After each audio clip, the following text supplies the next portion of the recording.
Pascal. You are now rocking with that dude Pascal.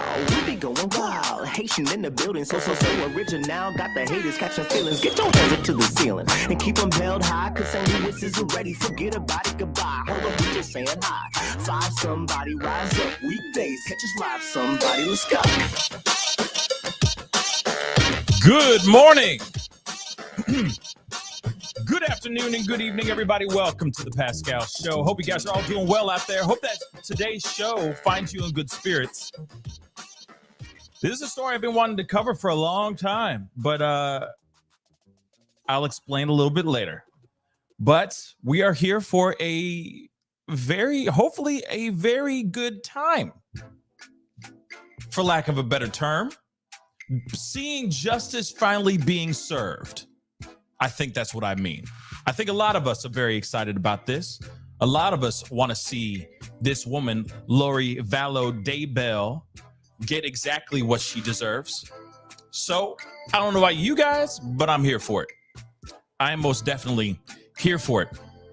Now, of course, this whole thing, the sentencing doesn't start for another less than 30 minutes from now, less than 25 minutes from now, actually. So we're going to be talking a little bit about this case, just kind of a brief breakdown of what we are looking at. Maybe some of you guys know what happened. Maybe some of you guys don't know what happened. So we're going to be doing a very, very brief summary of everything that has gone down here. I got a lot of questions with this. This sentencing is going to be a big deal. There's an opportunity, or Vallow Daybell has an opportunity to speak. Go to the podium or stand up and speak on behalf of everything. My main question to you guys is she going to rat him out? Is she going to rat out Chad and them? Is she going to rat out Chad? That's what I'd like to know as well. So it's going to be interesting. It's going to be interesting indeed. Anyway, before we get into everything and before I look at some of y'all's comments, y'all making me crack up. Hit that like button down below. All right. Send it past 300 likes as you guys start to file in. Again, good morning. Happy Monday. Good afternoon and good evening to every single last one of y'all. Again, I hope you guys are doing well out there and enjoying your Monday. I know it's Monday, y'all, but we can push through it. We'll push through it together, all right? And, of course, please don't forget, if you haven't done it yet, and if you're watching on YouTube, crush that subscribe button on YouTube. Crush it, crush it, crush it, please, and thank you. That would really mean a lot. And if you're watching on Facebook, to my Facebook fam, what up, though? Make sure you hit that like and that follow button on my Facebook page. That would really mean the world to me. So please be sure to do that. All right. My Facebook fam is ever expanding, and it's amazing. And I appreciate you guys watching over there as well. Okay. And if you're watching on X, I guess it's called now, and it sounds so grimy, but X. If you're watching on X, please hit that follow button. Follow me on what used to be AKA Twitter. If you're watching there, be sure to hit that follow button on Twitter. And if you're watching on Twitch, you know what to do. Do that thing. Okay? Anyway, guys, we got to get into some things, but I want to read some of y'all's comments really quick before we get into our stories of the day or of the morning, because I got some other stories to tell you guys. I got some pop-ups coming up that I really look forward to talking to you guys about it as well. All right? Where was it? Mrs. and Mr. Steelers, great time. Someone sentenced to life in prison. Yeah, that's my kind of cup of Joe in the morning, right? That's my cup of coffee. Waking up and finding out somebody's going to be living life in prison. It's like napalm in the morning, right? I'm kidding. Still, no matter what, it's still terrible what happened here. And what she's being found guilty of, the act, what she did is absolutely devastating. But still, it's nice to see justice finally being served on this particular individual. We have yet to hear, we still got things to go on Chad. We got Chad Daybell as well. And she's not done yet. She's still facing charges in Arizona, if my memory serves me correctly. So she got some stuff to do. Again, Mrs. and Mr. Steelers, did Pascal do the 100K celebration yet? Let me answer that really, really quick with a simple answer. No, I have not. I will be doing it in the next couple weeks. Reason why I'm not doing it right now is I want to unpack the plaque and do that as a celebration thing. So I'm going to get my plaque, the 100K plaque, and then we're going to celebrate. Allegedly, I'm supposed to be getting that within the next 2 to 3 weeks. So within the month of August, there will be a celebration. Trust me, there will be. But I want to do the unboxing of the plaque and show it to you all and do it that way. I feel like that's a little bit more tangible. A little bit more, it feels a little bit better in my personal opinion. So that's when I'm going to be doing that. Okay, guys? Just so you guys know. So, all right. I know you guys have a lot of things to say. Not a lot of you are here to talk about 100K, obviously, which is still an amazing thing. I'm feeling very blessed. I'm very excited about all the new people, all the new faces, all the new names that have come into the show. It really does mean a lot that you guys are here to hear the stories that I'm telling you guys and have these discussions with you guys. Well, let's get into this thing.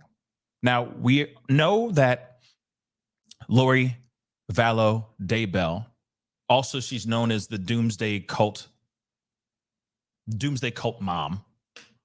She took the lives of 2 of her children, Tylee and JJ, or Tylee Ryan and JJ. And of course, the way that they were found and how everything transpired after that, before that and after that, is absolutely devastating. She did these unthinkable things to her own children, and then she runs off and has a honeymoon with her husband, or now husband, Chad Daybell. That's where she is basically taken. It's absolutely mind-blowing, the story and all that. And I said to you guys, I really wanted to cover this trial. I could not cover the trial. Why? Well, nothing bad. It's just that there were a lot of people that were covering this trial as well.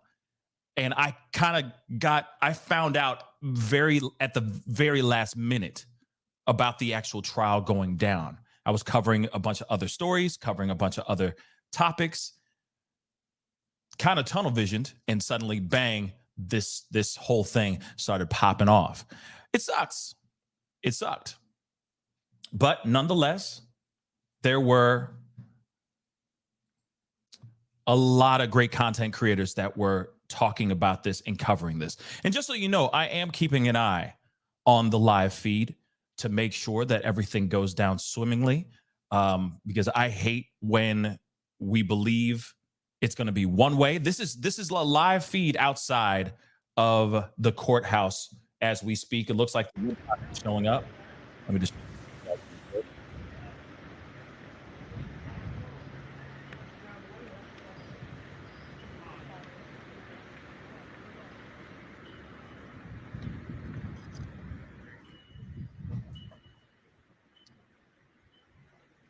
Yes.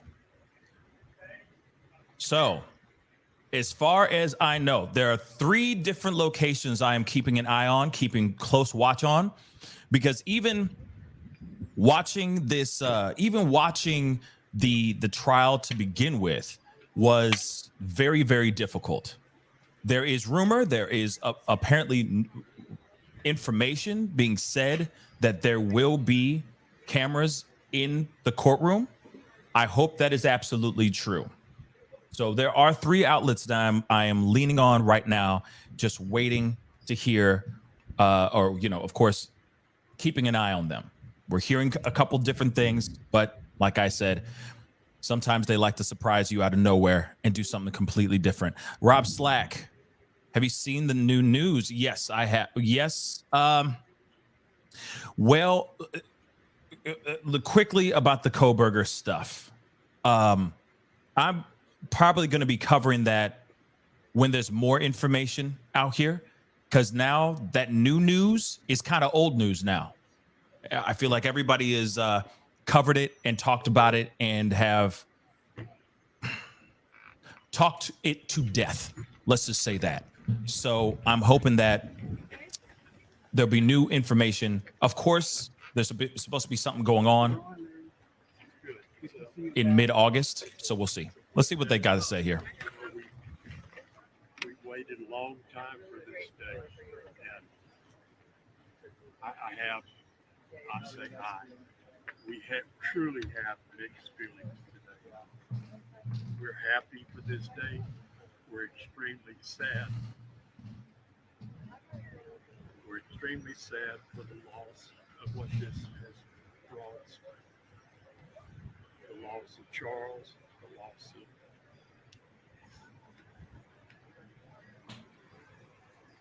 loss of JJ, the loss of Miley, especially Tammy. This was so senseless. It makes no sense to this day. And it's a day of maybe some finality in our life where we can start feeling better and start moving forward. But in the end, it's a sad day for the loss that we've all had to endure and the time it's taken. But we'll go into court. We will accept what the judge has.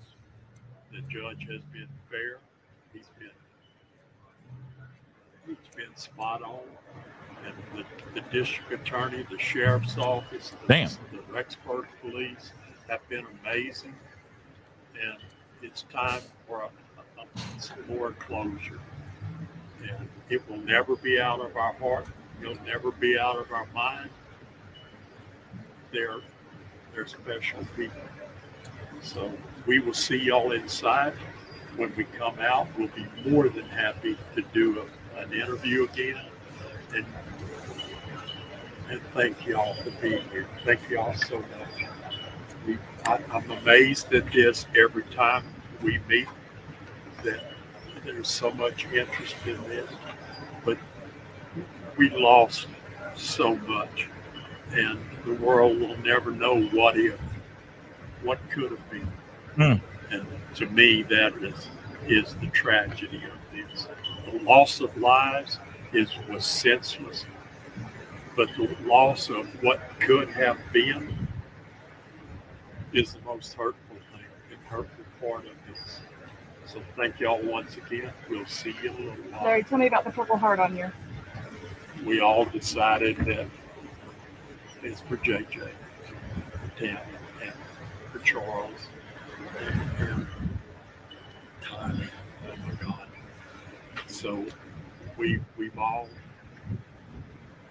made an agreement that we'll wear this in support of the kids and support of the ones that are not here to be here.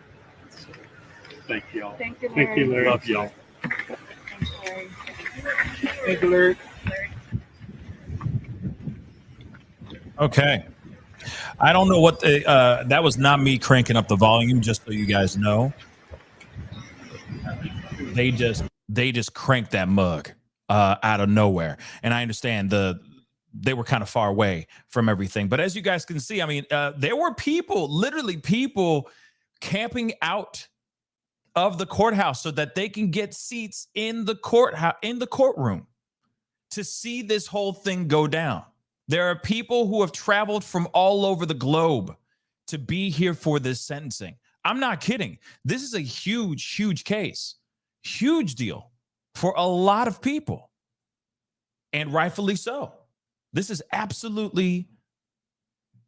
a wild story, heartbreaking story, where you have many, many people deeply moved by this situation. And if you are deeply moved by this too, please be sure to use that purple heart emoji in the chat. If you're watching on Facebook or YouTube, wherever you're watching, just make sure you put in those purple heart emojis if you can in the chat for the ones that were lost. And that's what the grandparents, you do, like as I just said, that was one of the grandparents, Larry Woodcock. He, of course, is there. He is definitely there with bells on, definitely excited and looking forward to getting justice for the deaths of these two beautiful kids that were taken way too soon. And what he said is very, very true. What he said is very, very true. You know, and just to add on to that, I mean, there was these two lives, those two kids' lives were taken before they even got to see their lives, before they even got to see the possibilities of their true potential fully unfold. It's frustrating and heartbreaking, to say the least. But we have about 10 more minutes until everything goes down. Let me just see really quick, because there are other outlets that are, of course, covering this as well. But as I said, I mean, it's absolutely devastating. But just to give you guys a little bit of a breakdown of everything. I mean, like I said, I'm going to try to do this in 10 minutes or less, because there is, you know, just kind of a breakdown of what we've been seeing. Obviously, the sentencing, the victims are going to be speaking as well. The victim statements are going to be happening as well. And the other thing is, too, are we going to hear from Lori Daybell, from Lori Vallow Daybell? Are we going to actually hear from her? Is she going to go up to the mic or stand up and speak her piece? Let's not forget, like Alec Murdoch, right? Maggie, Paw. Remember with what he did? He got up. The only thing he said is, I just want to say that I'm innocent. I didn't do any of this. I'm innocent. Now, with this situation, though, Lori Vallow hasn't spoken at all. She didn't even take the stand. She didn't even take the stand. She didn't say anything. Now, Alec definitely took the stand, and he had things to say, which I think during his testimony, that destroyed everything. That destroyed his testimony. But the main big question is she going to rat out Chad, her husband? Is she going to do that? That's the main question. Because that could be an opportunity for her to finesse a lesser sentence, whatever it may be. And I think that's what a lot of us are waiting for. But let's just really quick go into this. Like I said, we only have a few minutes, so I'm going to do a brief summary of this, okay? But Lori Vallow Daybell was found guilty of, got to use these code words, unaliving her two children, Joshua Jackson, which is JJ Vallow, and Tylee Ryan. She was also found guilty of conspiring to unalive husband Chad Daybell's first wife, Tammy Daybell. Now, that's what Chad is in the middle of doing, in which we will be seeing, or maybe if that's going to be televised or live streamed, I'm sure if you guys want, if you'd like, I will be maybe watching that as well, to see if we can get the full scope, the full story of this situation. So on October 19th, 2019, Tammy passed away of what was initially deemed natural causes after Chad, a self-published author of Doomsday-themed books, told authorities she went to bed with a cough and didn't wake up. No autopsy was performed at the time. Within weeks, Lori and Chad were married. It's crazy. Within weeks. If that doesn't say foul play, I don't know what else does. Weeks after her demise, JJ's grandparents, Kay and Lori Woodcock, called for a welfare check on JJ, 7, and Tylee, 16, after the children hadn't been seen since September 2019. Lori was accused of not cooperating with police in their search for Tylee and JJ. Red flag. When police arrived at Chad and Lori's Rexburg, Idaho home on November 27th, 2019, they found that the property abruptly vacated. So they kicked rocks. In February 2020, Lori and Chad, who had fled to Cowie, I think that's how you say it, Hawaii were arrested for failing to meet a court order to procedure the children. JJ and Tylee's remains were found buried on Chad's property on June 9th, 2020. That December, police declared Tammy Daybell's demise suspicious, and her body was exhumed for an autopsy. On April 26, 2023, Dr. Warren, a forensic pathologist, revealed JJ's COD, or cause of demise. The boy was asphyxiated with a plastic bag and duct tape over his mouth. Meanwhile, Tylee's cause of demise was determined homicide by unspecified means. I mean, just think about that. It's heartbreaking, y'all. Lori and Chad were both charged with conspiracy to commit first-degree M in connection with Tammy's demise, as well as first-degree M and 2 counts of conspiracy to commit destruction, alteration, or concealment of evidence in connection with JJ and Tylee's demise.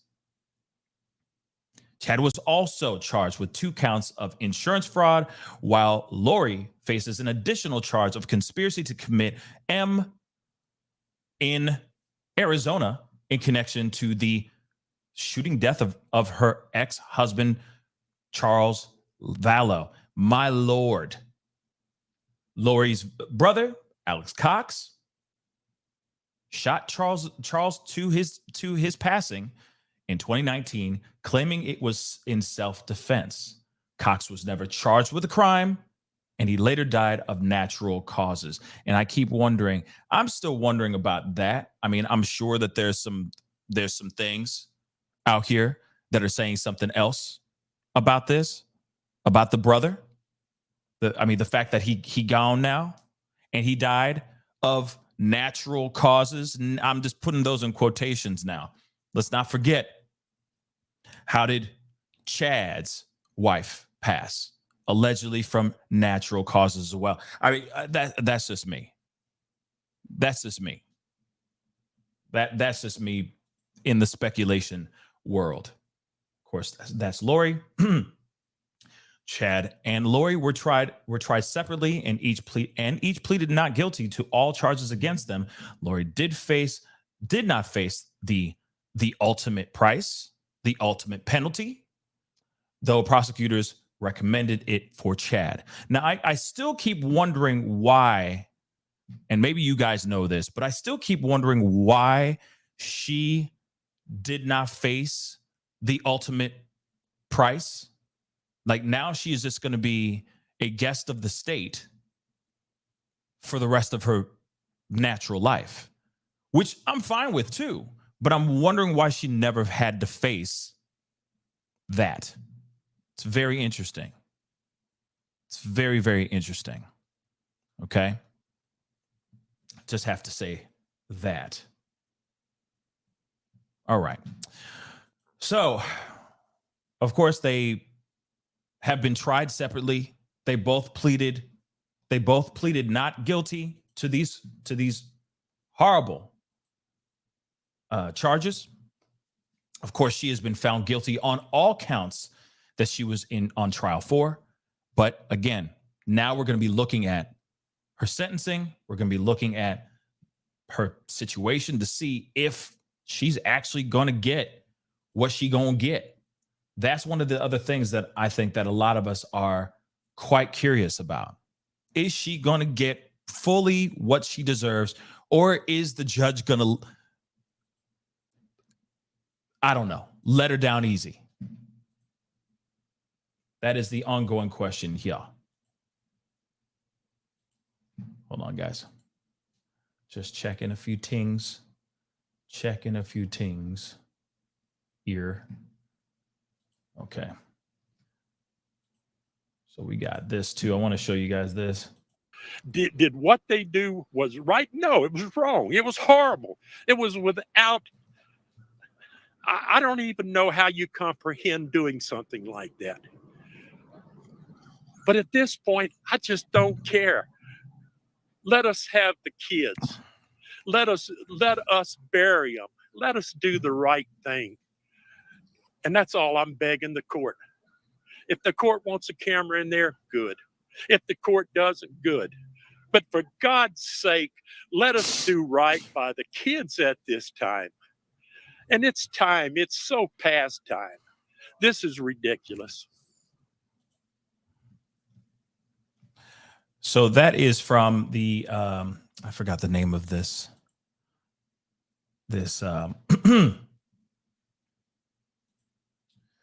is the East Idaho News. Excuse me.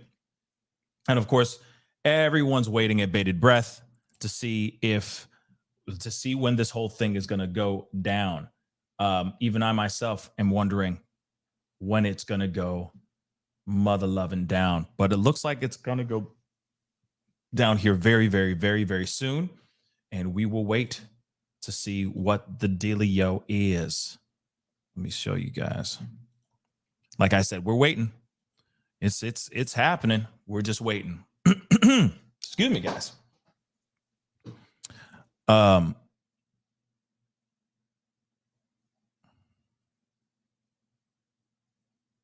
Sorry, I'm just reading you guys' comments here really quick.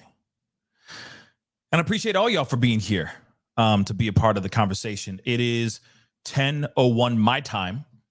So they are a minute behind. We are still waiting to see what happens here. And of course, like I said, we are still waiting to see the victim's statements or to hear the victim's statements. We're here to hear her sentencing, what she's going to get. And also, again, I'm going to keep asking it. Is she going to speak? Is she going to speak out? Because if she does speak out, it's an opportunity for her to get something, to work out a deal or something. So if she does speak out,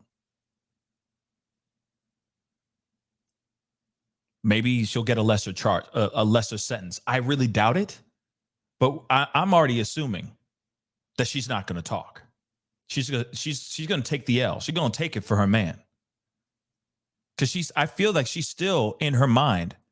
She still believes whatever the heck Chad Daybell planted in her head.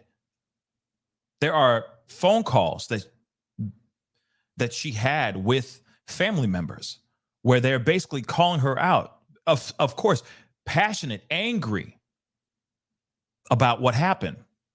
And you could just hear her on this in these phone calls, just laughing everything off. Like she's beyond repair. Mentally, she's beyond repair. But still does not take away the fact that what she did and what Chad did is still absolutely deplorable. It's really mind-blowing, y'all. I still can't believe it. Carbonized, well, hold on, let me put this back up. Because like I said, we're still waiting. We're still waiting. Hopefully it will be popping up here very, very soon. But, I'm sure they're still trying to get things moving. It's only been 3 minutes. So hopefully we'll get something very, very soon. This feed will be turned on very, very soon. Okay. But let's see. Carbonized Stardust. Thank you so much for the comment on YouTube. And of course, y'all on Facebook. Comment in the family chat. Let me know what your thoughts are about this. Do you think she's going to talk or do you think she's going to stay quiet? Now, Carbonized said, I really don't think she will. She remains silent the whole trial. She still believes the lies of her group. I even got to be careful about that word too. It's ridiculous, but you know how it is. All right. And I think it's insane. It's absolutely nuckin' futz. That's what I think too. I think she's absolutely just off. It's insane. And whatever he planted in her head and the fact that they had so many followers and all that, I mean, it's still wild. It's still wild to me that there are leaders out here, that there are cult leaders out here. I feel like we're in such a new time and new age with information, the internet, whatnot. I feel like it would be very hard for someone to rise up and have followers but yet there's still people out here doing that kind of crazy stuff. It's weird. Carbonite said again, she's still programmed. Yeah, there's a very good possibility that she'll stick with the same procedure that she's been doing this entire time, staying absolutely 110% quiet. But we'll see. We will definitely see here. Okay. And good morning to everybody who's coming in late to the party. Ann N, sorry. Thank you so much for the comment on Facebook. No, she won't say a thing. Huh. I'm leaning on that side too. Priya, thank you so much. Lori lives in an alternate universe. She believes 100% in Mormonism and believes in the truest church. She's beyond restore of reality. Yeah, I think it's gonna be a wrap. I think it's a wrap for her. I'm gonna keep it a buck, y'all. I think it's done. She's beyond repair. I think she's gonna take the L.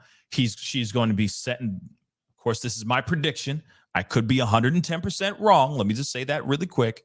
She's going to speak out, or she's not going to speak out. I'm sorry. She's going to take the punishment. She's going to take her sentencing. It's going to be life in prison without the possibility of parole. She obviously dodged the ultimate price. She dodged the chair or injection or even the firing squad. Let's not forget, this is Idaho. So she could have stood in front of a firing squad, y'all. She could have stood in front of a firing squad. That's insane. So she will just get life in prison. That's what I think. But hold on, let me just check here real quick. Yeah, they haven't started anywhere yet, guys. I'm just letting y'all know. They have not started anywhere. Everyone's waiting. We are all waiting at bated breath. I mean, it's insane, right? But continue. Give me more of your thoughts. What do you think? She going to talk? She going or no? Let's see. Lisa, it's your birthday. Thank you so much, Lisa. Unless Chad can send mental telepathy notions to her to talk, she won't. She can't think for herself anymore. Yeah, she's programmed. She's a robot. And without somebody coming in and going beep, bop, boop, boop, boop into the back of her brain, she's an empty vessel. She's an empty vessel. She only speaks to her leader. It's crazy. If she hasn't talked yet, I don't think she will. Well, then the other question is, do you think she's going to get life in prison? That's the other question I have for you guys as well. Yeah. Thank you, Katie. Thank you. You caught it. I'm glad. Yes, Phoenix. I went Simpsons on Lisa.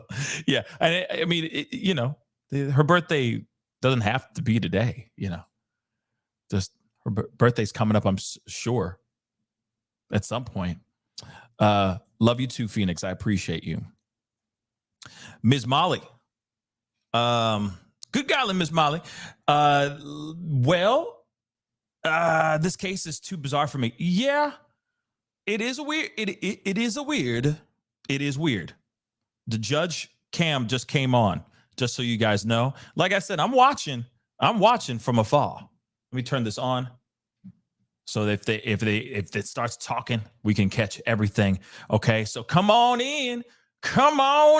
Okay, step right up. Come on in. We're gonna watch Lori get life in prison and see if she talks, but she may not talk at all. But Miss Molly, I agree. This case is, it's bizarre, but it is also extremely heartbreaking. You got to remember, this woman, this couple decided to do these unthinkable things to not only her children, but his wife at the time. They did all kinds of unthinkable things before they ran off so that they can be free and be together without any, I guess, without any shackles on their feet, without the balls and chains. I don't know. It just doesn't make any sense. It's bizarre, but it's absolutely heartbreaking. The fact that you can be that brainwashed, that you are willing to do the unthinkable, like take the lives of your own children. And then, in fact, the bodies are buried in the in the yard of Chad's home, of Chad's property, and then you guys kick rocks out into the Hawaii streets so that you can live your best life chilling. It's absolutely mind-blowing to me. Absolutely mind-blowing to me. You got somebody who has brought children into the world and suddenly they don't give a damn about them. That's just crazy. Looks like it's going to start happening here soon. Judge is sitting down and all that. Woo, here we go. Please be seated. Hit that like button, please. And don't forget to hit that subscribe button. Let's rock and roll. Let's see how this volume is. I'm going to do the best I can here, guys, but we will see what happens. And thank you. I appreciate it. Without you guys being a part of it, I wouldn't be doing this. Let's keep it a buck. So thank you. All right. Good morning, everyone. We're going on the record now in this case. Let me first confirm through our tech people, is the matter being live streamed and is the feed working properly? We get a confirmation on that. Yes, sir. Yes, it is. Continue, sir. Thank you, Judge Presume Boyce. it is. Madam Court Reporter, are you ready? Let's rock and All right. roll. Okay, and I just got a confirmation as well that the matter's being broadcast per the court's order. This is case CR 22-21-1624, State of Idaho versus Lori Marine Vallow, Fremont County case. This is the time scheduled for sentencing today. The defendant is here appearing in person along with her attorneys, Jim Archibald and John Thomas. The state's represented by Rob Wood, Rachel Smith, and Lindsay Blake. At this time, I do want to inquire of counsel from the state who will be making the sentencing recommendation today. I will, Your Honor. All right, thank you, Mr. Wood. And for the defense, who's going to be making the sentencing recommendation? I will, Your Honor. All right, Mr. Thomas, thank you. She's just chilling in the cut. Look at that. She just leaning. Couple of preliminary matters before we get started with the substance of the sentencing hearing. Court would first note there is a conduct order that's been entered in this proceeding governing this courtroom. The court is live streaming the hearing today. However, for those in attendance, there's no provision to allow any type of recording, either audio or video, in this proceeding. So that's prohibited. In addition, the court requires that any electronic devices be turned off or put in a silent mode. If any cell phones or other devices go off and cause any disruption during the proceedings, they'll be taken by the bailiffs in this case. And also, the court would note, as part of the conduct order, there's a prohibition against any kind of disruptive behavior. So no outbursts or other types of acts will be tolerated in this sentencing hearing. We'll maintain order as we did throughout these proceedings in this case and throughout the trial as well. So I appreciate all of the presence of our bailiffs here to enforce the order. And I would ask the compliance of all those in attendance to follow carefully those admonishments in the court's order. Another matter I'll bring up as we start for the sentencing hearing over last week on Friday and through the weekend, there were some motions filed. There was an objection to the pre-sentence report and a motion to strike victim impact statements. The court took up the pleadings of those, and given the timing and without adequate time to respond and have a hearing, court went through the matters and issued orders on both of those motions. So I consider them resolved, but let me just confirm with counsel. Mr. Wood, did the state receive copies of the court's orders pertaining to those two motions? Yes, we did. All right. And Mr. Thomas, did the defense receive those orders as well? Yes, Your Honor. Okay. Thank you, counsel.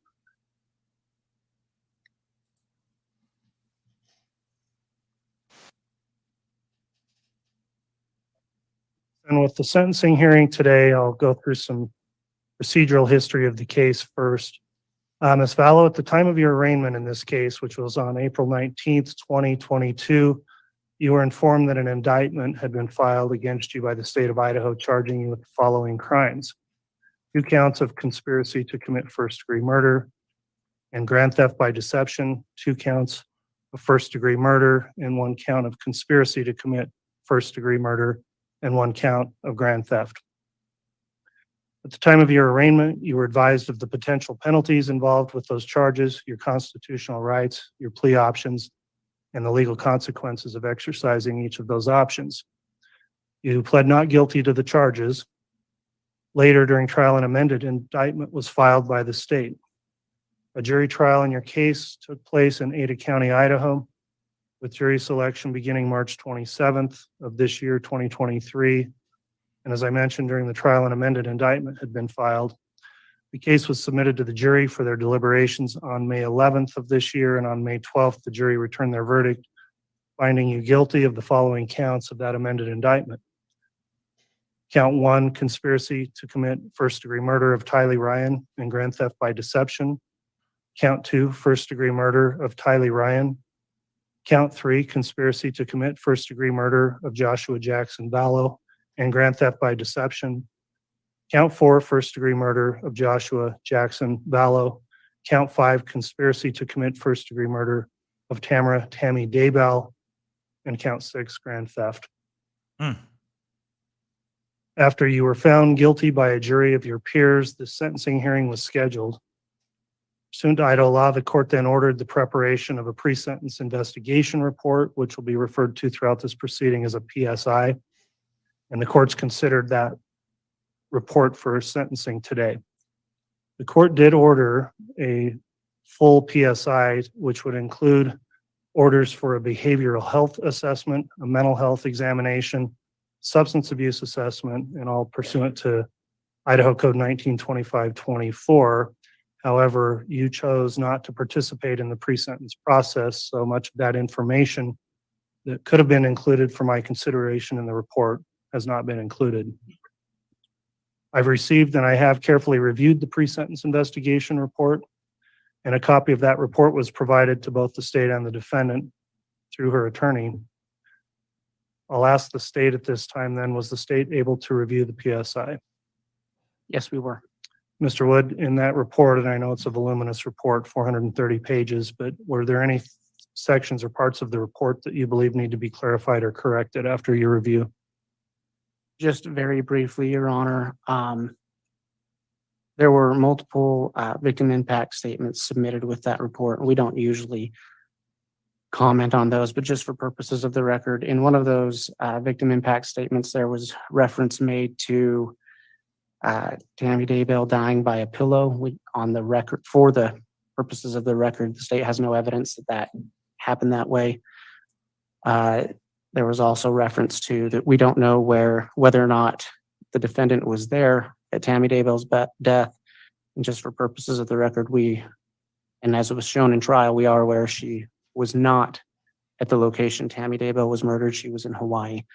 Again, our concern, we just wanted to be clear for purposes of the record so that an allegation could not be made down the road that the state had provided evidence or information to victims that we had not, one, that wasn't true, or two, hadn't been provided to the defense.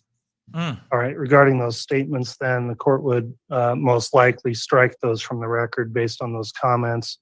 Court would also note in ruling on motions over the weekend, I further ordered stricken certain parts of victim impact statements. Mr. Thomas, any objection to me striking those comments and those statements? Your Honor, Mr. Archibald is going to address this portion if that's okay with the court. Very well, Mr. Archibald.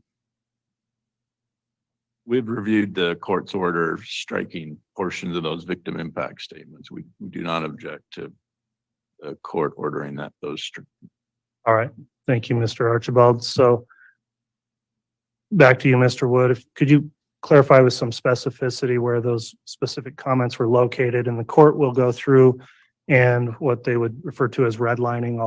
I'll line those out in the final PSI that gets submitted into the case file. Yes, thank you, Your Honor. They were contained in Ms. Hoban's PSI, or I'm sorry, victim impact statement. And if the court would like, I can find the page number of that. I think just to reference for the record, if you could reference the page number, then I will go in and redline those revisions to the report before it's finalized. It is in the third paragraph on page 2.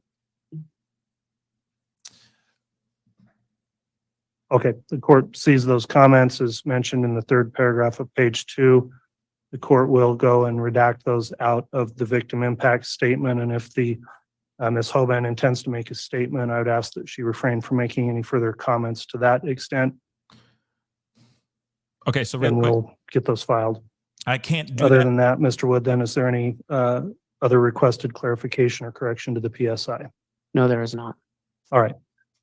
Let me next move to the defense then. Mr. Archibald, in regards to the PSI filed in the case, does the defense have any further objection or anything you wish clarified or corrected in the report? Your Honor, on June 13th, I submitted 661 pages to the pre-sentence investigator that I believe dealt with the health of the defendant. 660 pages. I didn't know how many of those pages would be included in the report. Turns out only 27 pages were included. The 27 pages do include Dr. Watson's psychological opinion and also Dr. Cunningham's. So I appreciate the pre-sentence investigator including those two reports, but I asked for additional reports regarding the health of the defendant.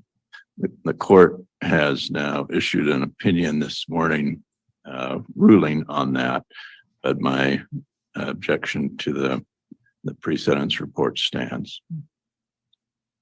All right, thank you, Mr. Archibald. The court would note in the order issued this morning, and it's entitled Order on Objection to the PSI, court went through an analysis on the statutes and the rules as relating to the prior competency information and why I found it was inappropriate to include in the PSI as the investigator noted. And so that will be the court's order at this time on those submissions.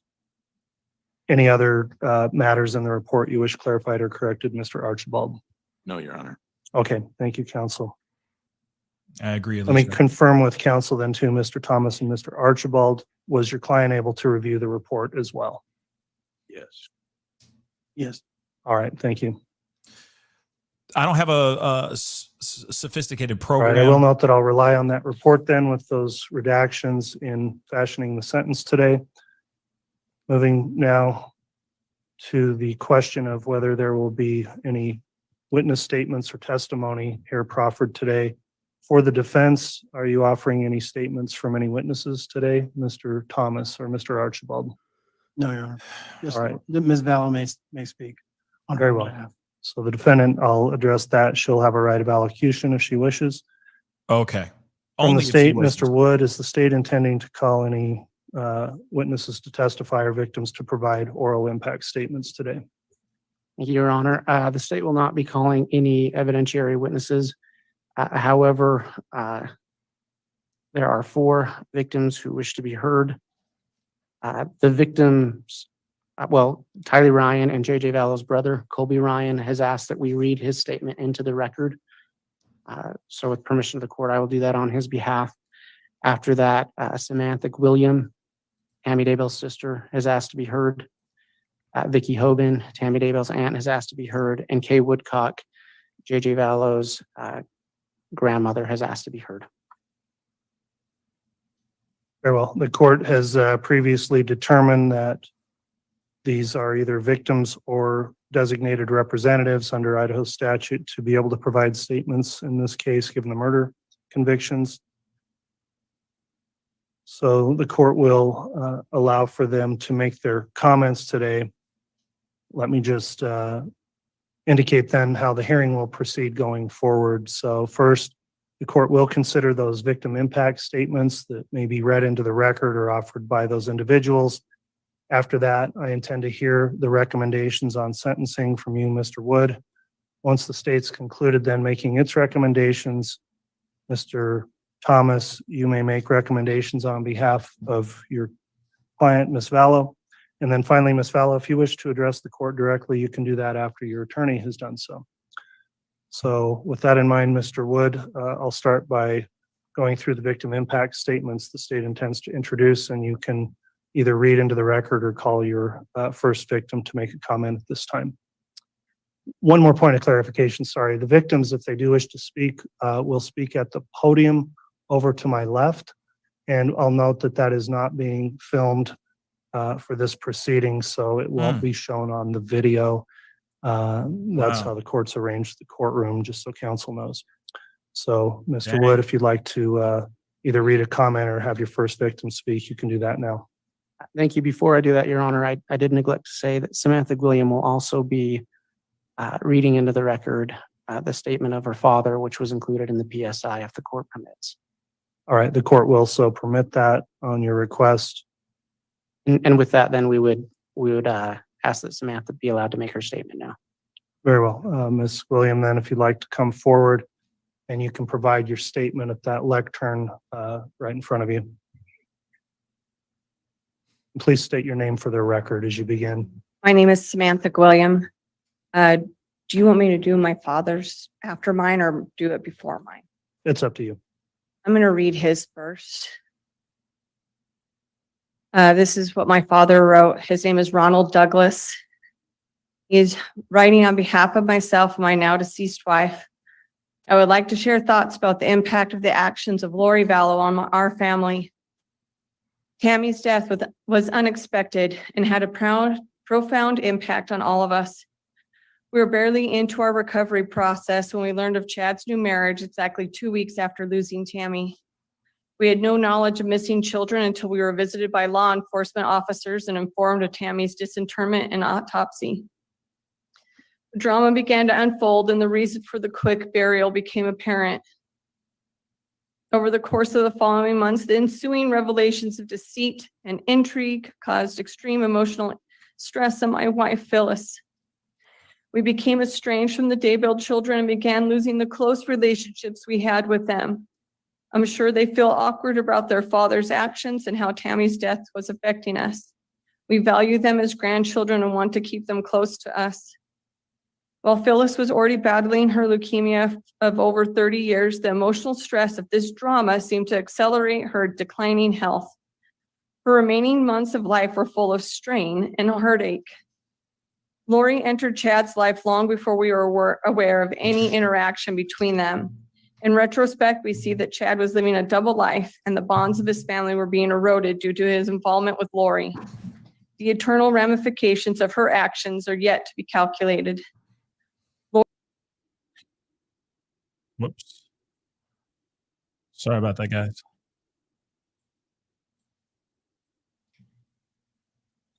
This is my statement. Over the last few years, I've often thought about what I would ever say to you, Lori. I've often thought about what my sister would have said too. The minute I found out that Chad had quickly remarried after the death of my most beloved sister, Tammy, it confirmed what I had always felt.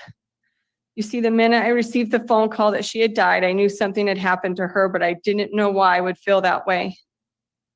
So when we were told by Chad that he had married you and that had happened 2 weeks after Tammy had been buried, my heart knew. I researched you like any true woman would to find out who you were. What did I find? Lies. Everything about you that you tried to tell others is a lie. At this point, I'm going to object. I don't believe this falls within the statute or within the Idaho Constitution or within Idaho versus Payne. All right, Mr. Thomas, your objection is noted. It's overruled. The court will be able to consider and ferret out these statements and properly consider what's in the record. You can continue, Thank Ms. you. William. Dang. We asked, what's her name? Lori Bryan. Well, that was a lie. That was 2 husbands ago. So it was what I searched. What happened to your previous husband? She told us that he died from a heart attack. Lie. He died from being shot. I asked, are there children? I was told we will be empty nesters. That's a lie. The police ask us about missing children. You answer, the children aren't missing. They're safe and happy. It's a lie. Your children, your poor children were dead and buried on Chad's property, and my sister was told was sick and her health was failing. Well, that was a lie. I had seen her with my own eyes 2 weeks prior. She was very healthy. We have to go through her being disinterred and having an autopsy done. was glad to get some answers and some truth after so many lies. But to find out what we knew in our hearts all along, she'd been murdered by those who saw her as an obstacle to a plan. Planned her murder just as much as you planned the murders of your own children and your previous husband. Why? Why plan something so heinous? You had an affair with a married man. You lied to yourself by what is okay to sneak behind the backs of your spouses. You are not exalted beings, and your behavior makes you ineligible to be one. But why pick Chad? He was an average guy, and you had married several men before him. He made you feel special and singled out. You tell yourself that you were high spiritual beings who have lived lives together through time. You felt powerful. This is too is a lie. But Chad has no real wealth. How will you live? You can easily have divorced your spouses and made your own perverted life together, but you need money. So you tell this story about people being dark and that they are zombies. This is how you justify who needs to be removed. You use this lie to justify the murders of 4 people whose deaths you profit from. But you could sit there and think, you've never met me and I don't know you. But I've always been able to tell when I am being lied to, and you are a liar, an adulteress, and a murderer. Because of the choices you made, my family lost a beloved mother, sister, aunt, and daughter. She is irreplaceable. She was 1,000 times the woman you will ever dream of being. Because of the choices you made, we have been hounded by media and those who revel in all of the salacious scandal you have stirred up. Because of you and your desire to get what you want at any cost, my family has been ripped apart. I helped raise Tammy's children. And because of you, they no longer have their mother or grandmother. And because of fear of losing another parent, they listen to the lies spewed by you and Chad. Our relationship is strained and most contact with them is gone. Your trial was the last thing my ailing mother had to live through. She declined in health as she heard through news reports all of the horrible things that happened, and she had to relive all the things we have tried to forget the last 4 years. My mother passed away in June, knowing that you will never come out of prison again. Her passing was marred by the fact that Tammy's children chose not to participate in her funeral because of fear of causing more drama. We were deprived of the chance to heal and have them realize how much we love them. We don't blame them for what happened, but we blame you and Chad for all the lies you've told and ripping apart this family. We didn't do anything. My parents are not evil. They did not deserve to lose their grandchildren on top of losing their daughter. I did not deserve to lose the relationships of children I helped raise, or a sister that was my dearest friend. I am not a dark person or a zombie, and for me and my family to be portrayed that way is unacceptable. Lucky for me, the world can see the truth as much as I can. Everyone now knows what liars you are. They now all know what horrible things you have done. You will have to live in your prison cell for the rest of your life. You are not an exalted being, and there's no huge event that is going to save you. No jail walls are going to fall so you can leave. No angels are coming to rescue you. You made judgments of others and determined if they should die based on the fact that they might do bad things and we need to kill them before they do. That is not how the atonement works. We cannot punish and judge others on things they haven't happened yet, but you did. You have also made choices that have led you here. You have been judged by the court and you have been found guilty. Your consequences are before you. I miss my sister every day. I will grieve her and now the loss of my mother for the rest of my life. I will always remember them. As for you, I choose to forget you. And as I leave this courtroom today, I choose to never think of you again. Thank you. Booyaka. All right, thank you for the impact statement, Ms. Williams. Let's Mr. go. Wood, if you'd like to call the next victim who wishes to speak. That would be Vicky Hoban, Your Honor. All right, Ms. Hoban, you may come forward, offer your statement there at the lectern. This is Chad's sister, if I'm correct. First, I'd like to thank the court for allowing me to give a statement here today.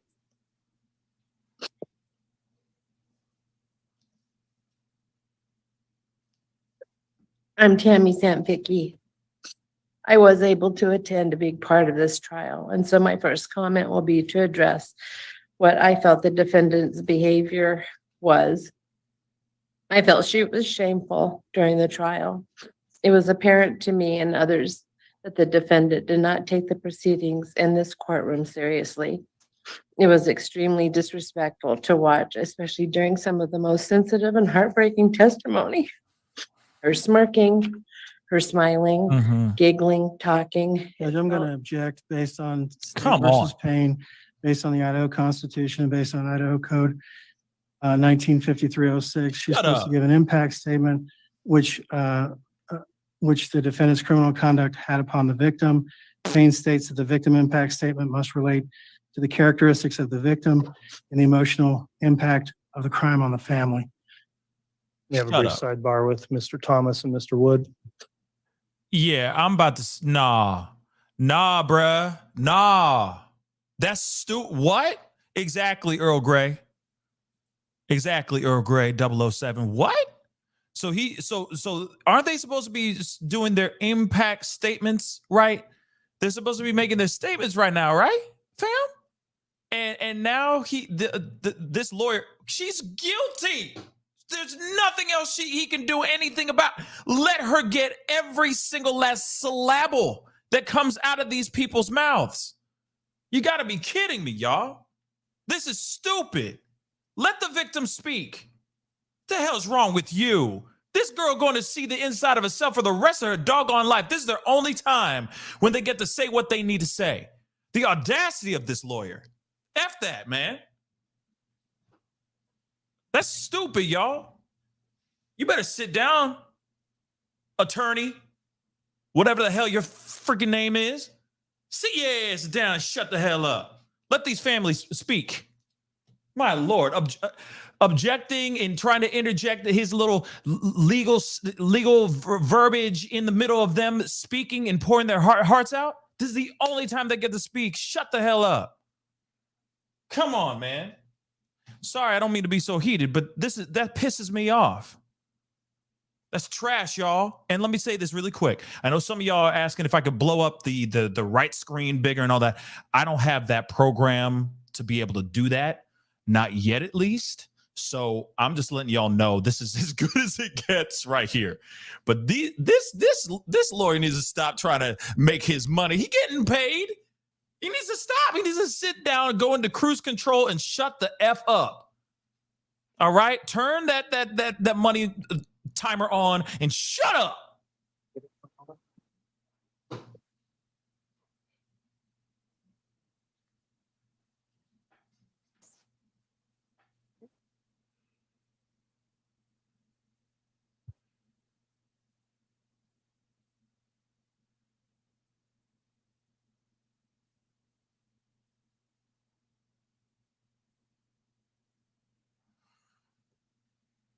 The audacity of this freaking lawyer. All right, the court will just note on the record, there was an objection lodged on this victim impact statement. I Overruled. had a brief sidebar with counsel and discussed that. I do in part grant the objection, and I've instructed the state to discuss that with the victim to tailor her Come on. comments to those appropriate for an impact statement at this point. So, Mr. Wood, I gave you an opportunity to discuss that with Ms. Hoban. Ms. Hoban, if you're ready to continue, apologies for the interruption, but we want to make sure the record's followed carefully here. That's come on. Let them talk. The type of vibe that was in the courtroom at the time was really hurtful to us. We were unable to be in our feelings and listen to the testimony without having extreme emotion.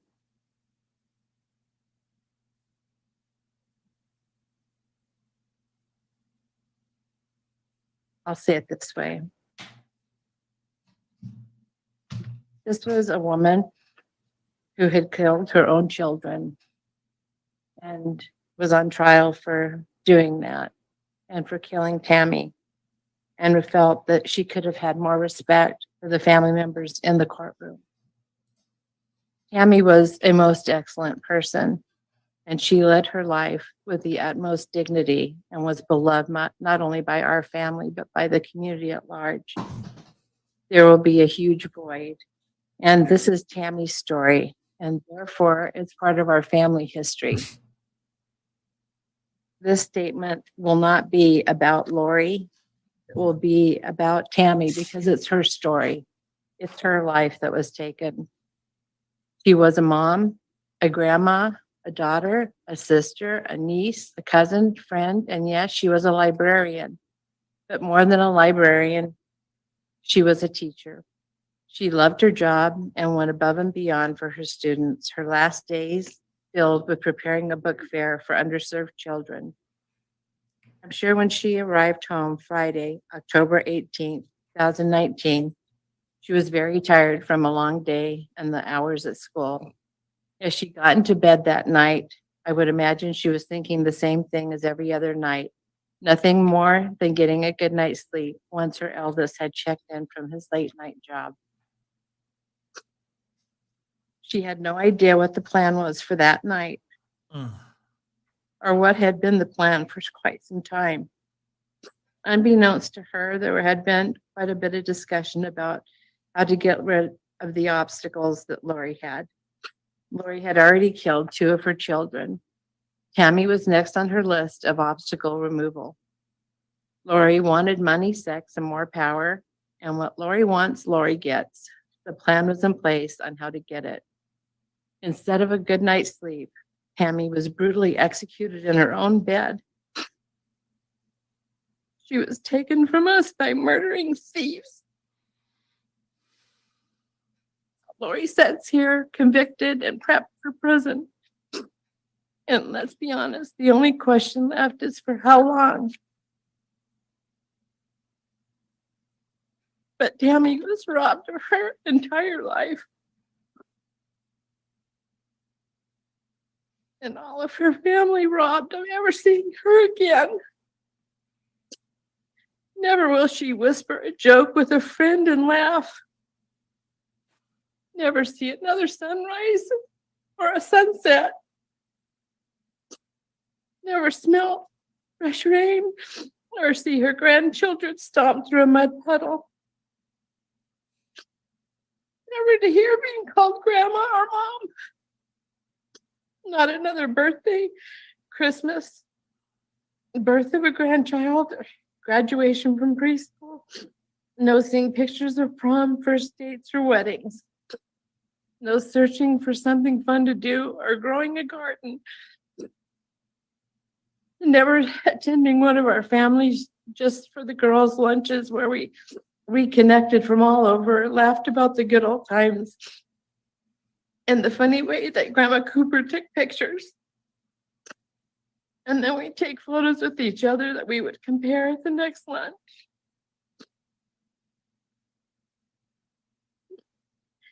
There would never be another hilarious rendition of Patty and her singing "Do Your Ears Hang Low."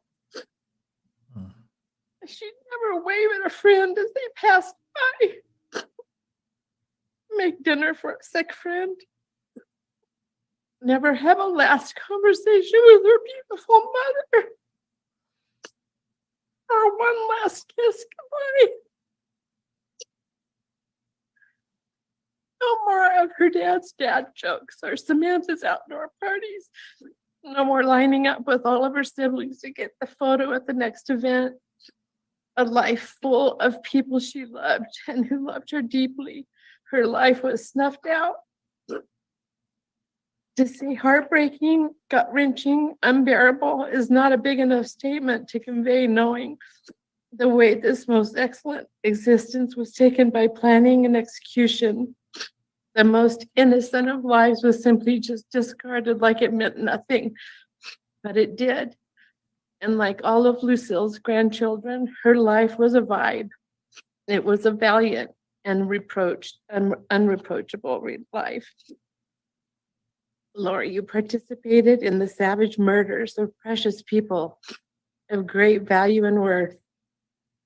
It is most likely something that you would probably never understand, to be selfish and just to live life in a simple way, enjoying life for what it is, to love, to be loved, to smile, and to be smiled at. While you had a shameful relationship with Tammy's husband and planned out a murder, Tammy lived her life. She supported her family in every way. And for you to turn her home where she lived and slept into a cemetery, her two innocent and beautiful children, is one of the most horrific things I can think of. Tammy would have been horrified to know what you had done and it has broken us as a family. You are now going to pay the price, albeit never sufficient in this life. It's all that we can do. I hope that the life you live is filled with fear and that every day you are terrified, just the way that beautiful Tylee lived in fear for hers and sweet JJ as you continue terrifying her by saying they would be zombies. And she knew the consequences of being what you called dark. Tylee had many wonderful friends that loved her, and in a cruel irony, my granddaughter was a good friend to Tylee.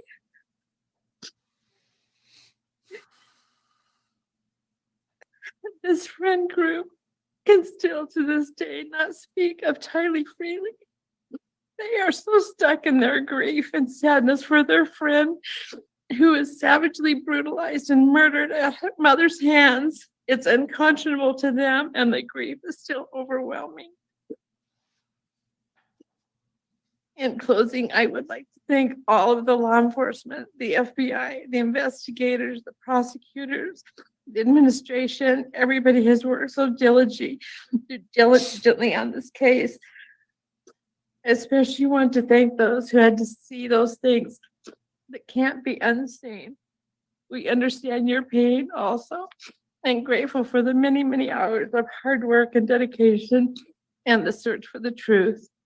Thank you, Judge. I trust that you will do the correct penalty for this. Thank you. All right, Ms. Hoban, thank you for your impact statement. Mr. Wood. The next victim will be Kay Woodcock. All right, Ms. Woodcock. I think this is the last one. And Kay Woodcock is the biological grandmother of JJ. For those of y'all who don't know.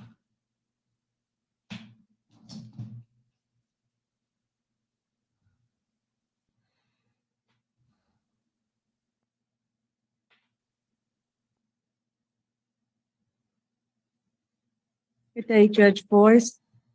I want to express my thanks and appreciation for being able to speak publicly today on the impact of the defendant's actions. Thank you.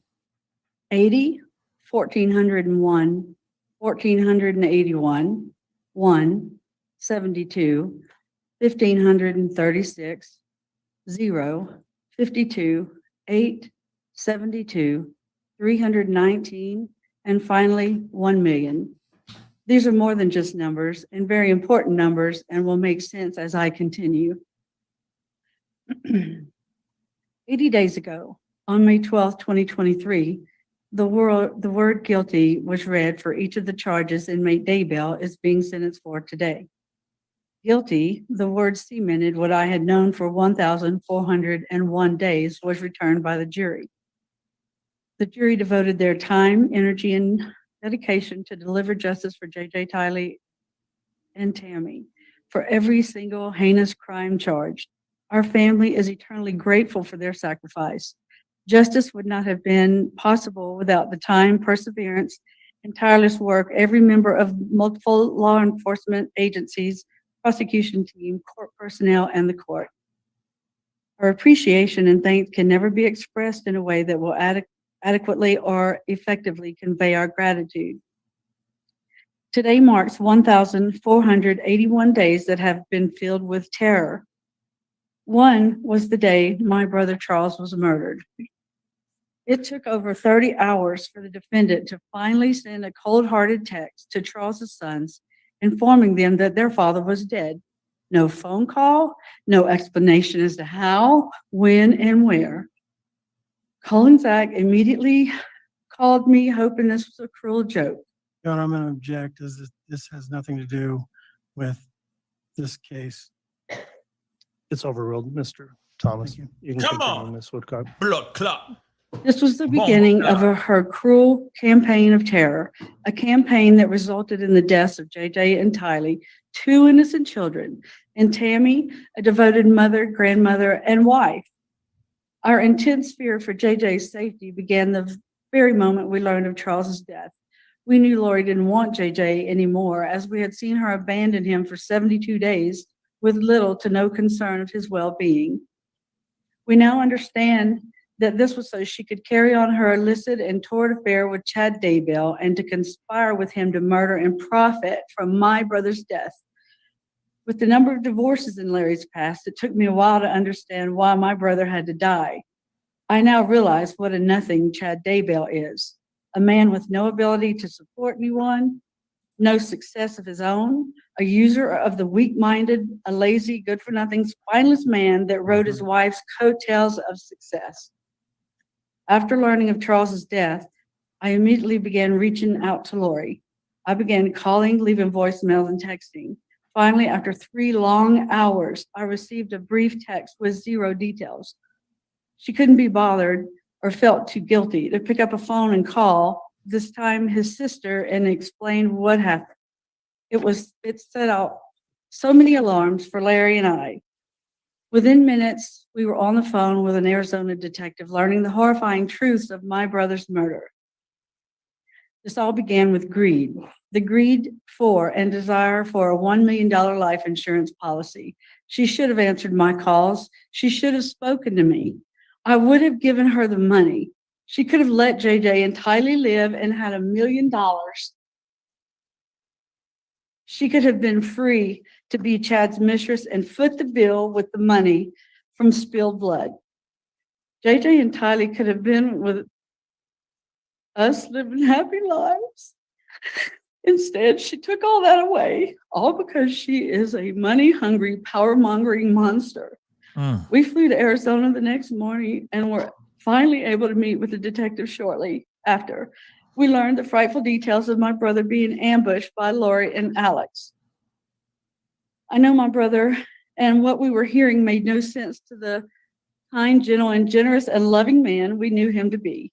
After hearing the details, our immediate concern was JJ's safety. We had no legal rights to JJ. This simply left our hands tied. We were powerless then and have felt overwhelmingly powerless since. It is the most unwanted and terrible feeling to be in that position. I pray no one ever must deal with this type of circumstance. I wouldn't wish it on my worst enemy. I would say not even Lori or Chad, but their evil and malicious plans are why we are here. She has shown no grief for the lives she willingly took or the pain she caused. Today, I take the power back by standing here speaking out loud of all the pain and loss she caused. I pray that my words will assist you. My sincerest hope is that they will be seriously contemplated in imposing a sentence for her cruel and heinous crimes. During the trial, a lot of information was shared about JJ's death. Today, I want to share how he lived.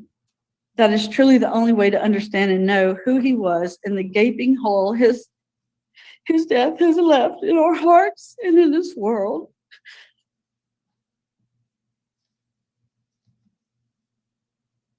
Payne and Todd Trahan came into this world fighting on May 25th, 2012, 10 weeks premature and weighing in at a tiny but mighty 2 pounds and 14 ounces. He was transferred to a hospital with neonatal intensive care unit within minutes of being born, where he spent weeks fighting to grow and live. I remember seeing him for the first time. My son Todd, his biological father, and I had followed the ambulance to the hospital. He was about 2 hours old when we were finally able to see him. He was so tiny and looked so fragile. In fact, I still have one of his tiny preemie diapers. It fits in the palm of my hand. As soon as I laid my eyes on him, I knew he was my grandson. He was the tiniest version of my son Todd, who was also seeing him for the first time. Todd struck with the love for him that can't be explained. The love that hits new parents can't be put into words. I remember him later saying, "How could I love someone I've never met this much?" It is a feeling I and millions of others have experienced at the birth of a child. Lori, Todd forgives you. I wanted to make sure you know that.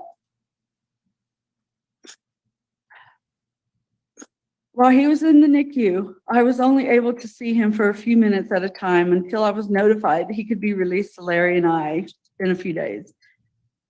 When we were initially asked if Kanan could come home with us, Larry and I didn't hesitate and immediately said yes, even though it had been 25 years since I had a new baby at home and never a preemie with their many medical needs. The only place we wanted him to be at home with us was at home with us. The night before he was discharged, I stayed in a little room next to the NICU, talking to the nurses and learning all the little things that our little preemie grandbaby would need. The next day, when it was time to leave, the nurse brought a wheelchair in and said, "Have a seat, and I will get you out of here." I looked at her and kind of perplexed. "I don't need a wheelchair. I can walk." She gave me a smile and a little chuckle and then let me know it's hospital policy for discharged babies. So I sat in the wheelchair, took Kanan in my arms, and was wheeled out of the hospital just like a new mama.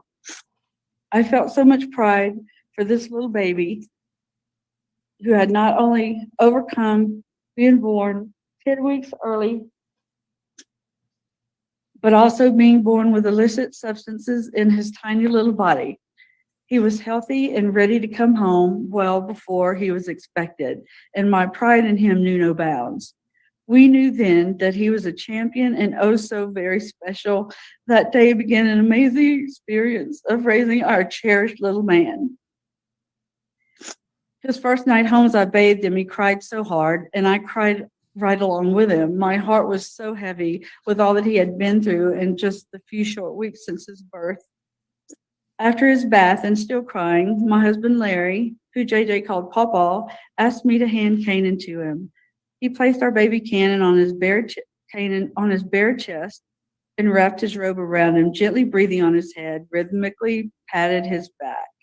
Larry kept patting and breathing warmth onto the top of his head until he finally relaxed, stopped crying, and fell asleep.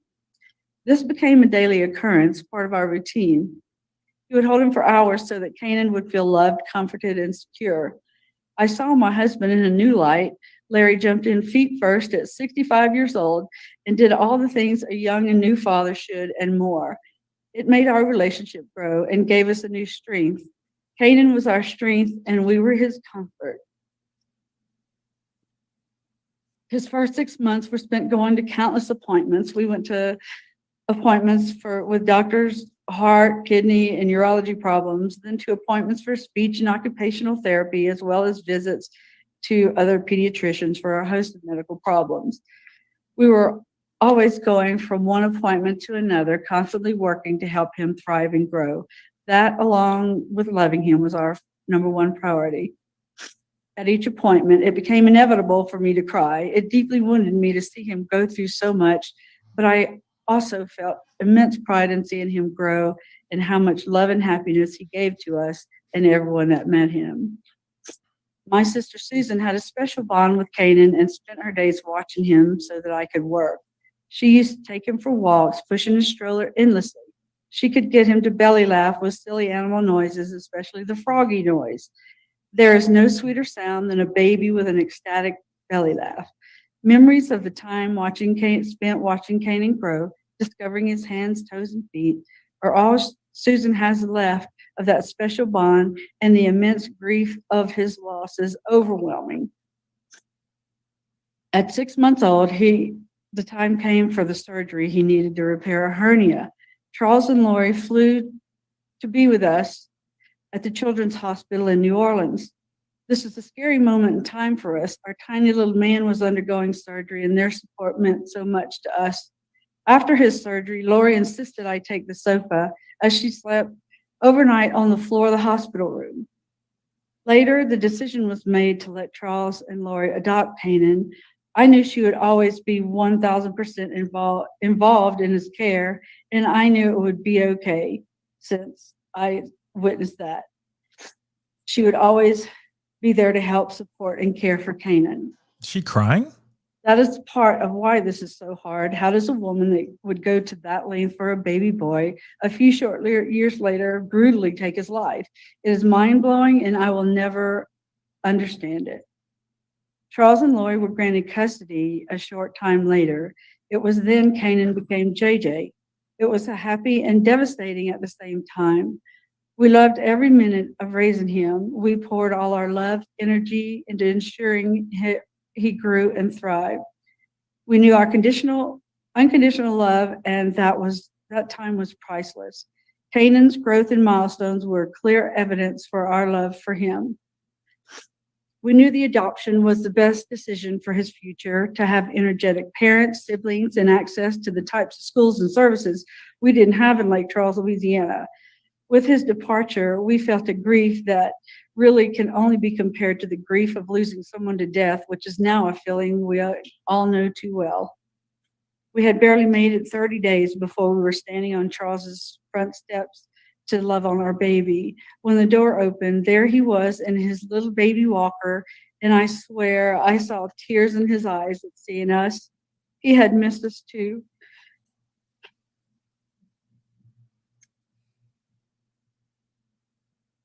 Before I could take a step, Larry swooped him up in his arms, and at 11 months old, JJ wrapped his tiny arms around Larry, laying his head on him. There it was, the connection. It was still so strong.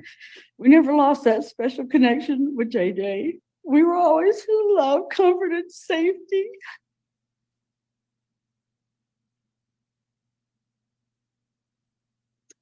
JJ's adoption was final in July of 2014, and Charles and Lori moved with the kids to Hawaii, living in a house that backed up to a closed golf course, and it was perfect for JJ. It was like having the biggest backyard ever, and it was heaven for him. He would go outside, and he would run and run and run and run, and I ran and ran to chase him and catch up to him. Somehow, he never, ever ran out of energy. JJ also had no fear, and everything was an adventure. He climbed on everything, and he could do it in the blink of an eye. We have pictures sent from Charles of JJ sitting on top of refrigerators and cabinets with a grin on his face. Listening to testimony during the trial and hearing the defendant claim to others that he turned into a demon for doing what he had always done devastates me. How dare she take his energy and adventurous nature and turn it into a reason to further her murderous conspiracy? We would visit Hawaii every 4 to 5 months and stay 10, 14 days. We needed to soak up as much JJ time as we could. On one trip in the winter of 2015, JJ stayed home with me while Charles and Lori went to church. I was making a big pot of gumbo. I had to bring a little bit of Louisiana home cooking to Charles, and JJ was excited to help me. We pulled up a stool. He poured ingredient after ingredient. I can still see him standing next to me pouring chicken broth in the pot. Afterwards, he climbed on the counter and just watched, taking it all in. It is a memory that I will always cherish and dearly hold on to. During our visits with Charles or Lori, Charles or Lori would comment on how JJ would do things with us that were in stark contrast for them. He always awoke at the crack of dawn, never sleeping any later. However, when we would visit, we would have him sleep with us. JJ would ask Pawpaw to pat his back just like when he was a baby and fall asleep. He would sleep until 9 or 10, which astonished them. There was never a doubt he had an innate and unbroken attachment to us.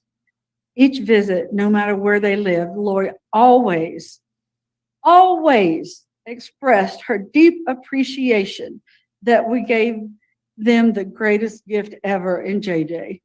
Lori loved to entertain and have family visit, ours and hers. She invited family and friends to Hawaii and friends from Hawaii to Arizona. 0 is the number.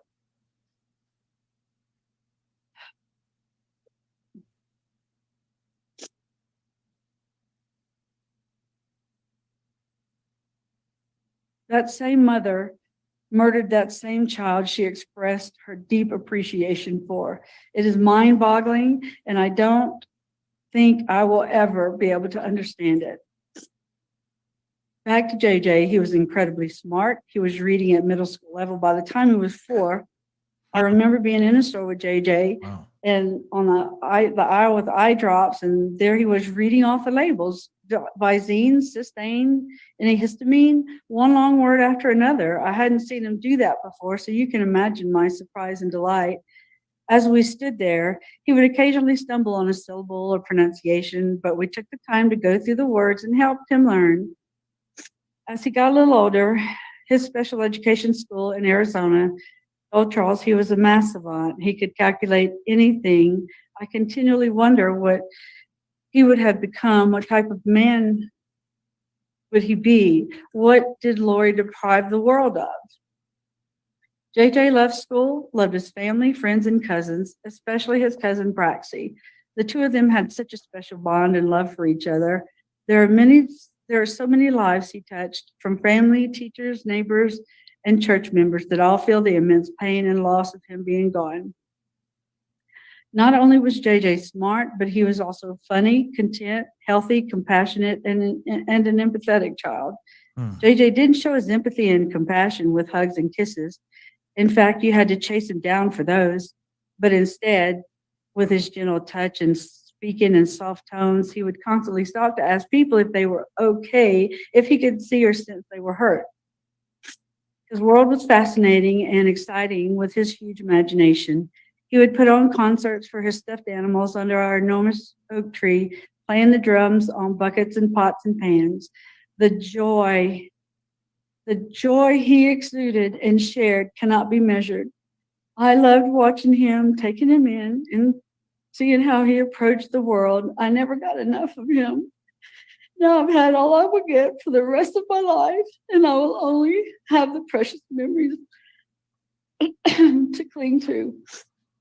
Now memories are how I feel the love I so desperately miss due to the heinous acts of his mother, the deplorable woman that chose to be his mother, the woman that 5 years earlier made the conscious decision to stand in front of a judge and swore to provide for, care, love, and protect him. When Charles and Lori married,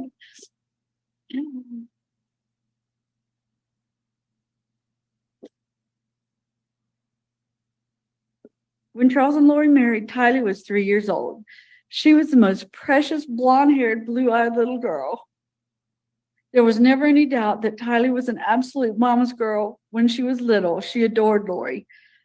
I was thrilled to have a new niece, especially one as sweet as her. While Charles and Lori lived in Austin, we visited frequently. On one of our visits, we passed a roadside stand selling swings made from old tires. I saw one that had been made into a horse, complete with the saddle and stirrups. I grabbed Larry's arm and said, "Stop, we have to get that for Tylee." Her brother Kobe and stepbrothers Cole and Zach were always around her, and she needed something girly just for her, and she loved it. As a big sister, Tylee would put notes on her bedroom door, one of them being, "Do not enter." And as you can assume, even though JJ could read and understand the notes, it didn't mean he listened. After all, isn't that what little brothers do? He would storm into her room and she would laughingly tell him to get out. I think she did it on purpose, just to tease and play with him. It was hilarious to see them interact and warmed our hearts seeing them together. Tylee was 9 years old when JJ became her little brother. She loved him so incredibly much, and he loved her right back. She doted on him, and JJ loved every minute of attention he got from his big sister. The love they have for each other is captured in the last photo taken of them, both grinning and hugging each other. Hauntingly, this photo was taken shortly before and by the defendant hours before she murdered her own child, her sweet girl, Tylee. I have a niece that is a few months younger than JJ. Her name is Maddie. She and JJ loved each other and would spend days playing together when Charles and JJ would visit. On her 8th birthday in October of 2020, we were celebrating and singing happy birthday to her. The glow of the candles shining on her face, that huge grin that kids get during the singing, hit me like a truck. I grabbed the keys from Larry and ran to the car, and I just bawled and bawled until I could compose myself enough to rejoin the party. I knew then that JJ didn't get his 8th birthday song, and it broke me.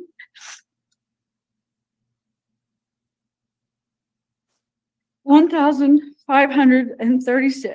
That is how many days it has been since I've seen JJ, and how many days since I was able to see that same candlelit glowing grin and for being sung happy birthday.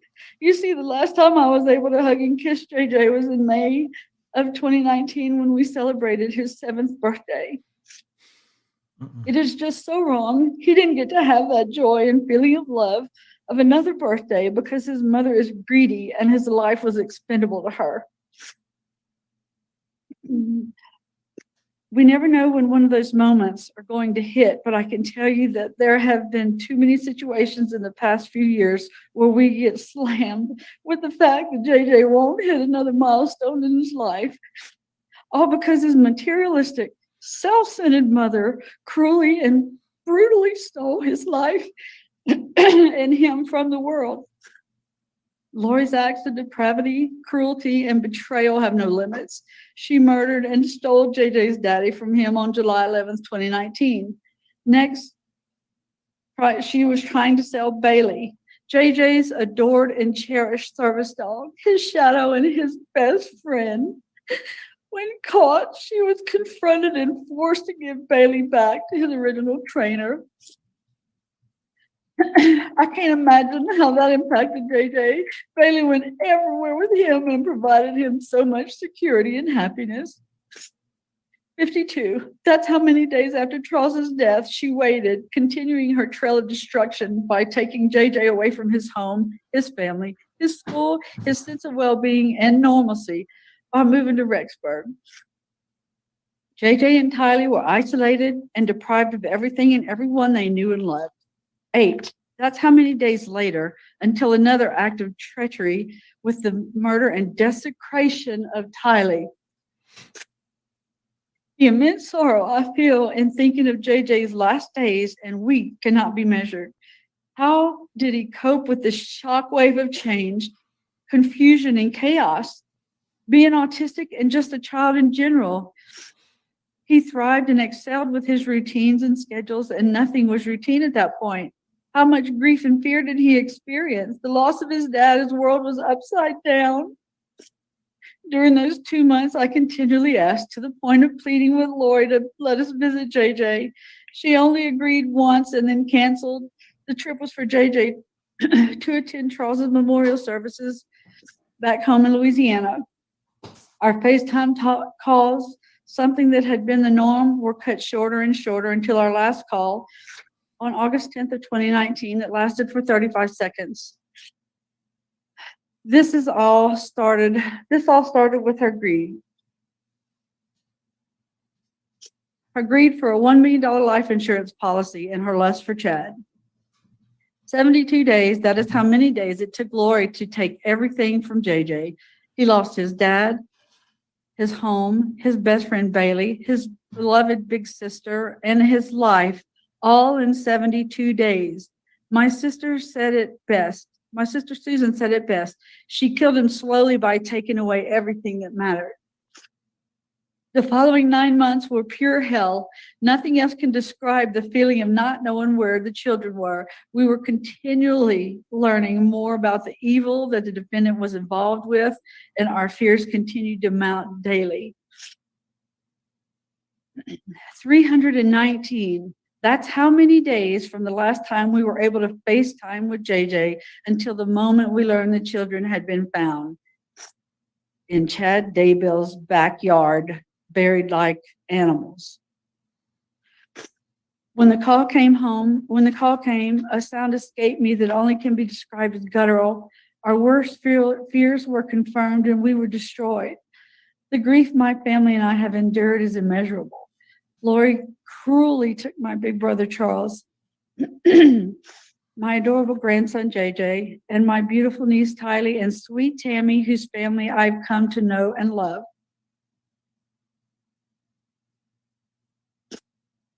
Lori is undeniably a monster that has not taken any responsibility or shown an ounce of remorse for her vile actions. She deserves to never again breathe oxygen as a free member of society. Her actions, dismissive behavior, and disinterest in court proceedings continue to validate her lack of accountability and remorse or any possibility to be rehabilitated. Lori Cox Daybell is a danger to society. Her body and manipulative mind are weapons used for her selfish greed and satisfaction. We firmly believe that she has zero mental I'm sorry, illness. Your Honor, I'm going to have to object. I think the court ruled on this particular portion of her statement. I'm going to ask that the court enforce that. Give me a moment. Let me review the Very good, Your section Honor. of the written PSI in the court's previous order. Man. The objection's overruled. This is not the section the court struck from the statement, so you can continue. Ms. Woodcock. Let's go, Judge. Let's go. We firmly believe that she has zero mental illness that drove her to commit these heinous acts. Rather, she is driven by her greed and need to be the center of attention. During the trial, a jail call was played between Lori and her son Colby as she continued her manipulation. Today, it feels especially poignant.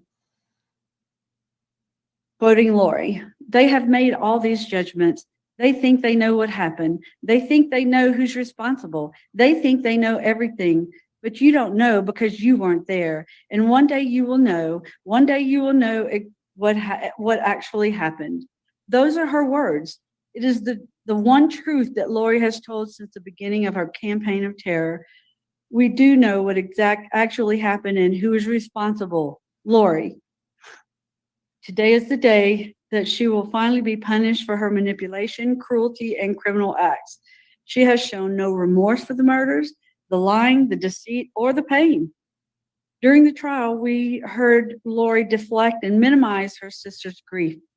We heard her exclaim that she was trying to go on with life, that she needed to be happy, all while she was dancing on the beach and her children were buried in Chad's backyard. Only someone with no remorse tries to justify the cold-blooded murder of her children with her needs. We wholeheartedly believe she was not only complicit, but was an active participant in both JJ and Tylee's murders, making her crimes even more reprehensible. Your Honor, my family and I pray for nothing. Okay. We trust your wisdom in determining the sentence for the fraud. Sorry about that too. Strike that. Okay.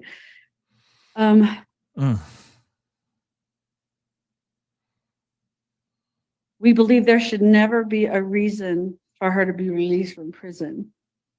She deprived JJ, Tylee, and Tammy of that right and should never be given what she so easily took from them. I'll leave with two final numbers. 3 for the 3 people who were murdered, who we will never forget. And finally, the number 1 for the defendant, the person that will never matter again once we walk out the door. Bam. She said what she said. All right, Ms. Woodcock, thank you for the victim impact Flat statement. out. Mr. Wood, are there any other statements to be offered into the record? Yes, Your Honor. We have been asked to read Colby Ryan's statement into the record, and so I'll do that now. Very well. Colby Ryan. As the older brother to Tylee Ryan, JJ Vallow and the son of Charles Vallow. I want to say the generations have been affected by these murders. My children will never know their uncle, their aunt or grandfather, or even their own grandmother. Tylee and JJ brought so much light into this world. With their lives being stolen, I would like to share this. I believe that nothing could or will ever be the same. Tylee will never have an opportunity to become a mother, wife, or have the career she was destined to have. She will never be able to have the life she deserved. JJ will never be able to grow and spread his light with this world the way he did. He will never have a chance to grow up. My girls will never have a chance to know them in this life. My siblings and father deserve so much more than this. I want them to be remembered for who they were and not to be just a spectacle or a headline to the world. Tylee was sweet and kind, funny and bold, and she deserves to be seen as such. JJ was the most fun, sweet, and silly kid I'd ever known, loving and so smart. He deserves to be seen as such. Charles was a loving, kind, and generous father, and he did everything he could to help and provide for everyone around him. He deserves to be seen as that. This has affected me personally more than I could ever possibly put into words. I've lost my entire family in life. I lost the opportunity to share life with the people I love the most. I've watched everything crumble and be shredded to pieces. I have lost my sister, brother, father, and my mother. I've lost cousins and family, friends, and everything in between. These murders have changed everyone's life who loved these beautiful people, but I still know that God is above holding them in his arms and will provide a life after this to reunite. I pray for healing for everyone involved, including those who took the lives of all the ones we love. Thank you. Nicely said. Short and sweet. All right, the court's considered that statement as well at this point then. He's going to take a Mr. break. Wood, are there any other victim impact statements to read into the record? No. Very well. At this time then, as I mentioned, I'll move forward and have the state make its sentencing recommendations. After that, then the defense may make their recommendations. So Mr. Wood, Here we you go. commence with the state's sentencing recommendation at this time. Here we Thank go. you.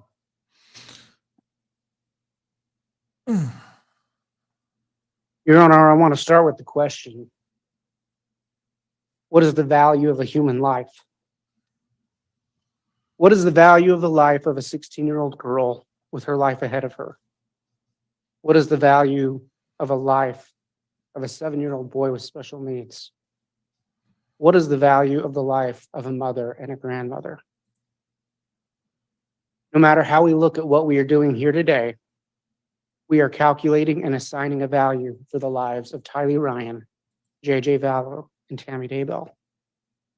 The defendant, now a convicted murderer, by her heinous and egregious acts, has assigned a value of 0 to each of these lives. The sentence imposed by the court today will represent the value that our community, through our court, places on the lives of these 3 victims. To the people of Idaho, this day should be more about the victims than the defendant. This court has multiple factors it must consider today, including the sentencing factors found in Idaho Code 19-2521. Justice requires the court to view all of the factors it will consider through the lens of the value of the lives of Tylee, JJ, and Tammy. We echo the sentiments made by the victims or in the victim impact statements, and we just briefly speak about these immediate victims. Tylee Ryan was born on September 24th of 2002. She was murdered between September 8th and 9th of 2019. People who knew her called her witty, charming, intelligent. She'd received her GED in order to graduate early. We know she often cared for her brother. In evidence, we had videos of her with him, and she would call him my JJ. She loved Hawaii. She loved the beach. She had friends and family who loved her very much. on both her father and her mother's side. Her father was Joseph Ryan, who predeceased her in 2018. Her older brother is Colby Ryan, with whom she shared a special bond. After Joseph Ryan died, Tylee, as this court knows, was the recipient of Social Security benefits. And she actually shared a lot of those with her brother Colby, because that's the type of person she was. In serving search warrants, we accessed her Instagram account, where we learned that she was intensely loyal to her own mother. From her finances, we know she was a typical teenager. She liked to have fun. She was also independent and responsible. J.J. Vallow was born May 25th of 2012, and he was murdered between September 22nd and 23rd of 2019. As we heard earlier, he was initially born as Kanan Todd Trahan in less than ideal circumstances, and was initially raised by his grandparents. He was then adopted by the defendant and her husband, Charles Vallow. He was loved by his family and friends. He loved to travel. Tammy Daybell was born May 4th, 1970, and she was murdered on October 19th, 2019. She was a mother of 5 children, and she's now a grandmother. She was a school librarian and educator. We know from her phone and from witnesses, she loved her children intensely. She was physically active, and she was kind. This court laid out the procedural history of the case. I'm just going to briefly touch on some dates that are important to the state and we think are important in terms of sentencing. The defendant met Chad Daybell in October of 2018, and within a year, her husband Charles Vallow was dead, her children were dead, and her boyfriend's wife was dead. In late August, early September of 2019, the defendant moved to Rexburg with Tylee and JJ and her co-conspirator and brother Alex Cox. Tylee was last seen on September 8th, 2019, and JJ was last seen September 22nd, 2019. Tammy Daybell was last seen on October 19th. On November 5th, barely more than 2 weeks after Tammy was murdered, this defendant married her co-conspirator, Chad Daybell. November of 2019, Rexburg police were contacted regarding a Jeep that was involved in a shooting in Maricopa County, Arizona. Later that month, JJ Vallow was reported missing, and an investigation was furthered into Tammy's death, and law enforcement became aware that Tylee was missing. On December 12th, Tammy Daybell was exhumed. The next day, Alex Cox, one of the defendant's co-conspirators, died in Arizona. At the end of that December, the search for the children became public, and there was no response from the defendant or her co-conspirator. In January of 2020, the defendant was served with an order to produce children, and there was no response. Charges were filed for abandonment of minor children. And I want to be clear, the defendant had a right to silence. She did not have a right to disobey the order of the court to produce the bodies of her children. The Rexburg Police, the Fremont County Sheriff's Department, the FBI, the Idaho Attorney General's Office devoted thousands of hours of work into looking for Tylee and JJ and to investigating the death of Tammy Daybell. On June 9th, 2020, Tylee and JJ were found in the defendant's husband's backyard. On May 24th of 2021, the defendant was indicted by a grand jury for the crimes of conspiracy to commit first-degree murder of Tylee Ryan and grand theft by deception, the murder of Tylee Ryan, the conspiracy to commit murder, first-degree murder of J.J. Vallow and grand theft by deception, the murder of J.J. Vallow, the conspiracy to commit murder of Tammy Daybell and grand theft. And the defendant was convicted by a jury of her peers in Ada County on all counts on May 12th of this year. This court is required to consider the factors in Idaho Code 19 2521 subparen A in sentencing. And that particular statute reads, the goals of sentencing include the primary consideration of the protection of society, followed by the possibility of risk reduction through rehabilitation, deterrence of the individual and the public generally, and punishment or retribution for wrongdoing, and the impact on the victim. I want to talk about protection of society. This defendant has proven by her actions that she is dangerous to society. In Idaho alone, she was involved with 3 murders in a space of 6 weeks. While she's not convicted yet, I think the court can acknowledge that she faces 2 charges of conspiracy to commit first-degree murder in Maricopa County. 2 of the murders in Idaho were her own children. This defendant violated the most sacred trust that exists in society, that between a mother and her children. And she did it for gain. She did it for money. A defendant who is willing to murder her own children is willing to murder anyone. Society can only be protected from this defendant by a life sentence without the chance of parole. There is no indication that upon murdering for financial gain that she feels any remorse. The amount of murders in her ledger show us she will seek to obtain money through murder again if released. And again, only a sentence of life without parole will satisfy the court's mandate to protect society. Courts required to consider risk reduction through rehabilitation. And it's tempting to just say there's no rehabilitation possible. What is rehabilitation? It's the process of restoring a person to normal and a constructive place in society. Some crimes render a criminal unable to fully be rehabilitated as a functioning member of society. Some crimes are so heinous that you simply lose your place among the rest of us. Killing your own children and your boyfriend's wife are these types of crimes. Rehabilitation requires remorse and acceptance of responsibility. And there is literally zero evidence that this defendant feels remorse or responsibility for her crimes. The court heard victims talk about her behavior at trial, and I think that was an indicator that she lacks remorse, that she lacks accountability. Yep.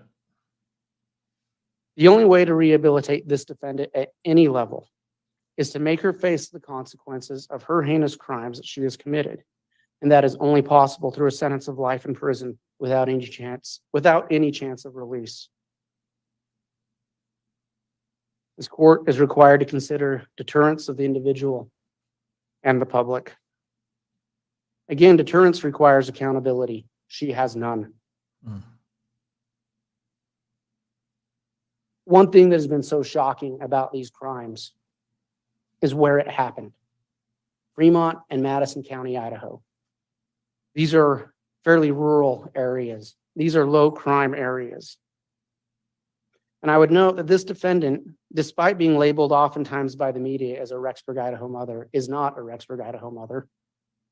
She's not from Rexburg. She actually spent very little time here before she was arrested. And our community was left reeling by these crimes.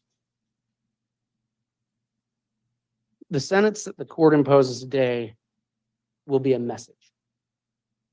And the citizens of these 2 counties have a right to the message, don't come here and commit these crimes. The citizens of these counties don't live these type of lives, and we don't want people to come here and commit these crimes. And this court has a responsibility to send that message, to give a sentence that gives that deterrence. It's the state's position that only a sentence of life without parole will send the proper message of deterrence both to this defendant and the public. And in line with deterrence, if these crimes don't merit that type of sentence, the state's unaware of what kind of crimes would. Finally, the court is required to consider punishment and retribution and the impact on the victim.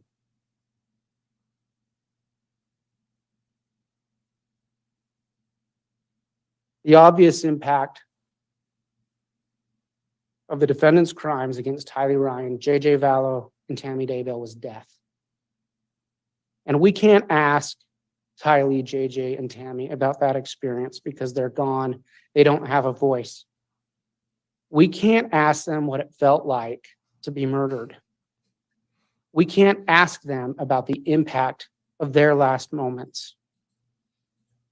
We have to instead look at the evidence and glean what we can regarding the impact of the murder of Tylee, JJ, and Tammy.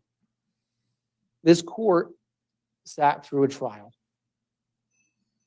This court saw the same evidence that the state saw, that the defendant saw, the jury saw. This court was the custodian of that. And so this court has seen how horrific these crimes were. And I want to talk individually about the impact of these crimes on these victims. So what was the impact on Tylee? We don't even know how she died. And why is that? Because her body was mutilated, it was dismembered, and it was burnt beyond recognition. We only know for a surety that it was her because of DNA testing. Her body was utterly destroyed, and she was buried in a pet cemetery next to animals. Her skull was literally separated from her body, and it was destroyed in such a manner we couldn't even tell 100% from dental records if it was her. The defendants put her body in a green bucket that melted from the heat of her burning flesh and put it on top of her skull in a pet cemetery.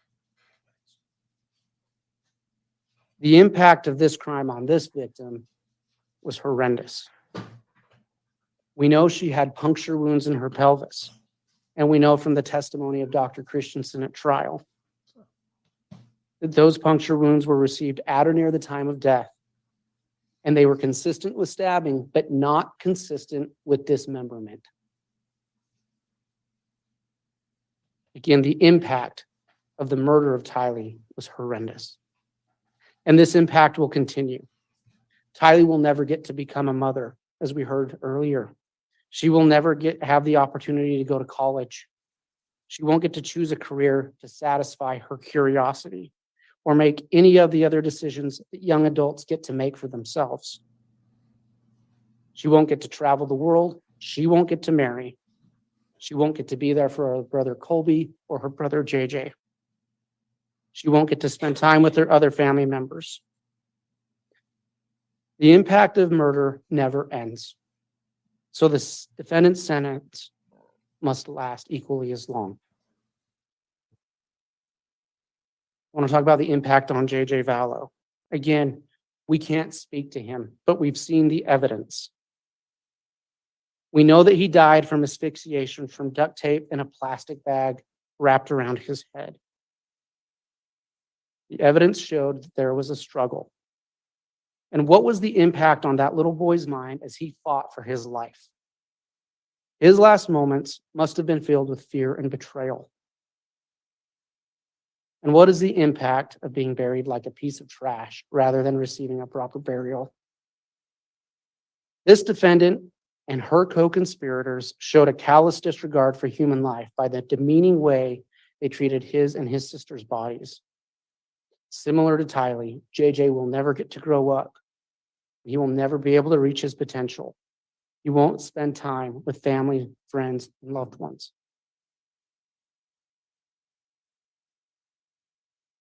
What was the impact on Tammy Daybell? This defendant was not charged with the actual murder of Tammy Daybell, but she was charged with the conspiracy to murder her and convicted of such charge. I would note conspiracy is not a lesser included of murder.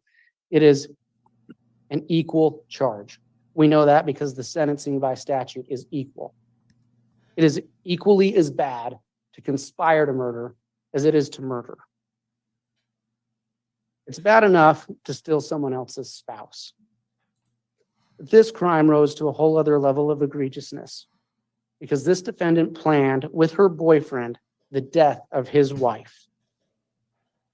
And when her brother and boyfriend committed that actual murder, she was vacationing on a beach in Hawaii. We don't know exactly what Tammy's last moments were like. We can't ask her. We know she had bruising on her body that appeared to be at or near the time of death. Like Tylee, like JJ, the impact on this victim continues. She won't get to spend time with her children. She can't give them advice. She can't be there for her grandchildren, her brothers, and her sister. She missed her mother's funeral. The impact doesn't end with the individual and immediate victims. It spreads. It's the proverbial rock thrown in the lake that ripples and ripples and ripples. Murder tears at the fabric of society more than any other crime. Infanticide defies the law of nature. Mothers are meant to care for their children. When we consider the impact of the victim, it's appropriate for this court to consider the impact on the living victims as well. So when we talk about punishment, it has to match the crime. Agreed. Not only do we need to protect society, do what we can to rehabilitate and deter, the punishment has to match the crime. Punishment must be, because this was the ultimate crime, killing your own children, killing your boyfriend's wife, the punishment must be the ultimate allowed by the law. And at this time, that is life sentences without parole. And we aren't asking that to be harsh. We're asking that because it's the right thing to do. Damn right. Because it's the only punishment that matches what this defendant did. I want to just briefly address some of the material found in the PSI. There are two mental health reports, one by Dr. Watson and one by Dr. Cunningham. Excuse me. And so what's in them? They say that this defendant suffers from a delusional disorder. She has grandiose and persecutory features, which I would note is something that many serious criminals have. It says she has hyper-religiosity with bizarre beliefs. More important, though, than what's in those reports, I want to talk about what's not in them. These are bare bones reports with barely anything more than alleged diagnosis. There's no analysis of her behavior, and that's important to know because psychologically, we can tell more from what a person does than what they say. There's zero evidence provided or in those reports that the defendant's alleged mental illness contributed to her crimes. There's zero evidence in those reports that the defendant's alleged mental illness hindered her ability to know right from wrong. And in fact, the evidence is overwhelming that she did know right from wrong. She lied to the police, she lied to family members, and she lied to friends regarding the children of Tammy. Even their close friends who they shared some of these religious beliefs with, they lied to about the death of the children. And what does that tell us? Well, it tells us that Tylee and JJ didn't die because their mom thought they were possessed. If she truly believed that, she would have preached it because she preached all the time. She didn't tell anyone that because she knew why she killed them. She killed them for money. Her actions show afterwards, not a pattern of grieving. She goes on vacation to Hawaii. She gets married. In those reports, there's zero evidence provided of the defendant's mental state at the time of the crime. And again, all evidence shows that she was highly functioning at the time these crimes were committed. There's no evidence that she wasn't able to provide for her food, clothing, shelter, transportation. Again, she arranged a marriage. She arranged living in Hawaii. Again, and further in these reports, there's no prognosis other than There is one prognosis that states the defendant will make a positive adjustment to prison. Well, that's good because that's where she belongs and that's where she needs to go. Forever. Other than that, ever. there's no treatment suggestions or discussion of possible treatment. Hmm. Again, we'd ask this court to look at the defendant's behavior more than anything she says.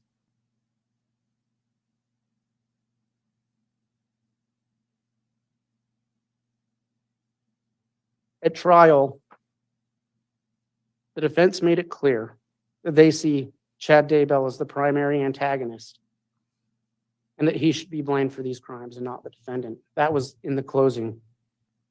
I want to be very clear. This court is precluded today from even engaging in any analysis of that. Chad Daybell's guilt has not been determined yet, and this court cannot engage in some type of balancing analysis of guilt when he must be presumed innocent by this court until proven guilty. Upon being proven guilty, we can have that conversation, but not now. And further, even if he had been determined guilty, this defendant was charged with conspiracy. This is not a comparative fault case. On a conspiracy, if you're in for a penny, you're in for a dollar. And there's an important societal reason. There's an important reason that society has done that. It's bad enough when a person decides to commit a crime, especially one that includes victims. When a person teams up with another person and they agree to commit crimes, they become infinitely more dangerous. And so there is no comparative guilt. There is no comparative liability. This defendant has been found guilty by a jury, and that's all the court can consider in that regards. I would note this case is a perfect example of why we punish conspiracy the way we do, because of the damage that arose from these agreements to murder. So, Your Honor, for the sentence that the state recommends, before I state that, I ask this court to remember the victims and what does justice for Tylee, JJ, and Tammy require. I note that the PSI made a recommendation, and it states, on January 3rd, 2023, the defendant's attorney filed a motion indicating they did not intend to raise a mental health defense. However, if she was convicted, they plan to submit information in support of mitigation during sentencing. It seems important to note that while she has been diagnosed with a mental illness, she had the mental capacity to fabricate a story regarding the whereabouts of her children, change Tylee's Social Security payments to her own account, plan a wedding to Mr. Daybell in Hawaii, attend a family vacation with Mr. Daybell's family, lie to them about not having minor children, and relocate to Hawaii. She did all this with the knowledge her children's bodies were buried on Mr. Daybell's property. Blammo. Those closest to the defendant describe her as a loving and devoted mother. They indicate both children loved her very much. A mother is meant to protect her children. However, the defendant has been found guilty of the brutal murder of her children. The focus should be that 3 innocent people, Tylee, JJ, and Mrs. Daybell, were murdered. The sheer devastation of all the lives impacted by her abhorrent actions warrants punishment. Therefore, it is recommended she be sentenced to a period of incarceration under the custody of the Idaho State Board of Correction. This court is aware PSI writers don't give specific recommendations for what time an individual should spend in prison, but the state does have that. This court is aware that the state's position has always been that justice requires this defendant face the highest level of punishment for her crimes, which at this point is a life without parole sentence. The heinous nature of her crimes and the aftermath of those crimes show an utter and callous disregard for human life. She committed these crimes for remuneration and financial gain, and she has shown no remorse or accountability, and she sees herself as being above the law. She has shown contempt for these proceedings and the process of justice for her children and for Tammy Daybell. At this time, the ultimate punishment is fixed life sentences without the chance of parole. And so specifically, for count 1, for the conspiracy to murder Tylee Ryan and commit grand theft, the state asks and requests a sentence of fixed life without the chance of parole. For count 2, The murder of Tylee Ryan. The state requests a sentence of fixed life without the chance of parole to run concurrent with the fixed life sentence for count 1. For count 3, the conspiracy to murder J.J. Vallow and to commit grand theft by deception, the state requests a sentence of fixed life without the chance of parole to run consecutive to the fixed life sentences for counts 1 and 2. Consecutive sentences are justified here by the severity of the crimes, the fact that it involves different victims, and there was an appreciable amount of time between the murders of Tylee and J.J. For count 4, the murder of J.J. Vallow, the state asked for a sentence of fixed life without the chance of parole to run concurrent with the fixed life sentence for count 3, but consecutive to the fixed life sentences for counts 1 and 2. For count 5, the conspiracy to murder Tammy Daybell, the state requests a sentence of fixed life without the chance of parole to run consecutive to the fixed life sentences previously requested. Come And for on. count 7, grand theft, the state requests the full sentence of 20 years.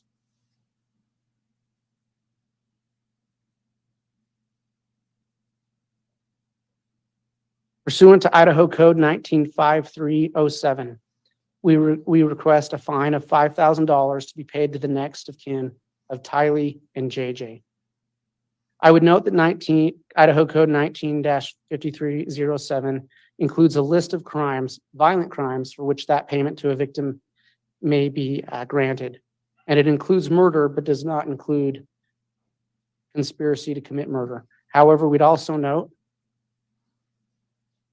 that under Idaho Code, the punishment for murder is the same as the punishment, the punishment for conspiracy is the same for the punishment to commit murder. And so we'd ask for a $5,000 fine to be paid to the next of kin of Tammy Daybell. We'd ask for an order of restitution to the United States of America Treasury in the amount of $22,545, which amount was proven at trial to be the amount that was stolen from the Department of Treasury. I would note, Your Honor, compared to these other crimes, grand theft does not seem like a big deal.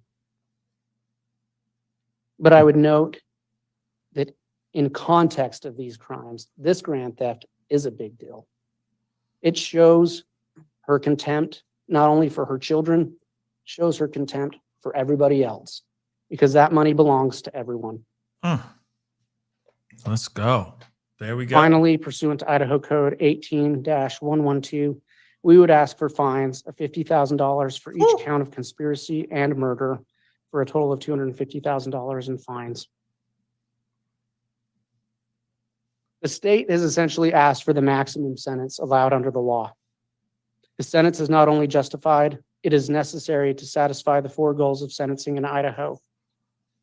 A sentence less than what the state has requested will not satisfy those goals. And I want to end, Your Honor, where I began. What is the value of a life? What is the value of Tylee Ryan's life? What is the value of J.J. Vallow's life? And what is the value of Tammy Daybell's life? Our communities and the people we represent, the value is great, it is immense, and it is immeasurable. No sentence given today will bring those victims back to their loved ones.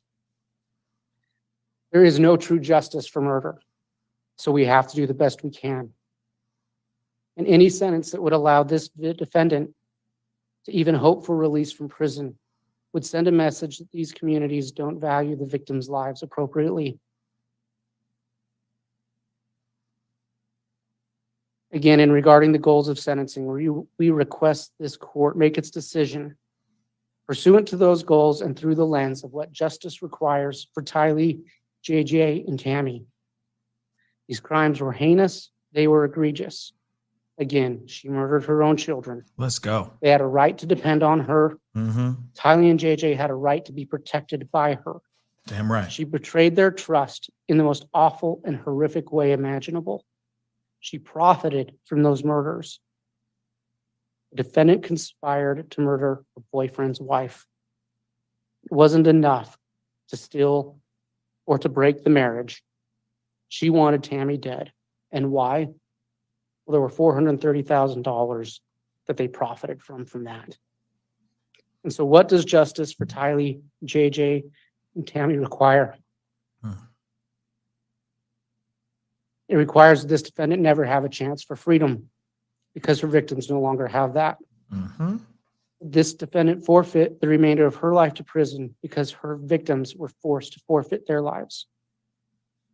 What is the value of a life? Thank you. Damn good. Let's go. Now we got to hear prosecution. Now it's time for prosecution to stand up and make their statement, if they're even going to make a statement, but they will, of course. That's coming up.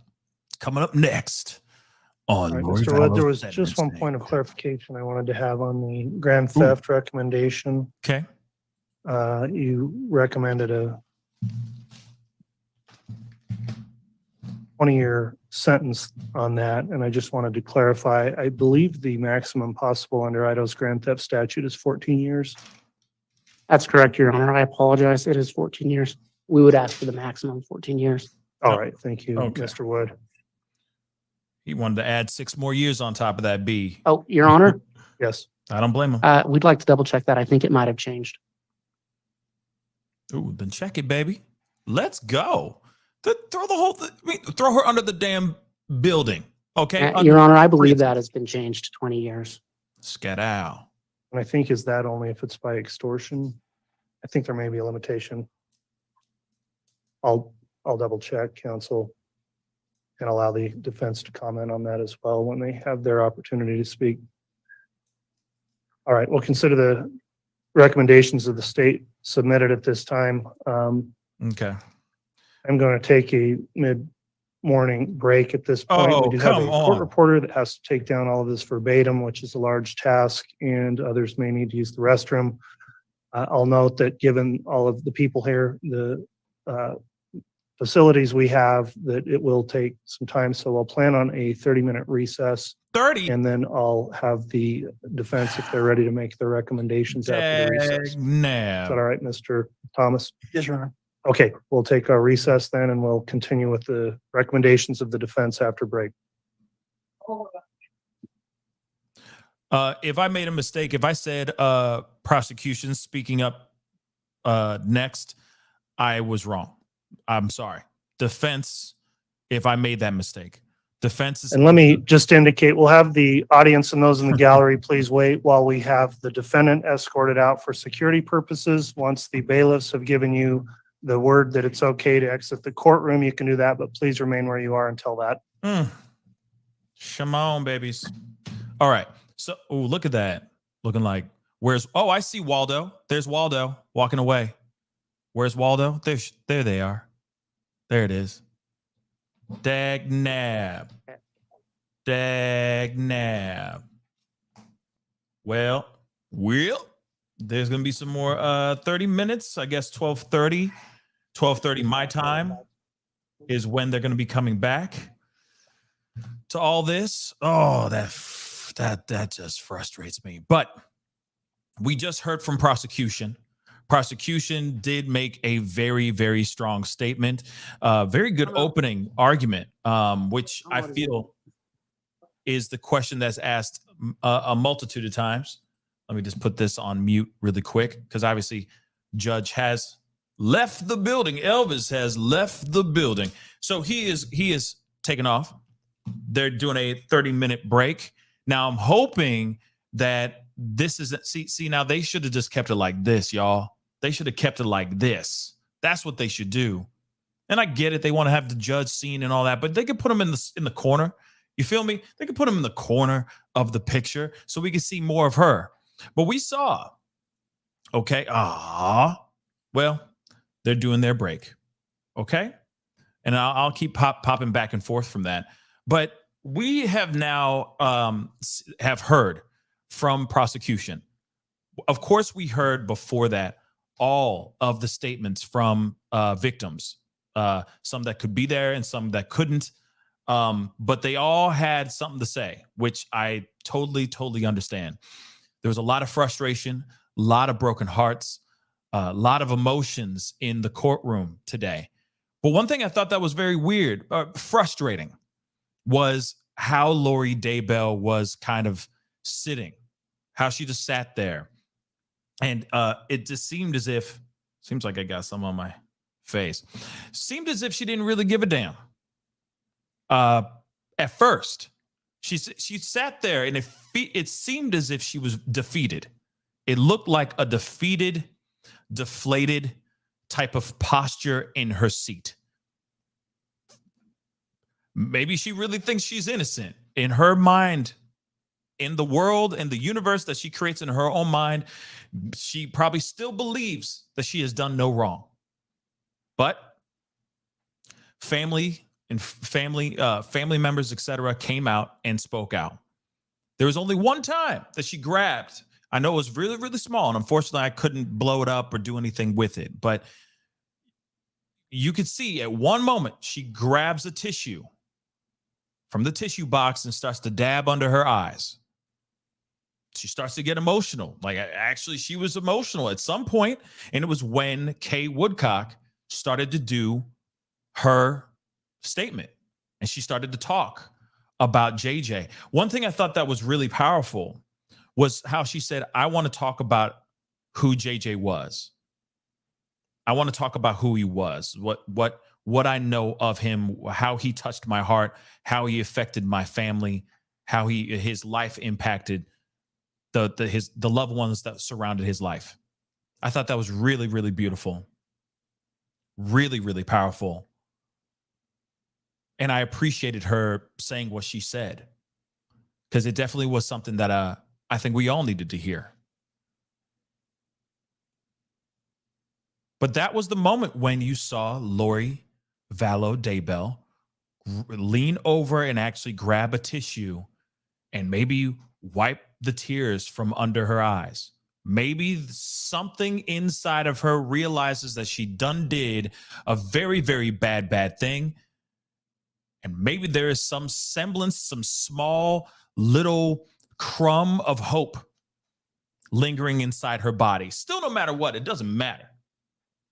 Doesn't matter. What she did is what she did. Now she's going to have to pay the piper. And the only thing that she's going to have to worry about is her own judgment day, right? When she crosses over to the other side into the spirit world, whatever you believe in. But nonetheless, it still affected her in some sort of way. And it may have been just the amount of people speaking and saying what they said. That could have been something that affected her tremendously. But no matter what, I didn't feel bad. I don't feel bad for her. She's getting exactly what she deserves.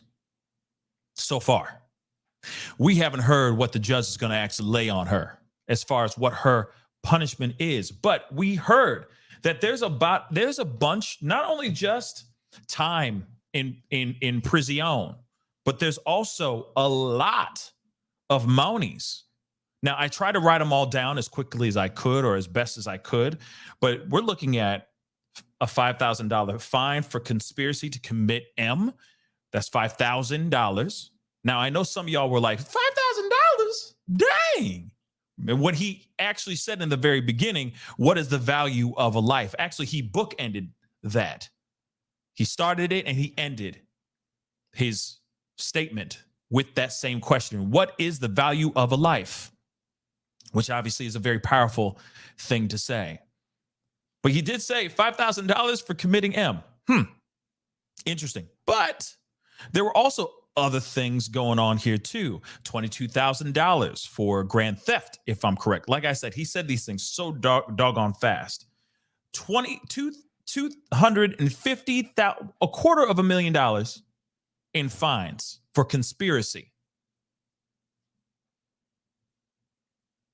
And I'm sure I missed a couple other things. I mean, just as far as the fines go. So $250,000 in fines for conspiracy. Whole lot of quiche. Okay, not to mention 5 counts. If I counted it correctly, 5 counts of fixed life without parole. Then 1 count of grand theft, which which could be 20 years or could be 14 years. Apparently, they said they moved the needle on that punishment. And they're looking at or what the maximum is. And they want the full maximum punishment for her as far as time spent in prison. So it could be 14 or it could be 20 years. Still, there's still a lot here to unfold. Like I said, he said these things pretty quick, pretty fast. I try to write them down as quickly as I could. I may have missed a count or two. Of course, I'm going to try to see if there's any news articles or anything with that stating exactly what he asked for as well during this break. But still, that's a whole lot for her to look at. And that's a whole lot for the judge to look at as well. Again, the question is, what is the value of a life? It's a damn good question. That's a damn good question, but let's be real. She gonna be in prison for a very long time. And I hope that they throw the book at her. Somebody just said earlier, hope they throw the whole library at her. I hope they do. Throw the whole library at her. That's what I want to see. So I'm hoping, is Judge Boyce going to be, is he going to be forgiving, if that makes any sense? Is he going to be kind? And, you know, in this situation, Catherine, on Facebook, unfortunately, with this whole thing, I know that a lot of people would want the DP, would want the ultimate price, the chair, injection. In Idaho, the pew-pew. But she dodged that. She completely dodged that. So the only thing that she could get, the worst she could get, is life without the possibility of parole.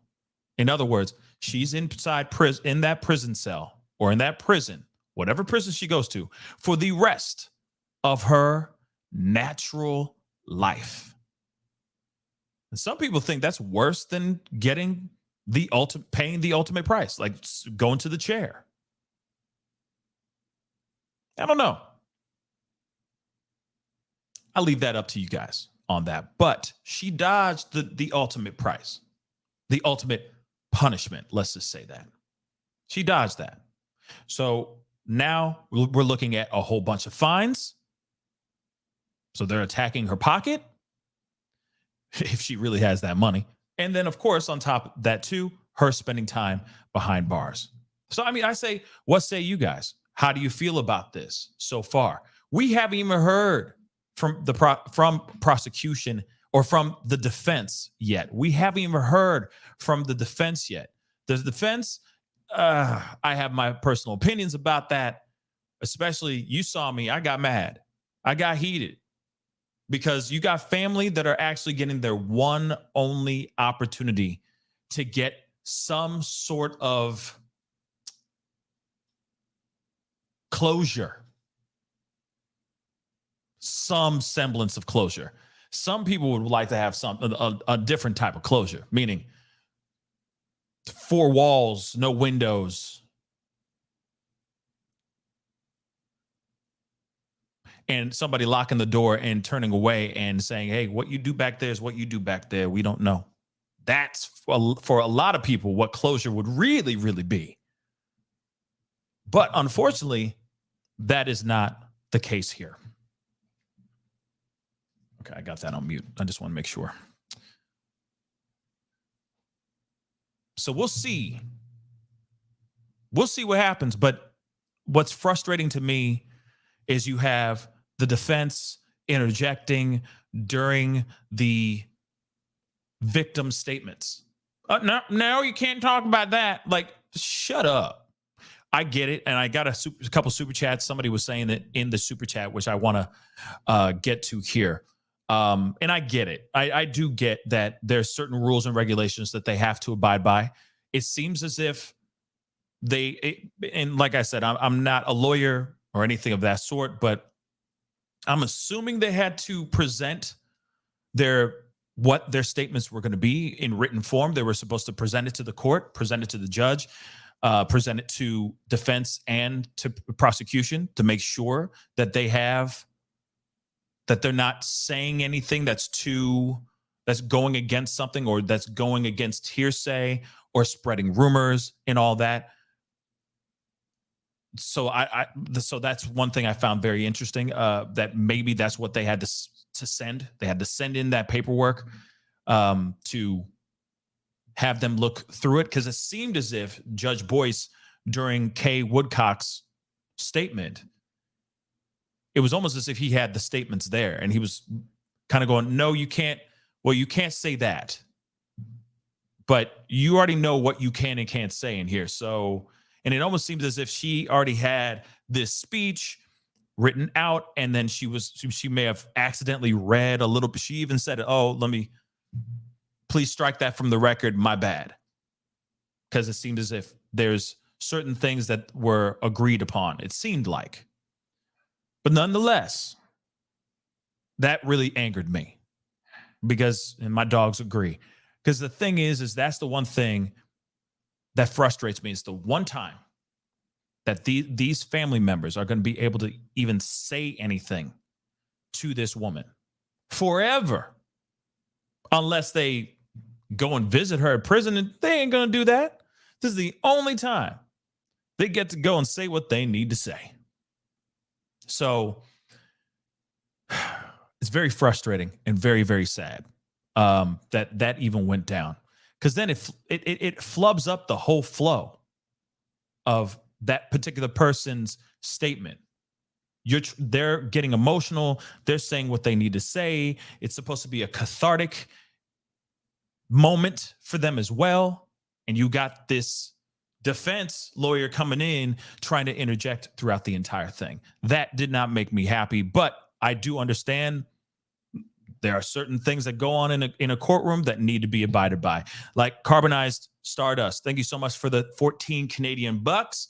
Says, unfortunately, the judge has to be fair, so there can never be a question of a lack of conduct in court. Yes, I understand. She shall have no wiggle room out of her cage. Lots of love to you in the chat. Now, I appreciate what you said here. I do agree. I get it. No matter what, she's screwed. Just hopefully she gets full extent. She gets punished within the full extent of the law. That's what we're all hoping and praying for, right? That's what we're all got our fingers crossed for. But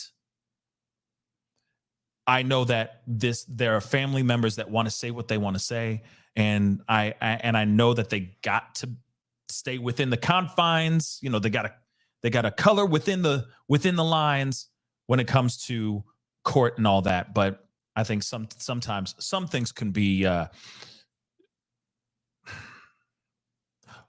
overruled or overlooked. Let's just say that. Ladybug, thank you so much for the 2 Canadian. This monster and Chad earned the biggest sentence. I hope you're right, dag nabbit. Like, I really hope you're right. We don't know where the judge's head is at. We don't know where Judge Boyce's head is at right now. He could be down for this, saying, yep, she getting full extent, or he can go with a lighter sentence. He could sit there and go, well, I feel for her. I don't know. You never know, baby. You just never know. So we are going to sit tight and see what happens there too. But Ladybug, thank you so much.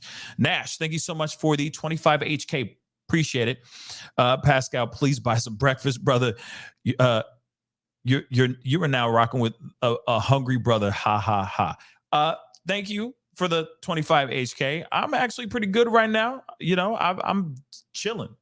I'm just ready for some news, and I'm ready for some justice. I'm hungry for justice right now. Let's be real. And say hey to Alicia K. Thank you so much for becoming a member. I really do appreciate it. Thank you so much. Welcome to the family. And just like Alicia K, you can do the same by hitting that join button down below and becoming a member of the family. Hit that join button down below if you want to support the channel. All right. I appreciate it. And again, these purple lights don't pay for themselves. So if you can, Appreciate it. Or if you just want to support the channel in another way, you can go over to my Patreon, patreon.com/the Pascal Show, and support over there as well. But very interesting. Thriving and Beyond. Oh no, the judge is going to be dropping the hammer on her. We'll see. I don't know, baby. I don't know. Like I'm hoping that it's true. I'm hoping that's going to be the case. I really am. But you never know nowadays. I mean, I feel like with Alec Murdoch, Maggie, Paul, I kind of feel like the judge went easy on Alec. I will say that.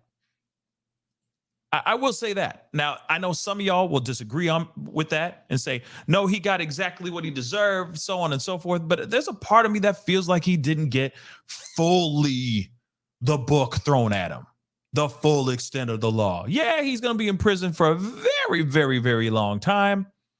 But I feel like he didn't get the full extent. That's just, I feel like he went easy on him. Now, this situation, you never know. The judge might feel some type of way. He might have a heart in some, but I don't know. You maybe not a heart.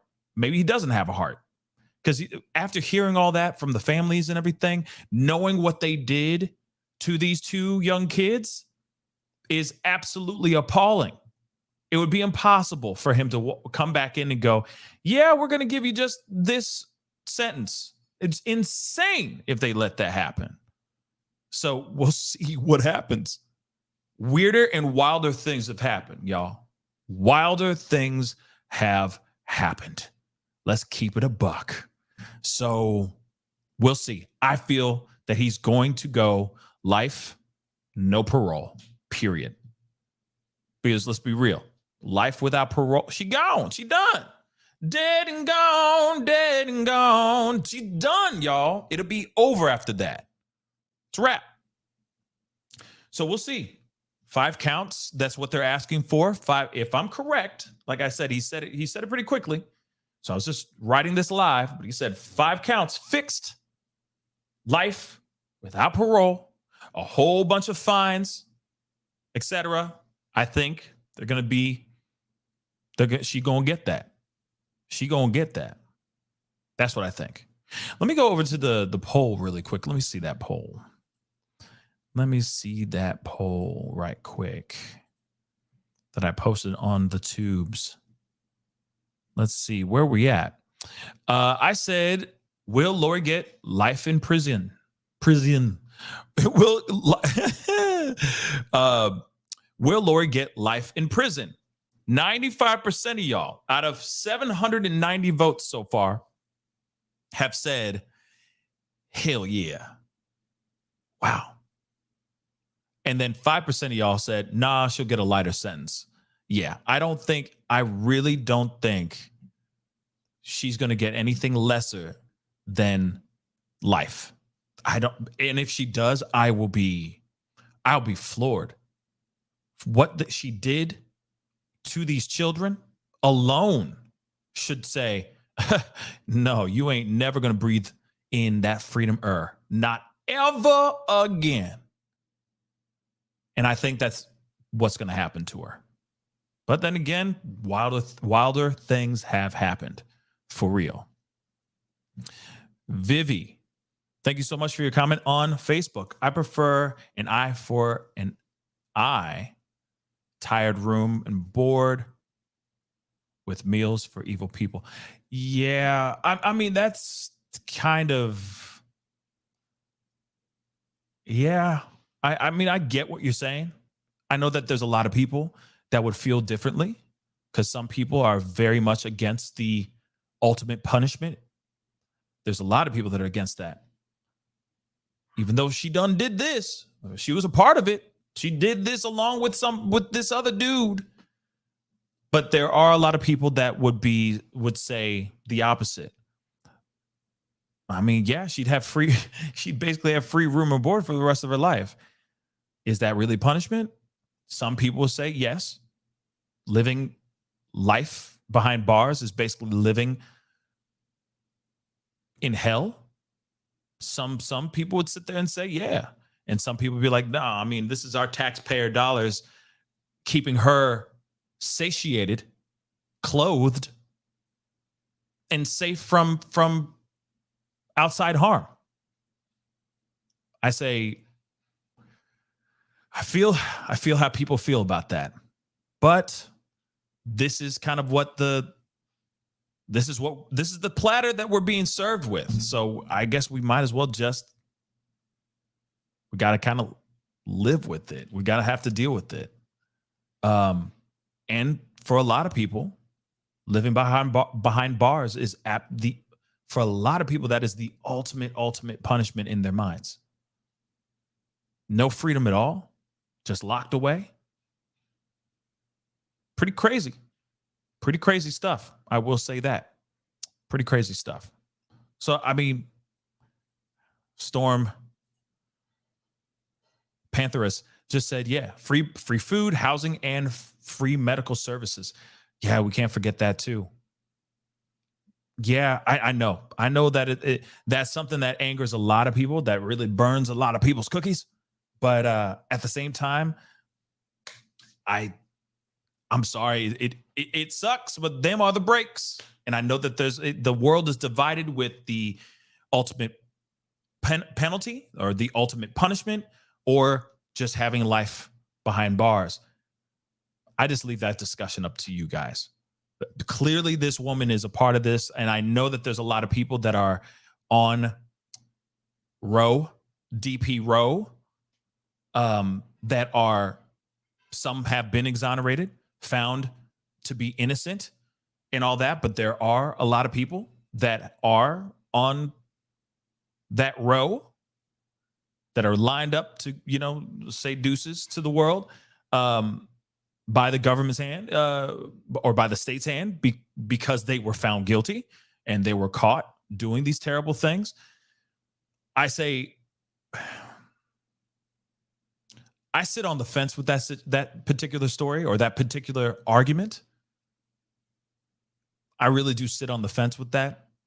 There are certain things that I believe in. The crime or the punishment has to meet the crime, like prosecution did make in that statement or in their sentencing statement. I do believe in that. And something like this, my Lord, sometimes you think about that and it's like, who in their right mind would ever take the lives of children? Who? And should they get life in prison, or should they deserve something harsher? I know how I feel about that. My gut reaction leans really hard one way.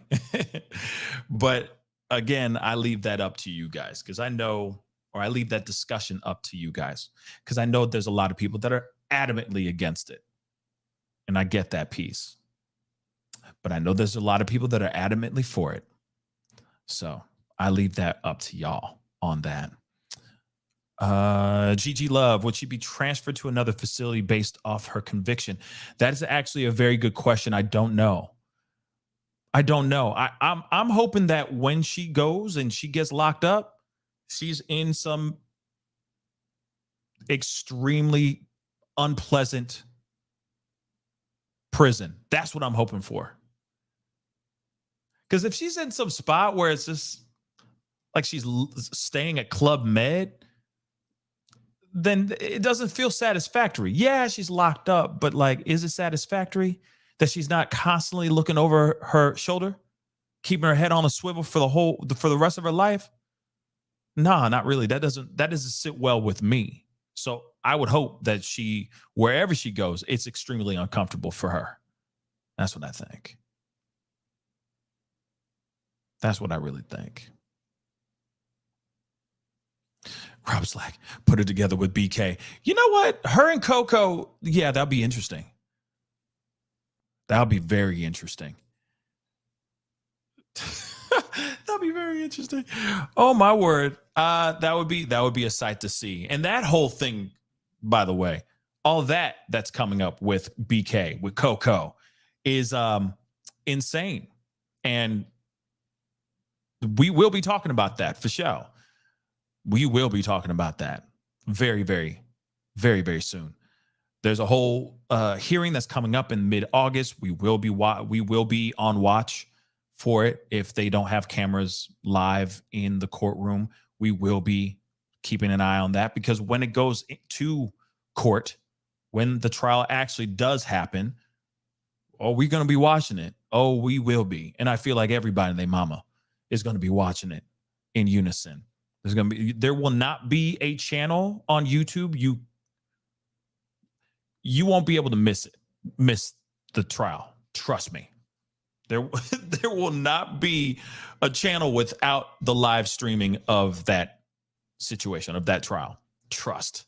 When it comes to Coco, we go watch. Madeline, we gonna watch. Trust. We gonna watch that ish. Trust. We gonna watch. Because we've been covering that for a while now. And yeah. So when it comes to this, I'm interested to see what you guys think about it. It is a very, very interesting. The very beginning was very heartbreaking and then frustrating at the same damn time. And I know a lot of people feel like, hey, you know, they have to abide by these particular rules. They got to stay within the lines and all that. And I get that. But at the same time, this is the family's last time. You know, if it's not a cursing them out, as long as they keep it within the confines of what would be considered kosher in their statements, then let them talk. As long as they're not inaccurately accusing that particular person that's on trial of doing something else, then I fully sit there and say, just let them talk, y'all. But we'll see. Now, Nikki, Pascal, it's with a C and an A. It's C-A-L, but it's okay. It's right there over on the corner, right down there. See that? That's how you spell my name, but it's all good. Did Judge rule on cameras in the court on Koberger yet? From what I understand, just going into the BK really fast, from what I understand, oh, there you go. She fixed it. Much better. There we go, Nikki. I appreciate it. But from what I understand, they said that the cameras so far are allowed. I don't know if it is going to be, I don't know if it's going to be live. That's the only thing. And I think that's going to be a very frustrating thing for everybody, because everyone's going to try to find a way. Everyone's going to be fighting to find a stream or a way of listening to this or watching it. I just hope it's not like one of the other cases where it was all audio. It was very frustrating for a lot of people because they couldn't see anything. Same thing with like the Gannon Stauch trial, or the Letitia Stauch trial. That was extremely frustrating for a lot of people because they just only had like this. They had like this crappy Zoom thing. No cameras really in there. And it may be exactly like this. Koberger's trial may be exactly like this. Put that in your brains for a second. It might look exactly like this. And that sounds like hell on earth for me. And I'm sure for all y'all. Because you want to see his face. You want to see his facial expressions. You want to see how he sits there and says anything. There might be a possibility of him taking the stand to speak on his own defense, to speak on his own behalf. It is absolutely insane. And the fact that if he does do that, don't you want a good old-fashioned nice HD camera pointing at his mug? I'm going to answer for you guys. Yes, you do. So I'm a little frustrated that it could end up being like this, like a Zoom meeting trial, which is trash. Trash. So, Lil Patty, actually, you know what? That is one thing I do not know, and that's a very good question, Lil Patty. Why was the DP taken off the board? You know what? Let me look that up really quick. Let me see if I can find a question, find an answer. –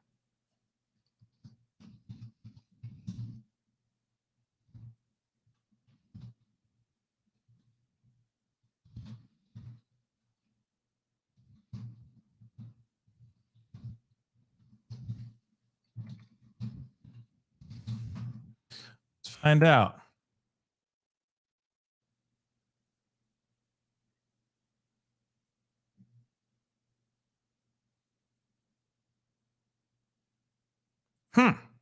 Let's see here. Let me open up this. Since we got what? Allegedly a few more minutes. There's like a few more minutes. Let me really quick pull this up for all of us to see while we, oh, you mother loving. That's, I hate when they do that whole paywall or like, you got to subscribe to watch the rest of this whole thing or to read this whole thing. That's BS. Let's take a look at this article real quick. And just so a lot of you guys know, she is 50 years old.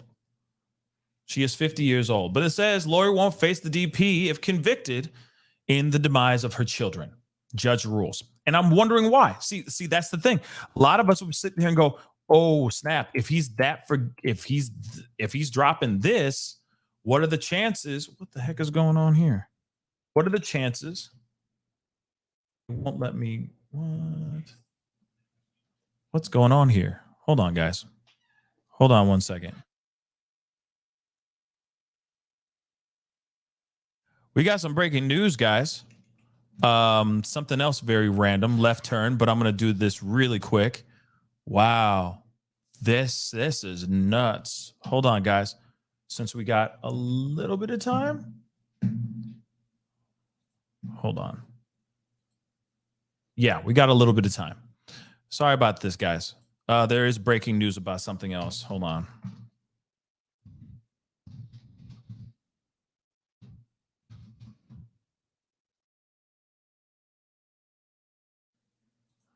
Okay.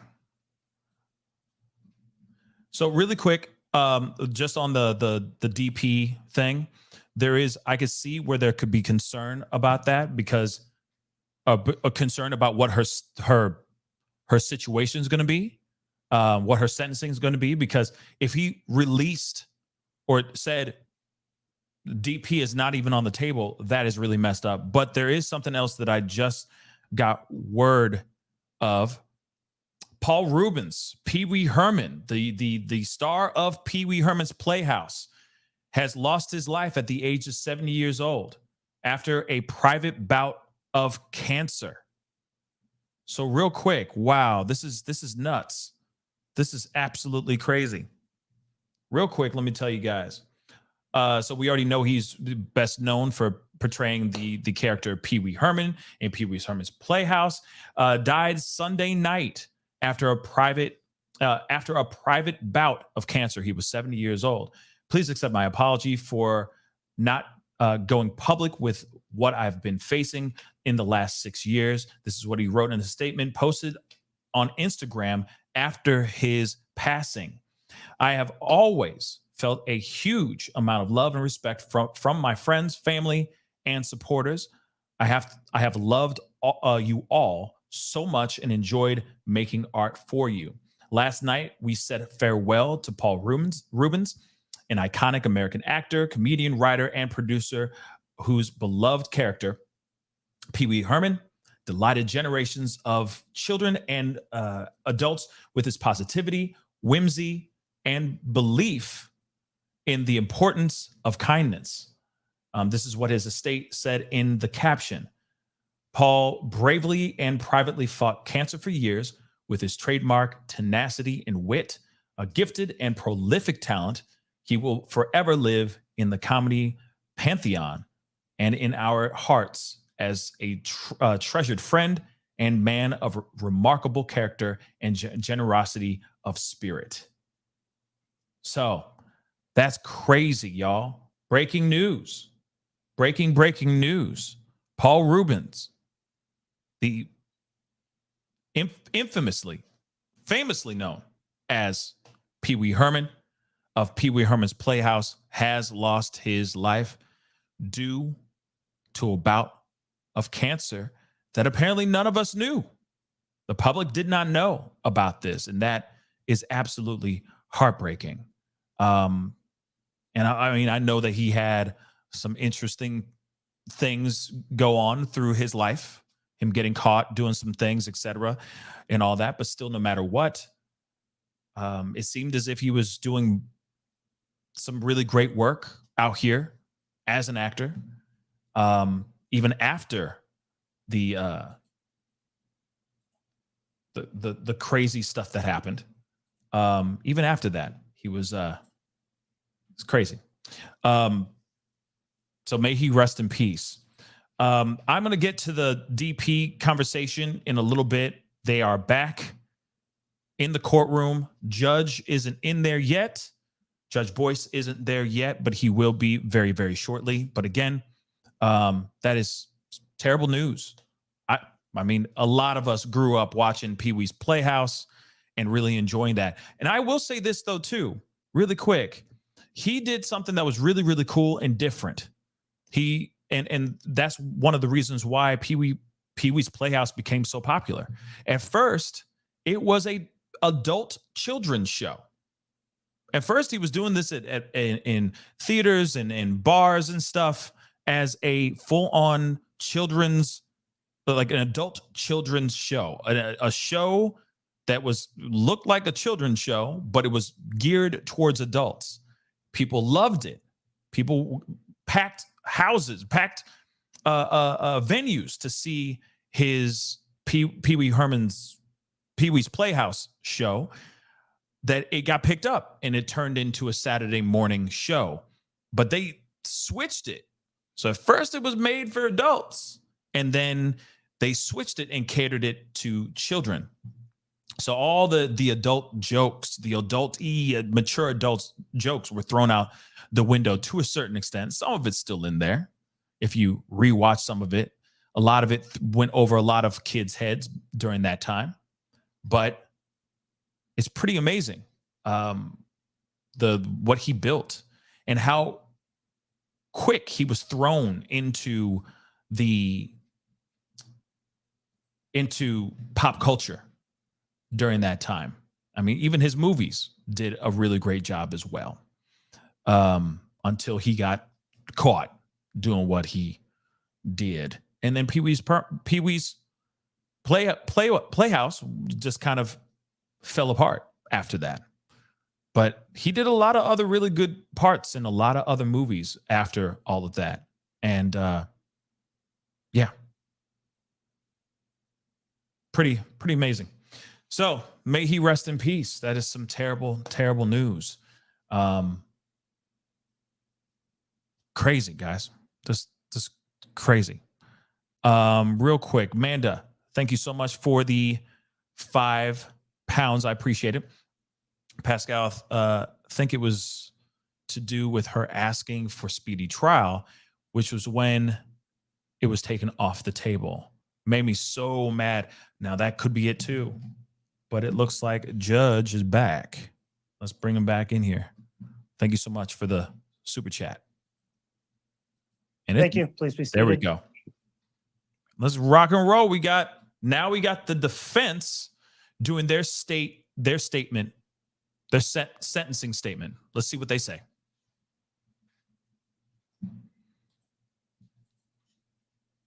Okay, we're back on the record on KCR 22211624, State of Idaho versus Lori Noreen Vallow. This is the sentencing hearing. We took a mid-morning break. The state concluded its sentencing recommendations, and the defense may now present theirs. The court would also thank everyone for complying with the conduct order in effect and not having any disturbances throughout the morning. I appreciate everyone continuing to comply with that order. With that in mind, then, Mr. Thomas, is the defense ready to present their recommendations? We are, Your Honor. All right, Mr. Thomas, you can proceed. Would the court prefer if I stand, or is it okay for me to sit, given the acoustics in the room? I think it'd probably be better if you remain seated to pick up the recording on the record. Very good, Your Honor. Thank you. Hmm. Your Honor, some 20 years ago, I was sworn into the bar and took a sacred oath to uphold the Constitution. And part of upholding that Constitution is making sure that the state meets their burden on criminal cases. They're required to prove beyond a reasonable doubt every aspect of the case. And I used to be a prosecutor back in the day, 20 years ago. I understand the burden and I understand the weight that they carry. I enjoyed the job, but it was a bit of a commute. And after a couple of years, I found a job that was closer to home, gave me a little more opportunity to be with my family. And so I took the job, but I was going to be a job as a public defender. And it was hard. I was torn because people would come to me and they would say, you know, how can you do that? How can you represent people that are charged with such horrible and terrible things? Okay. And so I went to my wife, one of my best and greatest counselors, and I said, what do you think of all this? And she told me, John, I don't think Jesus Christ was a prosecutor. He is our greatest advocate. And I sit beside Lori Vallow, and I hope and pray for words that he would have me say. And so I've reflected upon this day and this hour for a long time, several weeks. Yeah. And the message that I think I need to tell the court and the recommendation that I need to give to the court regarding Ms. Vallow is a message of peace and love and joy and hope. First of all, peace. There are so many victims in this case. So many lives have been touched in a negative way. There is devastation and destruction surrounding this case. 3 deaths. And my heart aches. It truly does, as does the rest of my team, Jim and Brandon and all of our experts. We ache with the victims in this case.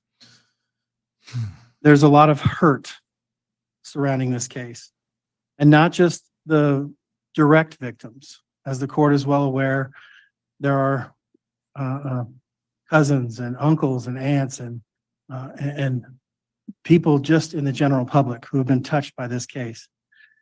And that hurt can sometimes be manifest as hate. And I think that Lori Daybell is probably the most hated woman in America right now, and maybe in the world. Well, But that hate will never bring closure to the victims. That hate will never bring about the healing to those who are hurt by this case. And hate will never bring about peace. Martin Luther King Jr. once said that hate cannot drive out hate. Only love can do that. MLK, huh? Okay. Darkness cannot drive out darkness. Only light can do that. So how do we stop the hurt and the pain and the loss? And I've heard from a number of people today who've talked about JJ never being able to reach his milestones or his 21st birthday, or we wouldn't know what Tylee was going to be when she grew up. We'll never see her playing in the front yard with her children. We'll never know. We'll never know what Tammy's students make of themselves as they grow up. He had an extra 30 minutes to go through this. You know But that, we right? need peace to replace the hurt. Oh my God. And that peace and that healing will only come about by love and compassion. And I hope that each person that's touched by this case, whether they're a family member or a friend or just someone who has followed this case from the beginning, I hope they can heal and find some semblance of peace again, because this world needs peace. Which brings me to love. And I think that's how we're going to get back to peace. And Lori, if she could speak to each one of those people who have been hurt by this case or been affected by this case in a negative way, her message would be one of love. Her motto is, love is the key. What? And Yeah. You want to strike that? Lori's a very misunderstood person. What?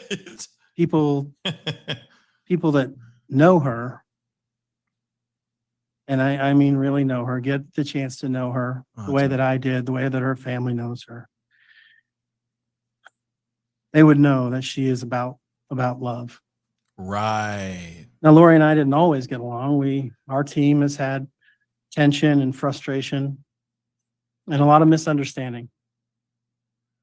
But overwhelmingly, an overarching concept behind Lori and everything that she says to us and everything that she does is love. He's singing for his supper. So if you get to know Lori, you'd find that she's a very different person than she plays on TV. She's kind, she's loving, she's caring, she's very witty, she's insightful, she's smart. Hmm. And if you talk to people that knew her prior to 2018, prior to this whole crazy series of events, you'll hear about a wonderful person who is active in her church, who was active in her community, who loved her children, very active in their lives. You'll hear people who talk about how great she was with their children in her church callings, in her neighborhood. She was a great mother to her kids. Her son, Colby, in fact, testified at trial that she was a great mother when he was growing up. I mean, this She is has his job. redeeming values. This is his job, right? Kay Woodcock sang her praises today, that Lori was a great mom and that Kay allowed JJ Canaan to be adopted by Lori and Charles. No, you got And that there's wrong. a lot of confusion and there's a lot of misunderstanding about how this ultimately came to pass. And that's probably not going to change anytime soon. Trash. There will be a lot of misunderstanding and a lot of confusion for a while. This brings me to my last topic of healing, and that is of hope. Yeah. So what is hope? Well, hope is defined as a feeling of expectation and desire for a certain thing to happen. So what do we want to happen in this case? Life behind bars. I think the court is well aware of the 4 goals of sentencing pursuant to Idaho Code 1925-21. The first and foremost is the protection of society. The second most important is rehabilitation, and then deterrence of the individual and the public generally. And finally, the least important, according to statute, is that of punishment. Now, first-degree murder is first-degree murder, and conspiracy carries the same punishment. Under Title 18, 4004, and I quote, "The court shall impose a life sentence with a minimum period of confinement of not less than 10 years, during which the period of confinement of the offender shall not be eligible for parole or discharge or credit or reduction of sentence for good conduct, except for meritorious service." Horse manure. So those are the 2 guiding principles that we have to look at. And I know the court's well aware of this. This isn't necessarily for the court's edification. But I think we have to think about how are we going to heal the hurt and the pain and the devastation of this case with hope. How do we reconcile the 4 goals of sentencing in Idaho Code 1925-21 and the requirements of punishment in 18-4004 with hope? Well, we, and collectively, I'm talking about the court, the prosecution, and the defense collectively, have saved the life of the defendant. I don't think the court, nor the prosecution, or the defense team should take credit or blame for the death penalty being taken off the table as a possible punishment. In my opinion, it was a collective effort, an effort that led to the court's decision. It was a necessary outcome to a series of events that no one person can be credited or blamed. We saved her life. And that is a win. That's a win for all humanity. So now what do we do? Lock her up. Throw away the key. Court can, as the state requests, find a sentence appropriate of fixed life without parole. That certainly meets the protection of society and punishment, the first and last goals of sentencing. However, if the court so chooses, the court can also give the defendant a fixed term of years to serve in prison, followed by an indeterminate term of life. And after great deliberation and thought, we would ask the court to sentence Ms. Vallow Daybell to a 20-year fixed term with an indeterminate term of life. We believe that that meets all the goals of sentencing with an added bonus of hope. The what? So why would we give the defendant any hope at all? Are we rewarding her? I don't think so. What? It's not about her. Giving her hope, it's for us. It's for everyone in this courtroom. It's for everyone watching on the internet. It's for everyone who's going to watch this on television. It's for everyone who lives and breathes outside the walls of prison. Her hope will benefit society. In our opinion, if you give her fixed life, you will have essentially thrown her away. She has no incentive to rehabilitate. There is no deterrent to her or anyone else. The punishment portion is final and all-encompassing. However, if we give her hope, we protect society by keeping her behind bars well into her 70s, but she has the incentive to be a model prisoner. She has the incentive to help those women that she interacts with in prison. And over time, she changes her behavior, her routines become habits, and she helps other inmates. If She becomes a better person. And as these inmates interact with her, this better version of Lori Daybell, they become better people as they re-enter society. So without hope, the likelihood of success in reaching any of the goals of sentencing other than punishment is very low, if not non-existent. this mother lover. Your Honor, we live in the greatest country in the world. We can do this. We can't bring JJ back. We will never reach those milestones. We can't bring Tylee back. She'll never have children of her own. And we can't bring Tammy back. She'll never visit with her grandkids or teach a young student in the library or in her computer class. But we can try to bring others up who go to prison to a higher level than they are when they went in. Blah. And I think that's important. And I think that's a testament to JJ and to Tylee and to Tammy. I think that gives them something to carry on in the future. Forgetting about Lori Daybell is not the way that we're going to heal.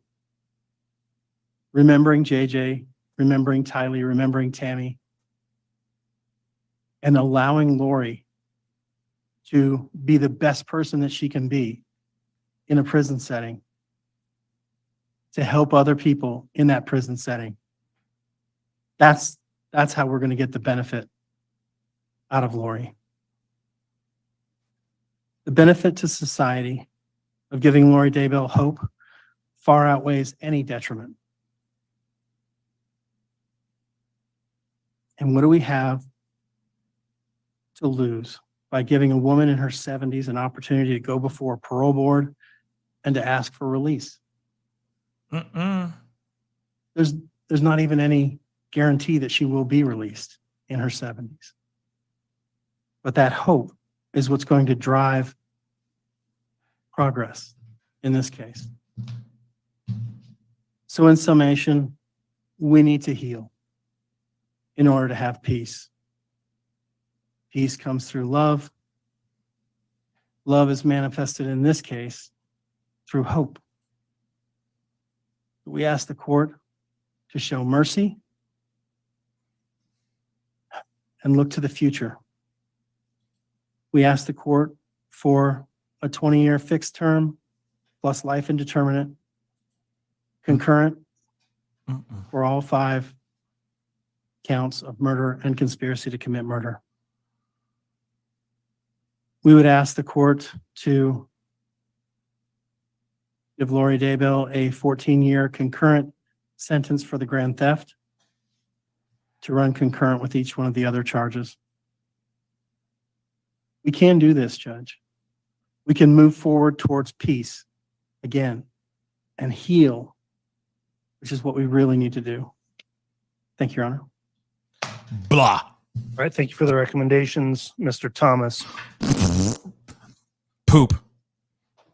That was poop water. That was All right, dog Ms. Vallow, water. before I impose sentence, if you choose, you may address the court. This is known as the right of allocution, which permits you to make a statement on your own behalf or present any information in mitigation of the punishment for the crimes you've committed. And let me inquire at this time, do you wish to address this court? All right, very well. You may make your statement. Whoa, she's speaking. Holy cow. She speaks. Oh my God. I would like to start by quoting John from the New Testament in the Bible. In John chapter 8, verse 7, Jesus says, "He that is without sin among you, let him first cast a stone at her." Are you serious? Then in verse 15, Jesus says, "Ye judge after the flesh, I judge no man. And yet if I judge, my judgment is true." Get out of here. Jesus knows me, and Jesus understands me.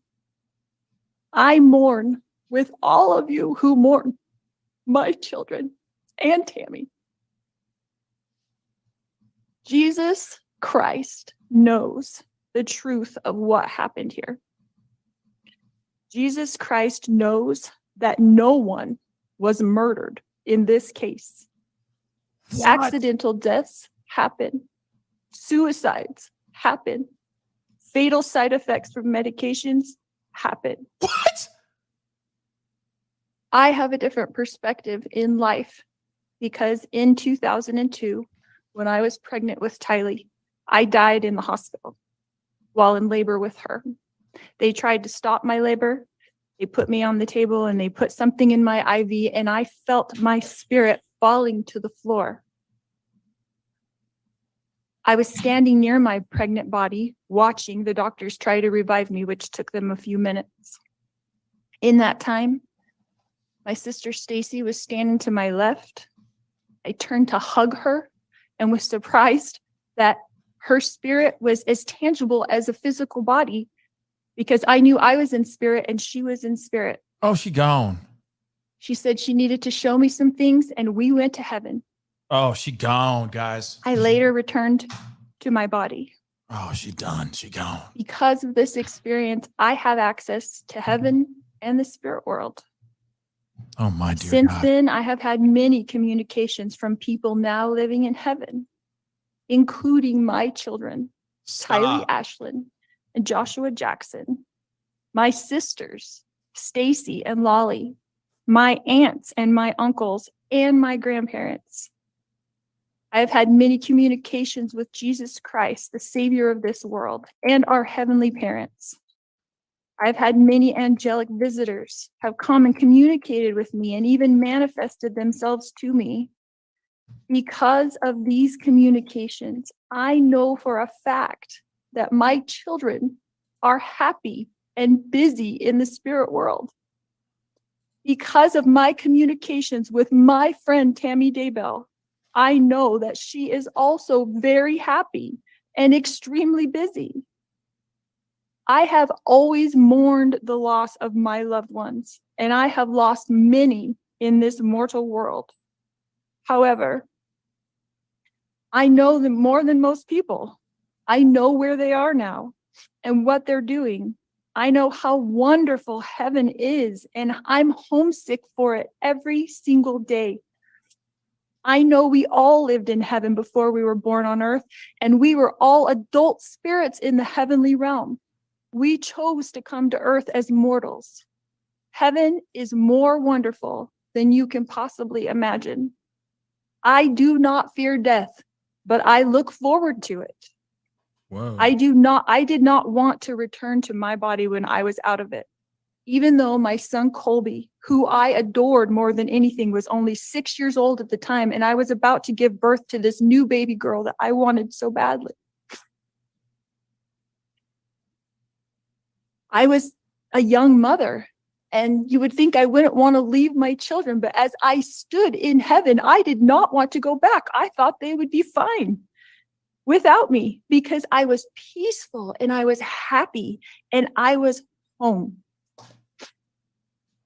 But then I was told by Jesus that I needed to go back and complete things that I had covenanted or promised to do before I was born. No. This caused me a lot of distress because I knew heaven was my real home and I only wanted to be there. I was free from pain, emotional and physical.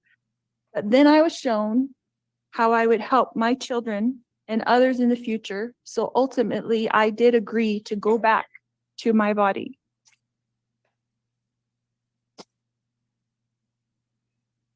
Kylie has visited me. She is happy and very busy. Kylie is free now from all the pains of her life. Kylie suffered horrible physical pain her whole life. I sat with Kylie in the hospital year after year after year while she screamed in pain when the morphine wasn't even enough to take away the pain of her pancreatitis. I sat there while she cried and I held back her hair while she threw up.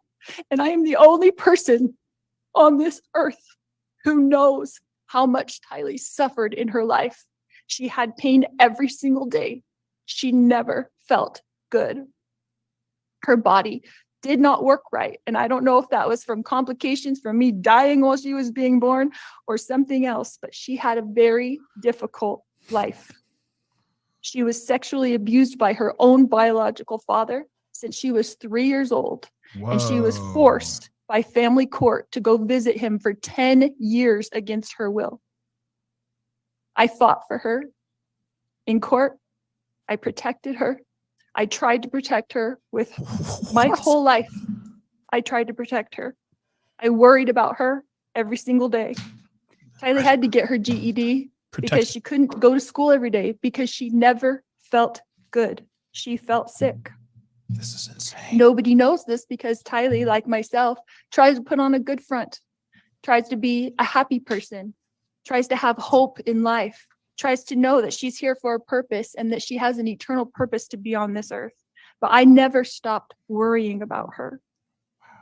One of the times that Kylie came to me as a spirit after she died, she commanded me and she said to me, "Stop worrying, Mom. We are fine." She knows how I worry and how I miss her. The first time JJ visited me after he passed away, he put his arm around me and he said to me, "You didn't do anything wrong, Mom. I love you. And I know you loved me every minute of my life. JJ, Joshua Jackson, was an adult spirit, and he was very, very tall when he put his arm around me.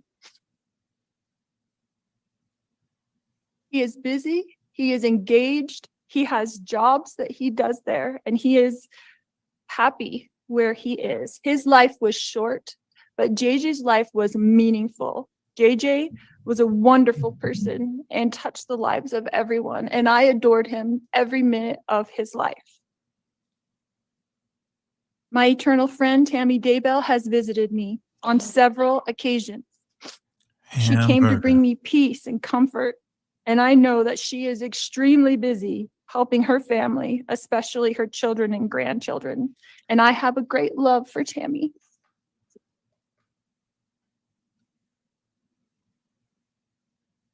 My beautiful children, Tylee Ashlyn and Joshua Jackson, rest safely this day in the arms of Jesus. My wonderful friend, Tammy Daybell, rests safely this day in the arms of Jesus. And I look forward to the day when we are all reunited, and I too will rest with them in the arms of my Jesus. Wow. All right, Ms. Vallow, thank you for your comments to the court. Wow. Let me ask you at this time, Ms. Vallow, are you fully satisfied with the representation you've received from your attorneys throughout this case? Yes. Thank you. Oh my God.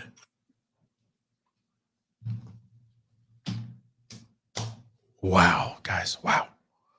Wow. Bye, girl. Bye. Wow. She just said some thanks. Wow. All right, the court will What? conclude then with my own review of the matter and then pronounce sentence. Ms. Vallow, based on the jury's verdict of guilty in this case, it is the judgment of this court that you're guilty of the following counts of the amended indictment. Count 1, conspiracy to commit first-degree murder of Tylee Ryan and grand theft by deception. Count 2, first-degree murder of Tylee Ryan. Count 3, conspiracy to commit first-degree murder of Joshua Jackson Vallow and grand theft by deception. Count 4, first-degree murder of Joshua Jackson Vallow. Count 5, conspiracy to commit first-degree murder of Tammy Daybell. And count 7, grand theft.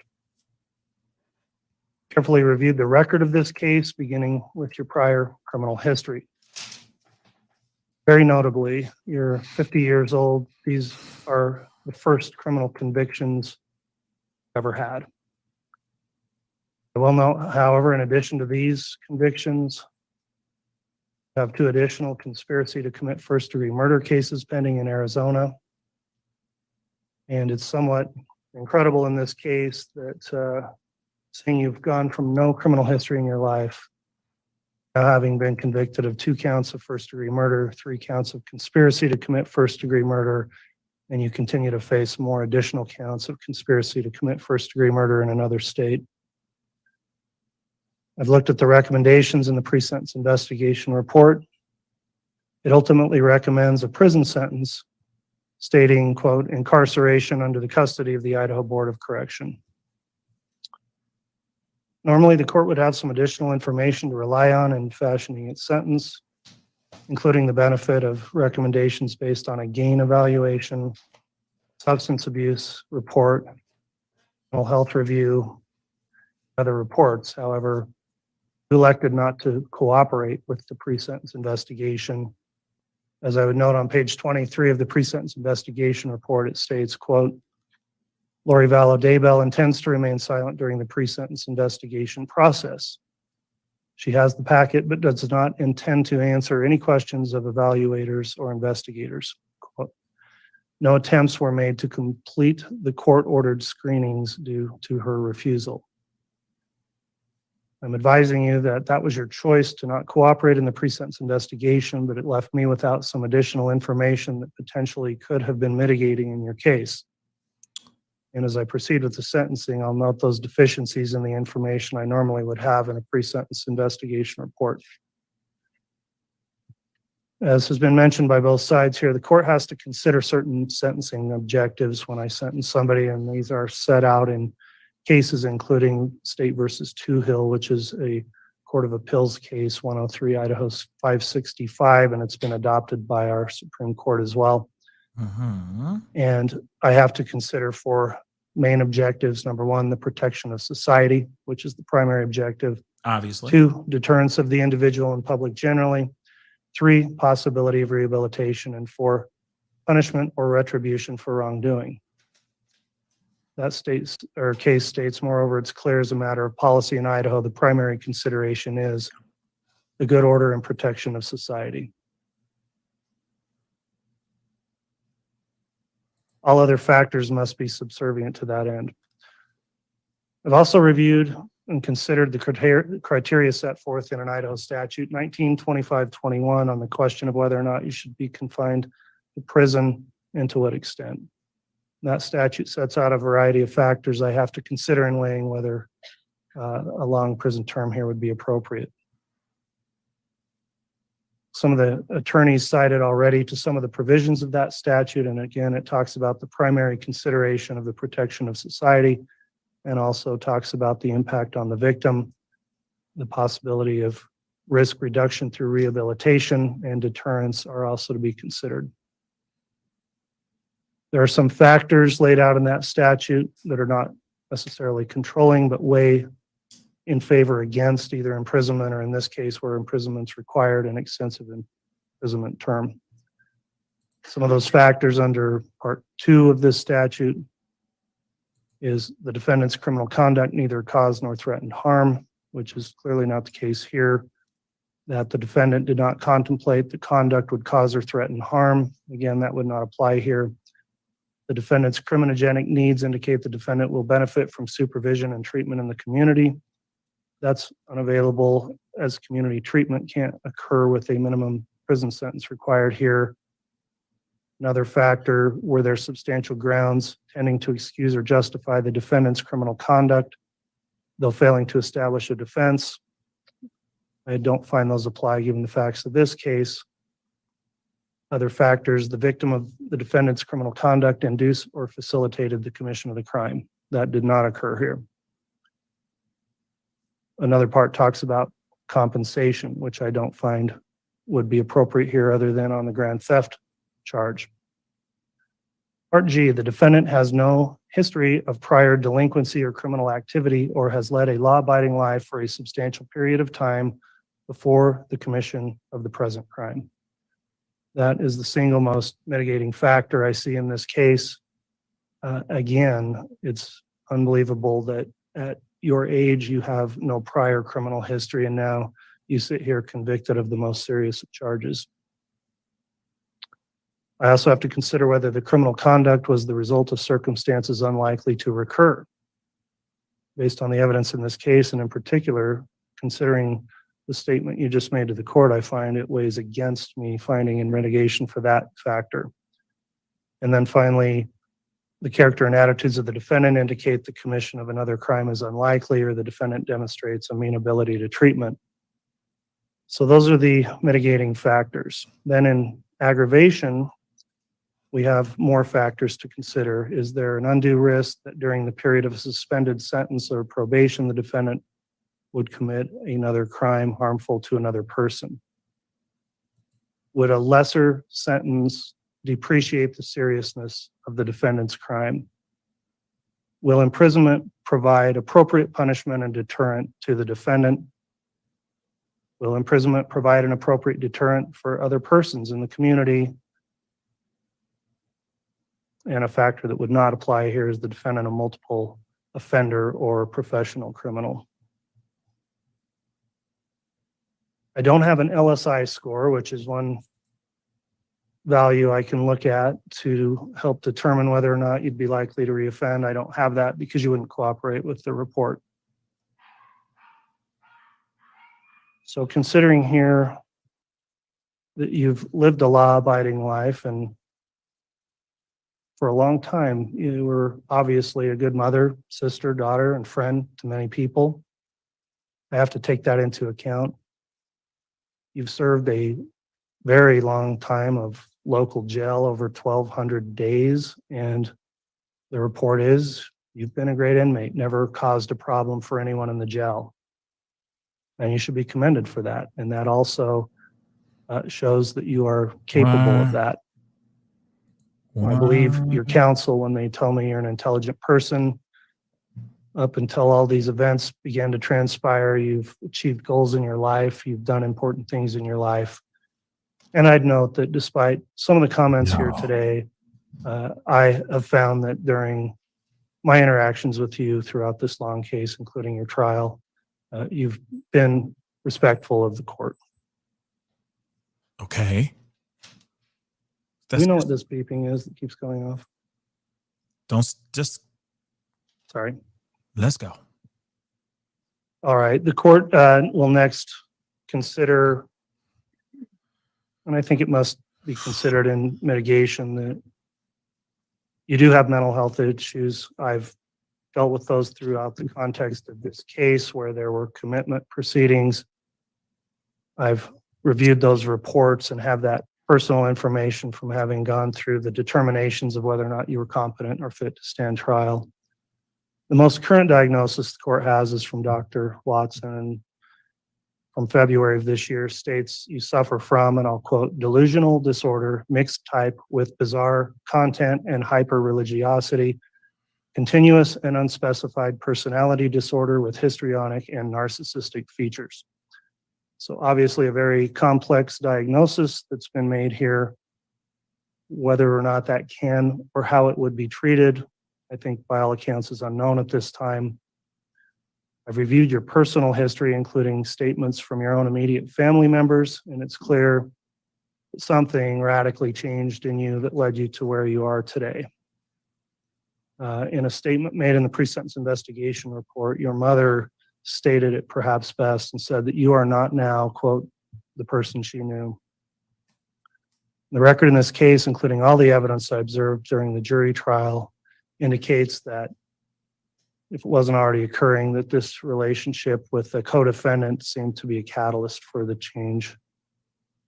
At this point, I'll note that I will not be making comments on any other co-defendants in this case, as your co-defendant is currently presumed innocent and awaiting trial. In sum, there are significant mitigating factors the court has to consider here when I consider you and your life as a whole, and that does make the case difficult. Typically, when I see somebody to be sentenced and they don't have a prior criminal history, they're given opportunities to first prove themselves on probation or avoid a lengthy term of incarceration. However, of course, some crimes are so serious that even with mitigation, there is no other reasonable option except for a prison term and a long prison term. And sadly, you've been convicted of and have committed the most serious crimes possible, and those crimes also require an equally serious punishment. Yeah. So this is the part where I will consider what I think are the factors in aggravation. I went through those factors in the statute that I look at, and as I'll explain, I find that 5 of those factors weigh against you and in favor of a lengthy period of imprisonment. Okay. First, the case itself. I'll discuss that. There was a lot of pretrial litigation in the case. You decided to take your case to a jury trial. I will state and emphasize that I firmly believe it's the right of every person in our country to exercise their right to a jury trial, and they're afforded the full due process of the law. It's been somewhat disheartening to me to realize that there are many people who think that they can predetermine a case and somebody shouldn't be afforded their full rights of due process before they are convicted of a crime. Well, I didn't make all of the rules that govern criminal cases, but I took an oath to uphold the rules that are there, and I make every effort to ensure that people's due process is protected, because that's an important duty of mine. Everyone has a right to be presumed innocent, and everyone in a criminal case does have a right to a jury trial. Sometimes I feel like maybe too many cases settle, and there should be more trials because it's a right people are entitled to exercise. You exercise that right, and I in no way hold it against you that you decided to have your case determined by a jury. That's your right, and it does not impact or influence my decision in sentencing. Before trial, I did not delve into all of the evidence or facts of this case and only address those when necessary to make rulings on motions, because I wanted to keep objective through the proceedings and remain impartial. Mhm. You were afforded all of your due process in this case, and ultimately, after presentation of the evidence, a jury did find you guilty on all counts. I bring that up now because when there is a trial, I learn and see all of the facts along with the jurors. And that's a different scenario than when someone enters a plea and I'm only allowing argument in a sentencing and not sitting through the evidence as I did here. Having considered all of the evidence that I saw at trial along with the jurors, it's been a difficult task for me to narrow down and articulate all of the aggravating factors because really there are so many here. Murder is the most serious offense. And the most unimaginable type of murder is to have a mother murdering her own children. And that's exactly what you did. You were involved in and guilty of conspiring to murder another group of children's mother, Tammy Daybell, who had children of her own. And despite the jury convicting you with overwhelming evidence, you still sit here before the court today and said you didn't do it. Mhm. You came here to East Idaho, where I've spent my life, and moved here from another place already with plans in progress to make your children disappear. The evidence bore that out at trial. You removed your children from their home in Arizona, alienated them from friends and family, got rid of JJ's service dog. You moved to Rexburg, a community where you could find 1,000 random families to take your children, and you brought them here to murder them. You had so many other options. You could have gotten divorced. You could have found someone to take care of those kids. But as the state was able to prove at trial, you chose the most evil and destructive path possible. You killed those children, according to the state's theory, and I believe it, to remove them as obstacles and to profit financially. Bang. You justified all of this by going down a bizarre religious rabbit hole, and clearly you are still down there. While you were enjoying your new life in Hawaii, countless law enforcement officers, family members, and volunteers were searching for your children. And I don't think to this day you have any remorse for the effort and heartache you caused for others who looked for your children when you knew where they were and knew they were dead. They were found dead, burned, mutilated, and dismembered, and buried like animals. Madness. After you knew they were dead, you collected public-funded assistance payments meant for them, and that was blood money you kept for yourself. And that's the grand theft charge you've been convicted of. Your sister, your son talked to you, begged with you while you were in the jail during phone calls I heard at trial. And those were very sad and difficult calls to hear. And you didn't provide any assistance or comfort to them. During the trial, when the evidence came out about how these children were found and the state they were in, you wanted to be excused and not have to watch the evidence, and were fine to let all the other people in the courtroom, including the jurors, have to bear through that. However, I ruled that you did have to sit and watch and see the result of your heinous crimes. The jurors in your case fulfilled their duty admirably. All 18 jurors we had, because we had alternates, went through the entire trial and faithfully fulfilled all their obligations and all the instructions. So we were able to get impartial jurors who weren't already tainted by pretrial publicity to decide your case. And I do thank the jurors publicly for the service they rendered. Those jurors I noted during the trial were very good at keeping their emotions in check and keeping stone-faced as they're supposed to do and be objective until the case is done and submitted. However, I did note at certain times during the trial, such as when there were videos and pictures shown of you in Hawaii at this time frame when JJ and Tylee were lying in shallow graves, the disgust on the faces of those jurors was evident, and shocking revelations about what happened here just kept coming through the trial. The crime scene was a horrific thing to have to review, and there's images that I will never get out of my mind, and I'm just looking at the pictures. Law enforcement officers who had to deal with the aftermath of what you did, I'm sure were traumatized. And I know it was traumatic as well for the jurors who had to sit through and see the photographs of these dead and mutilated and buried children.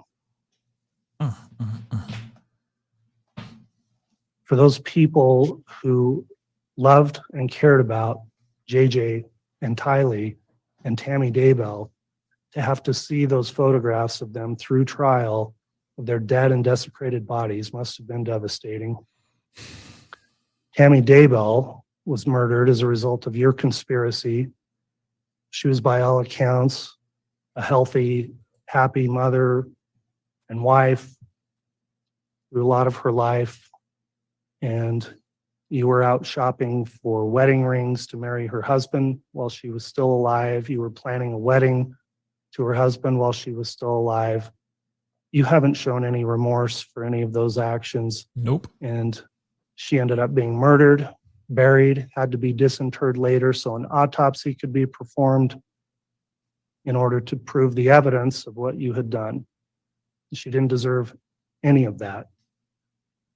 You took her life away. You destroyed that family, fractured it to the point where, in the information I've had through the PSI, there are relationships that will probably never be mended that have rippled as a result of what's happened. JJ and Tylee, of course, 7 years old, 16 years old, were separate people whose lives were cut way too short because of you. Never got to grow up and be adults.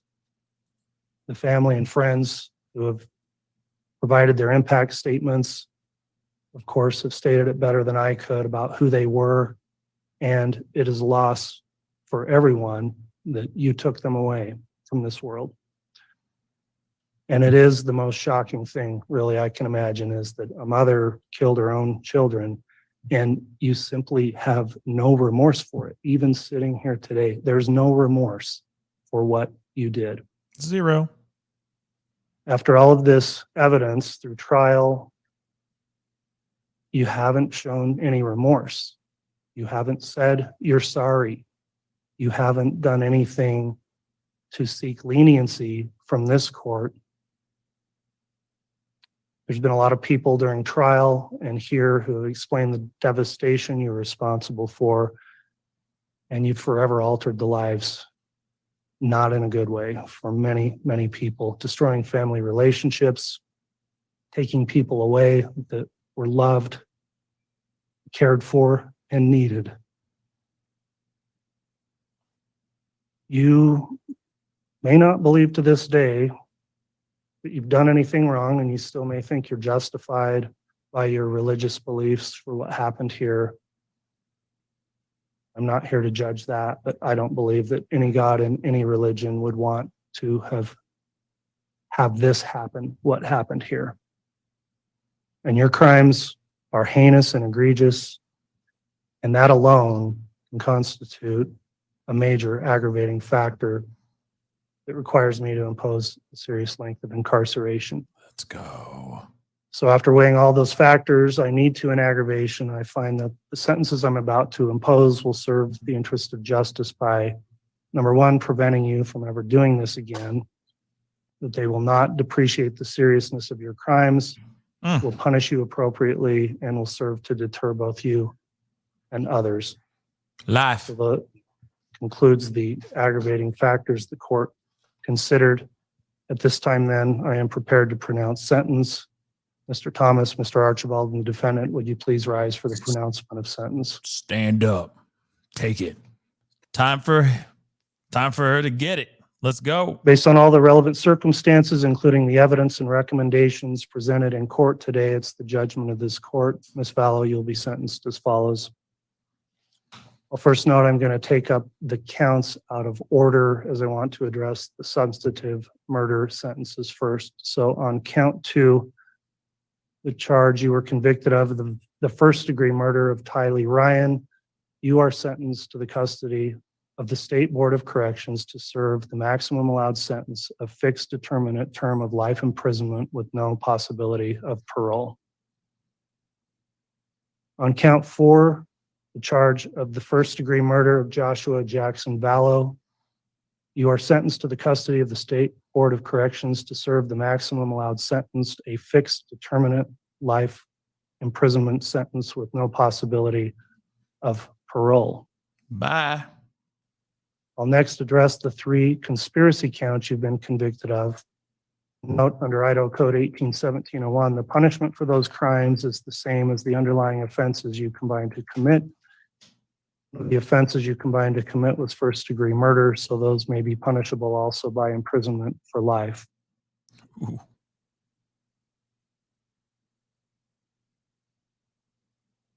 I look at what the appropriate sentences should be for the conspiracy charges. At first, I wondered if they should be as long of a term or serious as the substantive murder charges. However, what I've concluded is that these conspiracy convictions merit the same grave punishment for several reasons. First, the conspiracies in which you engaged in have had far-reaching impacts on many people besides the deceased victims. And with what the court's heard, I am convinced that the conspiracy charges also merit the same serious sentence. So on count 1, the conspiracy to commit first-degree murder of Tylee Ryan and grand theft by deception, sentenced to the custody of the State Board of Corrections to serve the maximum allowed sentence, a fixed determinate term of life imprisonment with no possibility of parole. Count 3, the conspiracy to commit first-degree murder of Joshua Jackson Vallow and grand theft by deception, sentenced to the custody of the State Board of Corrections to serve the maximum allowed sentence, a fixed determinate term of life imprisonment with no possibility of parole. Damn. And on count 5, the conspiracy to commit the first-degree murder of Tammy Daybell, you're sentenced to the custody of the State Board of Corrections to serve the maximum allowed sentence, a fixed determinate term of life imprisonment with no possibility of parole. Finally, the court will address count 7, which is the charge of grand theft. On that charge, court is going to sentence you to a fixed determinate term of 5 years of prison, followed by an indeterminate term of 5 years of prison for a total 10-year term of imprisonment on the grand theft. Court will next consider whether sentences should be imposed consecutively or concurrently. I generally don't, I'm a pragmatic person, and I've struggled with the point of a consecutive sentence when in Idaho, a life sentence is just that, a life sentence without parole. And I've thought it through. However, when I looked at this case and the more I thought about it, I've determined that because there are 3 separate murders with 3 separate victims that occurred at 3 separate times, then running counts concurrently would not serve the interests of justice, because those crimes all need to be taken into account separately and distinctly and individually. And you need to be held accountable separately for each of the 3 murders. So on those counts, the court will run consecutively the count 2 murder of Tylee Ryan, consecutive to count 4, the murder of Joshua Jackson Vallow, and count 5 will run consecutive to count 2 and 4, the conspiracy to commit first-degree murder of Tammy Daybell. So 3 consecutive life terms of prison. The remaining counts will be concurrent to the counts that are consecutive. The court will impose fines as requested by the state in the amount of $25,000 for all counts except the grand theft. On the grand theft, the fine will be in the amount of $1,000. Wow. Okay.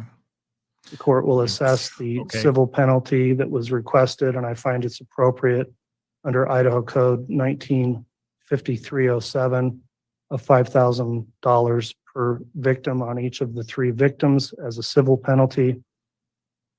And then finally, the restitution, which was requested by the state. Mr. Wood, if you could reiterate that number, 22,000 of what the restitution term is. And I want to inquire if there's any other restitution being sought by the state. Thank you, Your Honor. I believe I said 22,545. And the state would ask for an additional 30 days to submit any further restitution for the victims, living victims who have been deemed as such by this court. The court will assess that restitution on the grand theft charge of $22,545 as shown through the evidence at trial. And the court will allow 30 days for additional restitution requests, but that will be waived if it's not submitted timely.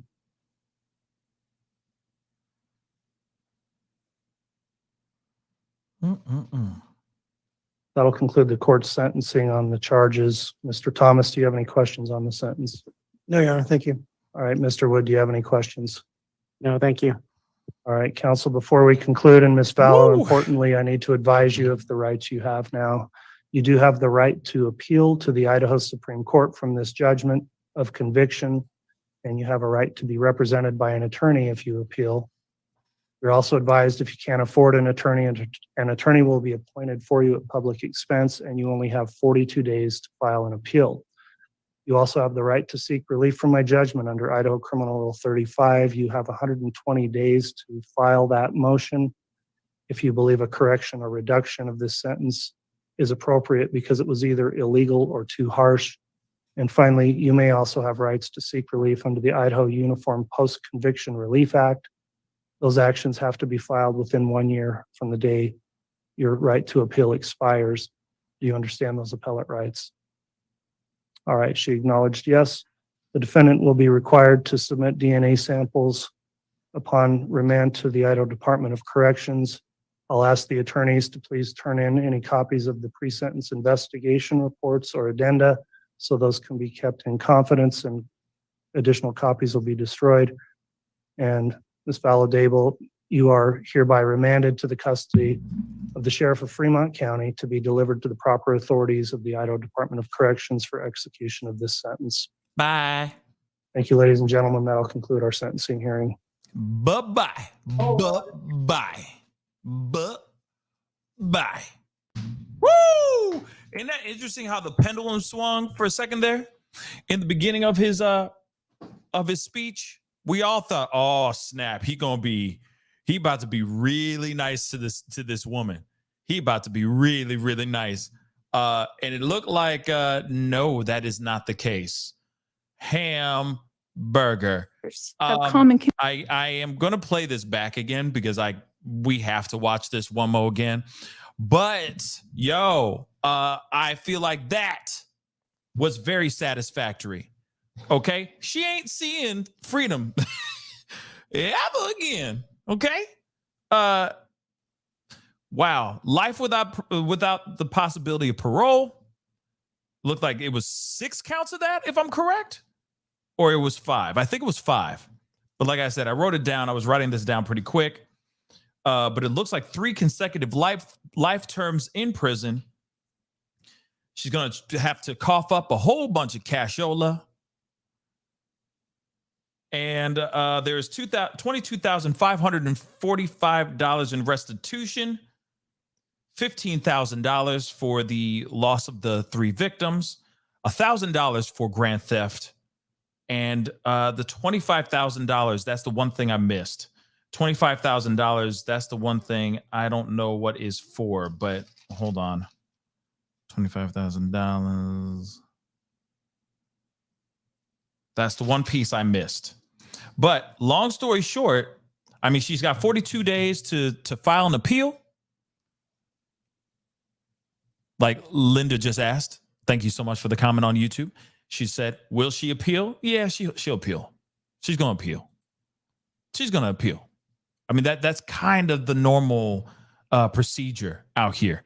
Even if you are found more than just a little bit guilty, when you've been found a lot of guilty, yeah, you're gonna sit there and appeal, and it'll be up to the court if they want to follow in suit. Now, one thing though.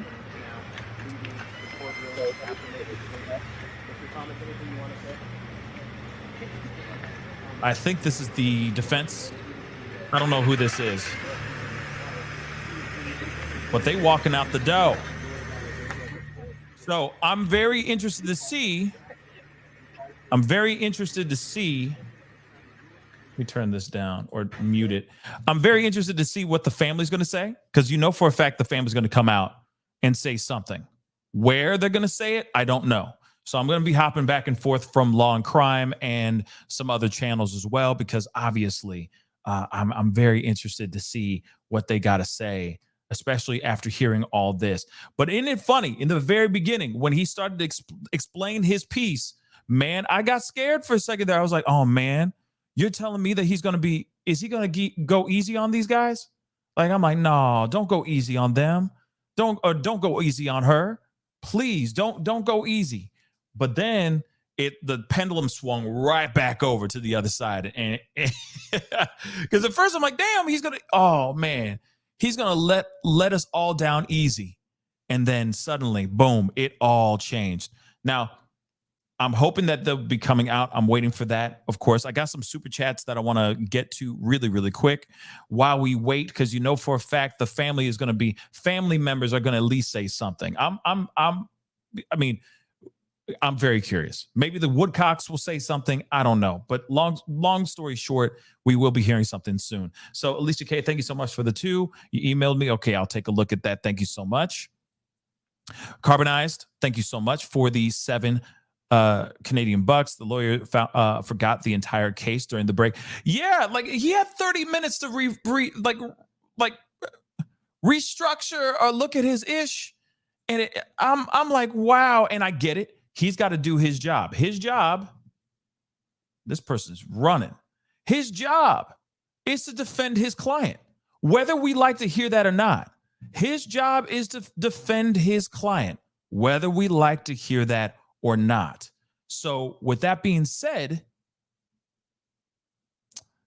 he was doing his job, but I was like, well, really? You're leaning on, you're really going to lean all of it on faith?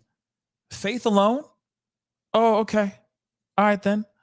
Lenore, thank you so much for Lenore. Lenore, thank you so much for the $2 super sticker. I really do appreciate it.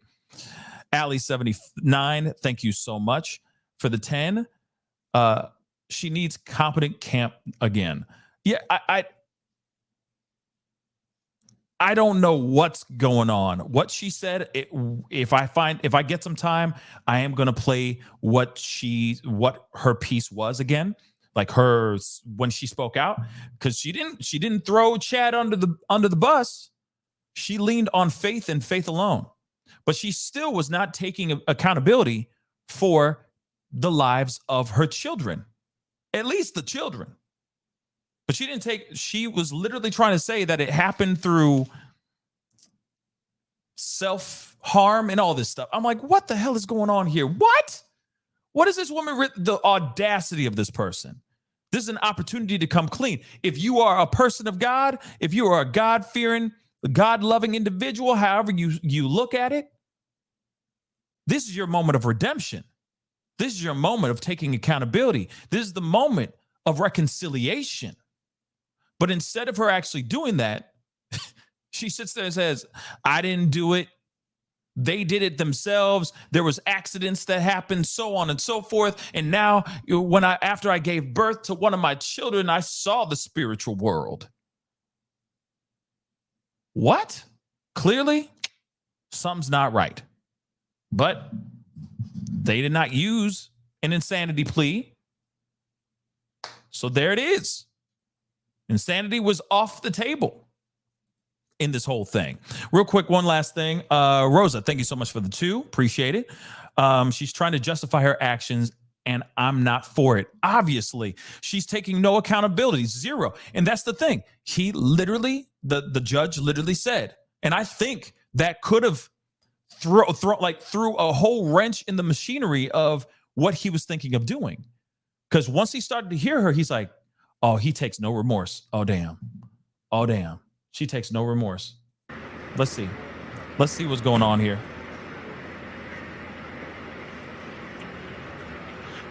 And I'll finish my thought. I promise.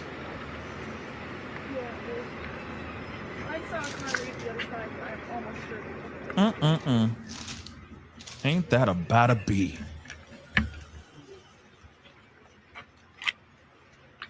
Maybe, yeah. She left it a silver car on Really? Dang.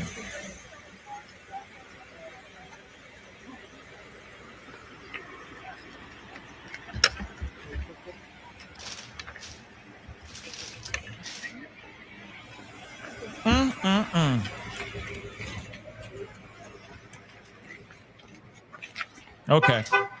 So that was it. That was one. Damn. That's like the loudest. Woo! That's loud. Hamburger. Okay.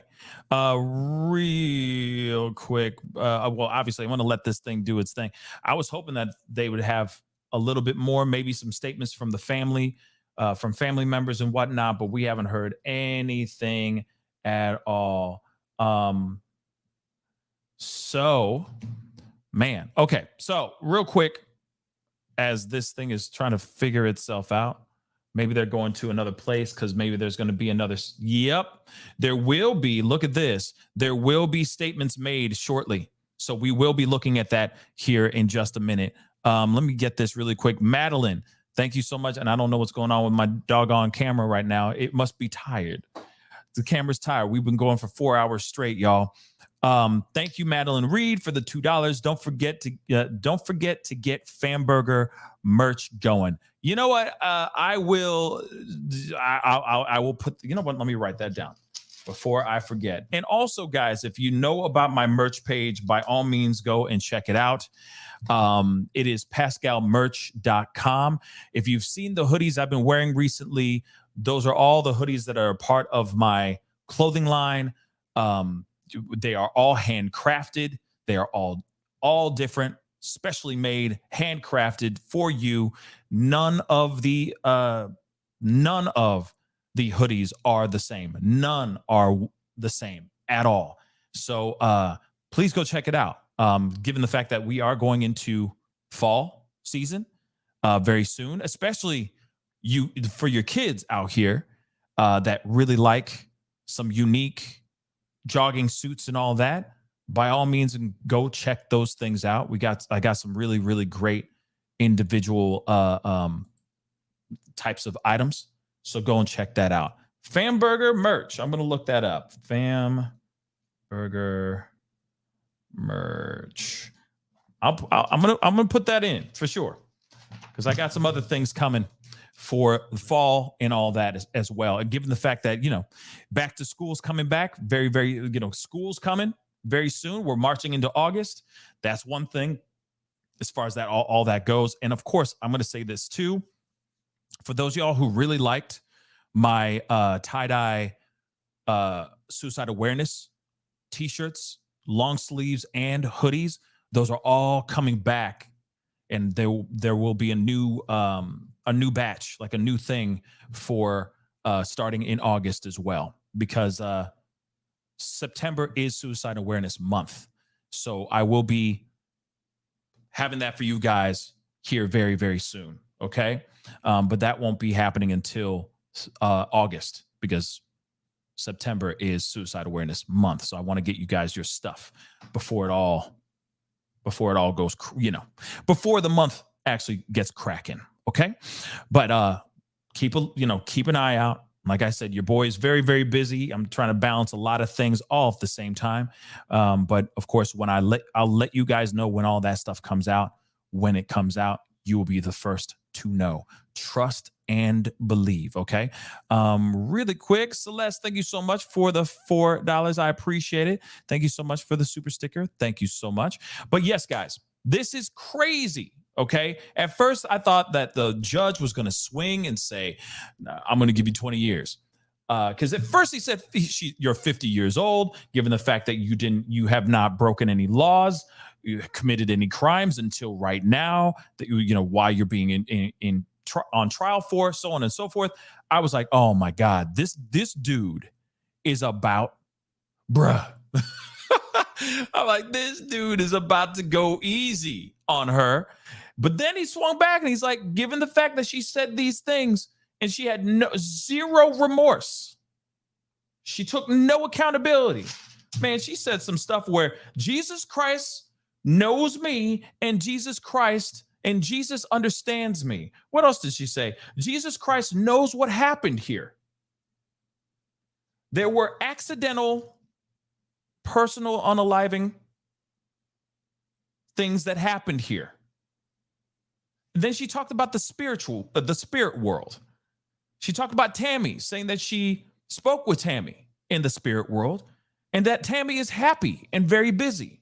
She went on to say that she does not fear her own demise, code words, of course, but she's looking forward to it.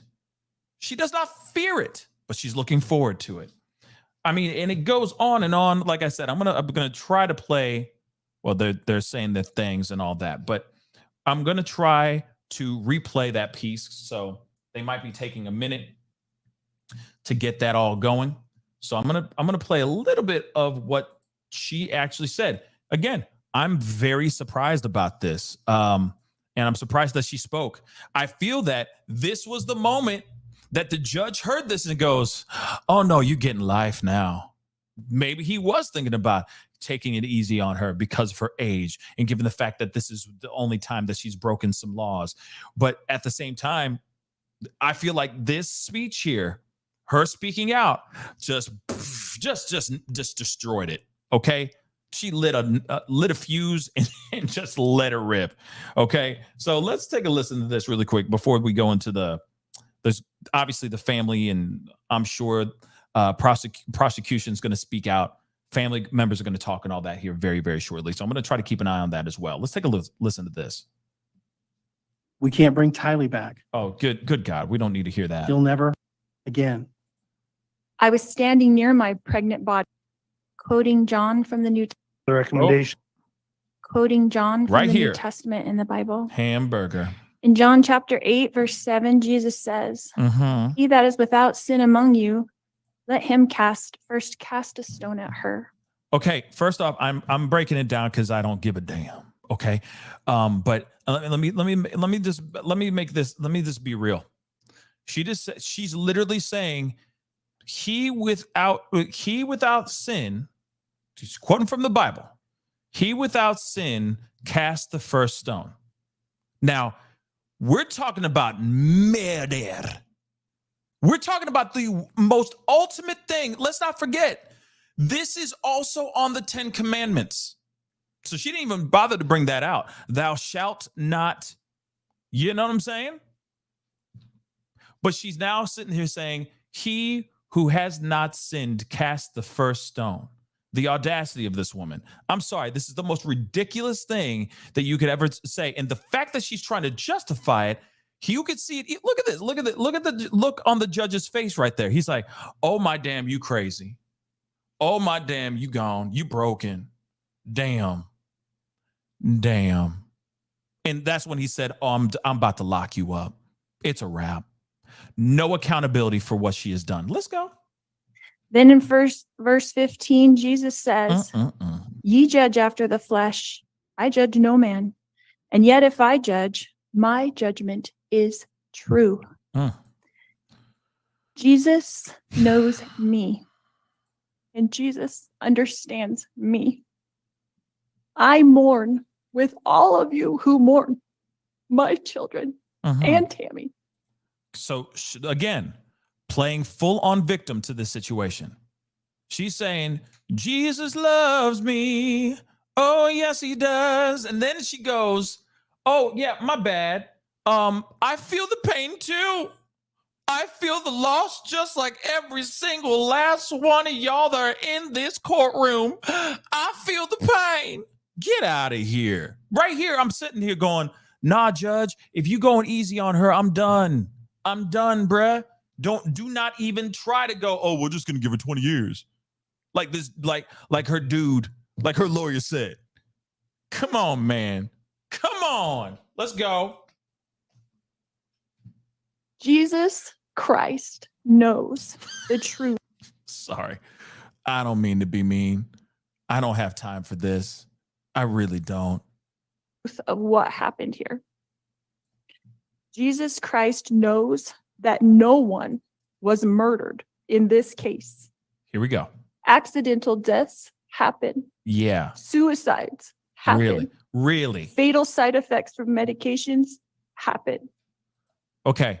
Like, can we break this down for a second? So you are telling me that all this happened from accidental unalivings and medication? What? So then who? I'm sorry for saying this. I'm sorry.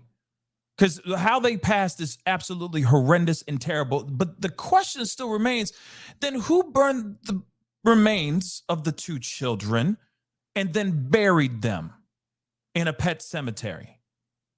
Not Stephen King. Why? Who did that? They just miraculously did it to themselves? I'm just, what? Come on, y'all. The fact that she's not even taking any, she's been found guilty of all counts, y'all. And she is straight up going, I love the Lord. And all this happened not by my hand. This is stupid.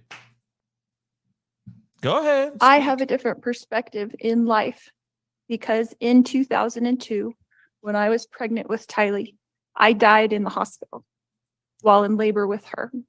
They tried to stop my labor. They put me on the table and they put something in my IV and I felt my spirit falling to the floor. I was standing near my pregnant body, watching the doctors try to revive me, which took them a few minutes. In that time, my sister Stacy was standing to my left.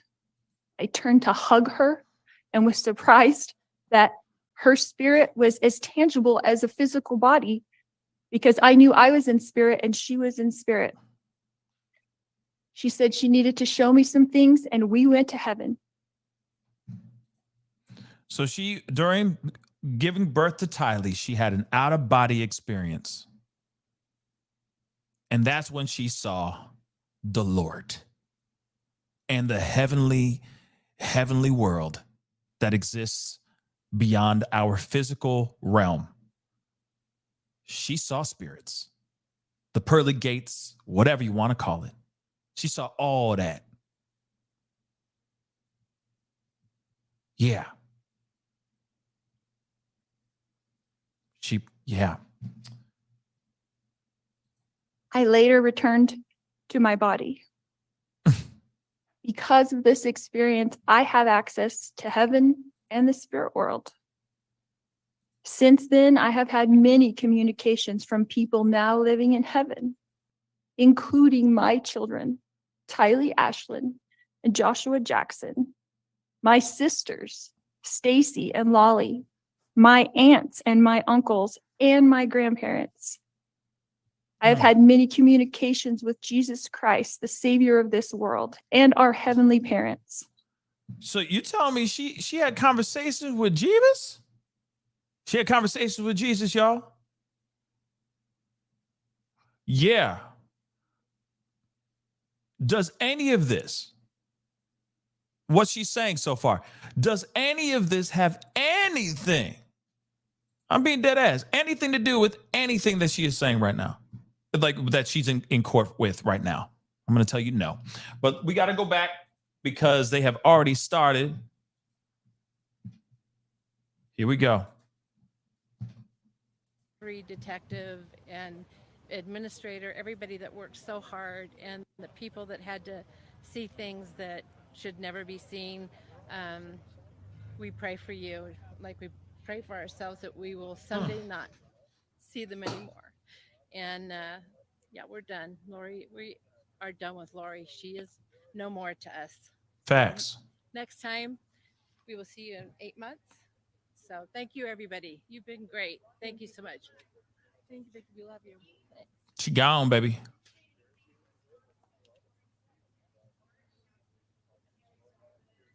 I don't have anything to, I wouldn't even justify that with a comment. I think Go out the main doors. she's full of stories. Yep. And we're I ready don't for you. understand Everybody's set them. up. So really nothing to say. Thanks. There we go. Turn it up. Thank you. Turn them mugs up. Just stay there, Jordan. She's on the way out. Turn the snare up, man.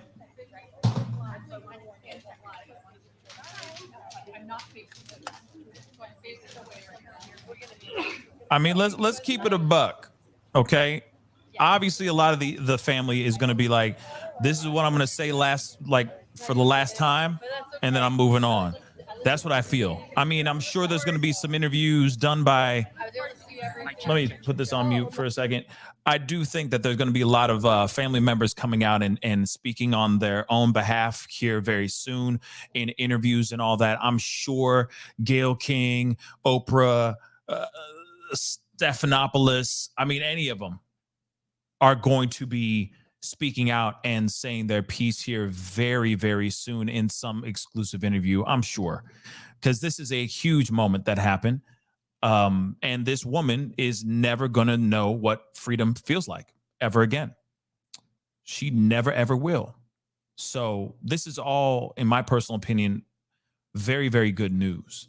And I am very happy that justice was served here. But even during her moment to speak, she tried to say that she saw the spirit of Tylee, saw the spirit of Tammy, saw the spirit of JJ as an adult. I mean, to me, the audacity of this particular person who had their hand at taking the lives of children that she took care of and actually also brought into this world is absolutely shocking to me. But I think that by her making that statement, probably screwed up everything she was trying for.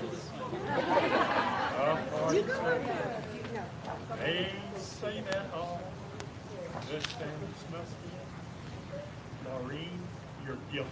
You're going to spend the rest of your life in jail.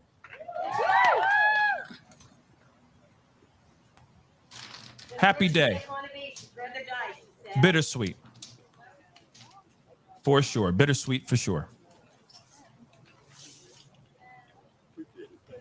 Janine here, but Janine is local. Rexford has been there. She's been in charge of the memorial fence for 3 years. That's Janine. Janine has stood by the rooftop side. We've got this whole thing. That's her husband right there. Double entries. Yeah.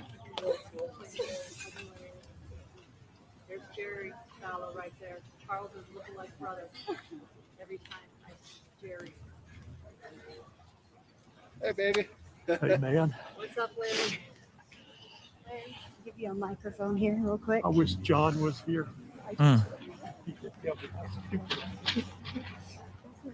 He'll be telling. He'll be talking soon. Can I clip this on you, Larry? Sure. Okay. As of right now. Sure. Can everybody hear me now? Woo, baby. First of all, I want to thank the unbelievable service of the district attorney, his office, the attorneys that represent this county, the people in this county, the people in Rexburg. It's amazing. This has been a long, hard 4 years.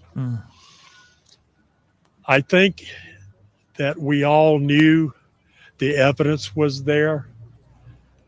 But if you think that I didn't worry, if you think that our family didn't worry, until the moment Judge Boyce said basically 3 consecutive life sentences, you're wrong. I was shaken, literally physically shaken inside. My stomach feels like a Mack truck rolled over it. And I can tell you right now, I just want to get past this. It's time for healing. That is the one statement that I will agree with that the defense attorney said. It's time to heal. It's time to get past this. It's time for us, to everybody, to look out for everybody else. If you see something bad, say something. We owe nothing to anybody. We owe everything to our children, our grandchildren, our friends, our neighbors. We owe everything. How simple would this have been if somebody would have just simply stood up and say, this is enough of this bullshit. This is enough. We're not talking about murdering people. We're not talking about people dying. We're not praying for people to die. That is sick. Let's please don't allow this to happen again. Please, let's do not allow this to happen again. Pray for the ones that need help. Offer help to them. But protect everybody. Let's protect our family. Let's protect our friends. Let's protect our children. This is what this is about. The loss of 2 children. This is about the loss of my little man, JJ. I won't have the pleasure of ever seeing him again until I die.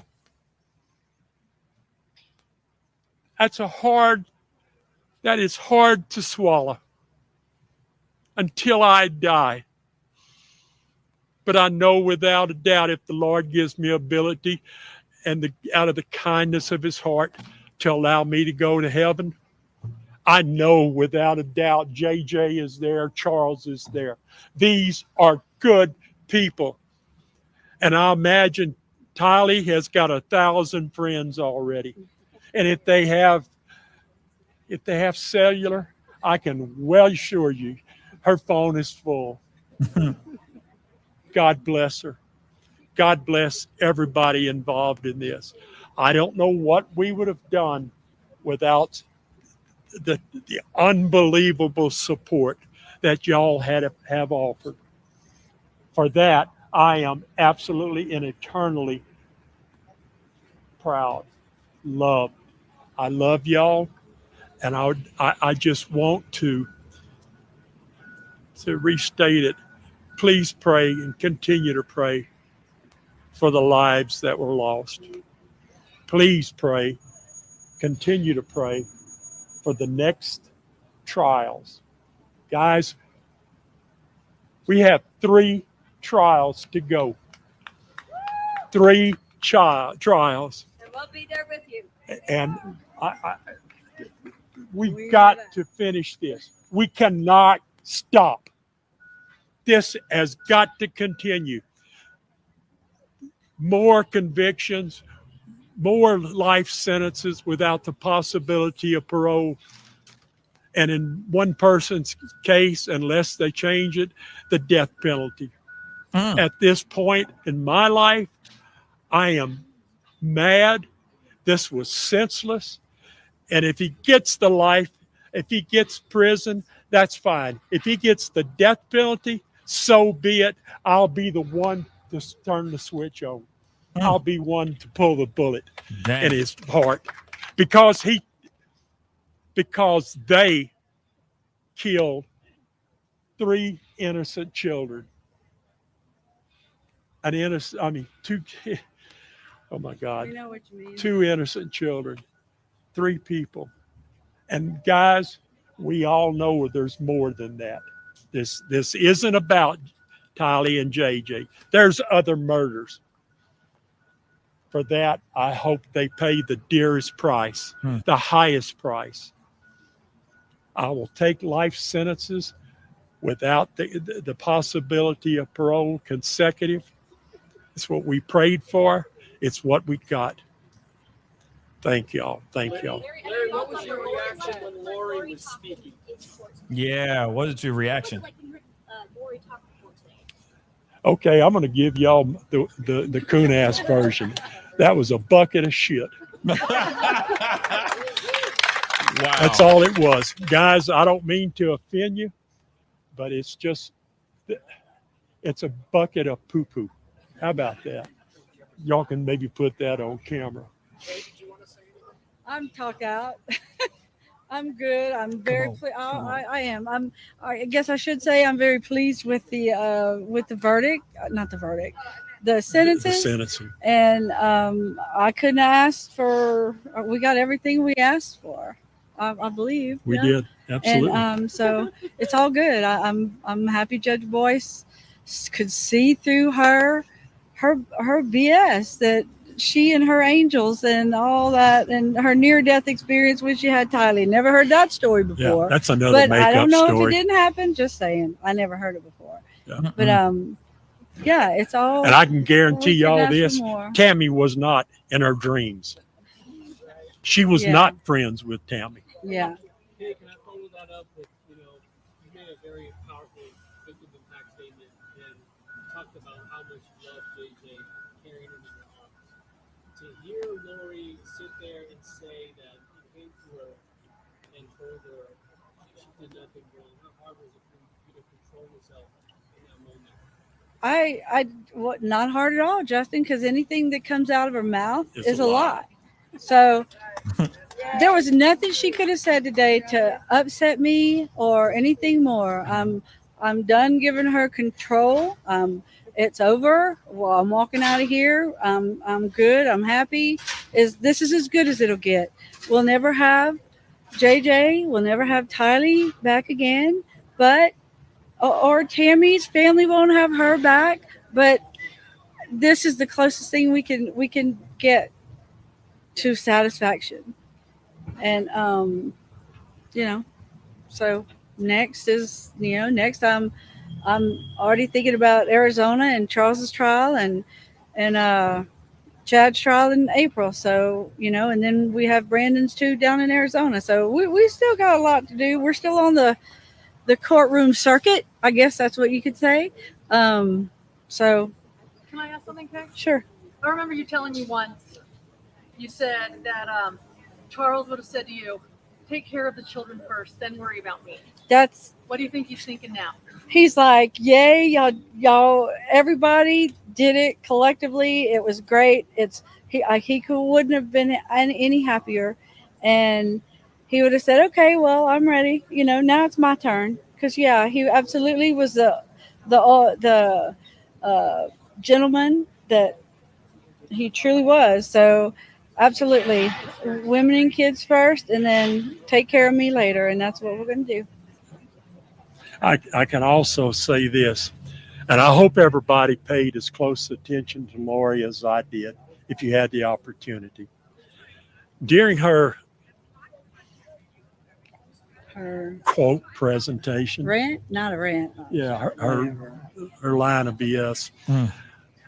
She said that people all came to her, JJ, Tylee, Tammy. Did anybody know she didn't say Charles? Yeah. Yeah. Yeah. Think about that. Yeah. When Kay said Charles's name, every time a prosecution, the DA, a witness, anybody that spoke, she constantly shook her head, no, I'm not guilty. No, I didn't do that. Did anybody notice that she didn't shake her head at Tylee? Did anybody notice that she only shook her head to try to play to the camera when the photographer was taking pictures? She's guilty, guys. There is no other way to say this. She is guilty of what she was found guilty of. Period.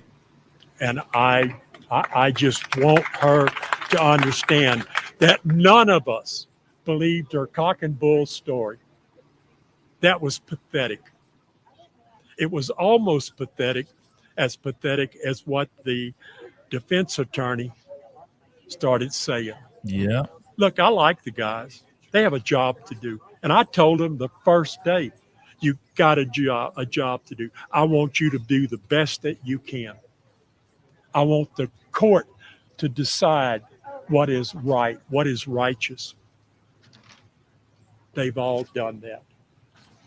So I think it's just so important that you have to look at the details. You've got to look at the little things that occurred today, and you have to reflect.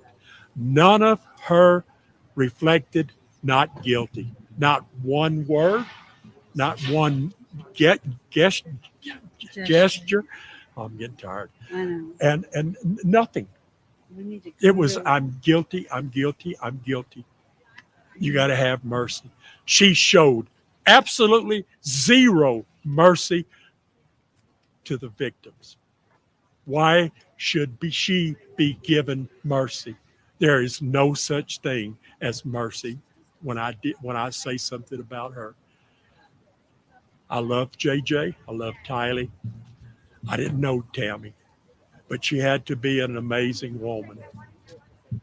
And to everybody that she has affected, that inmate Laureen has affected, I wish you nothing but prosperity, health, wisdom. Move on from this. We're going to try to. I once and said out here that I opened my mailboxes on this big wall, and I have to put things in, things that I've seen all my life. Sometimes you can't unsee them and you can't unhear them. Today, Lori's mailbox has been locked. As far as I'm concerned right now, she does no longer exist. I will not mention her after this. I will not give her any credence for anything she's ever done. She's hurt too many people. And Chad, you are next. Bang. All right. Jared, where's Jerry go? Jerry. Come on. Sure. Come on. You gotta get your 5 seconds. Okay, let's hear your famous last words, Jerry. Go,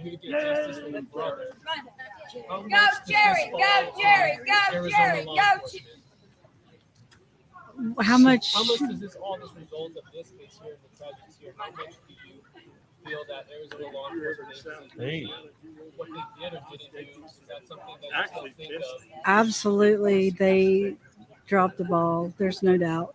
Absolutely. But I really don't want to talk a whole lot about that publicly.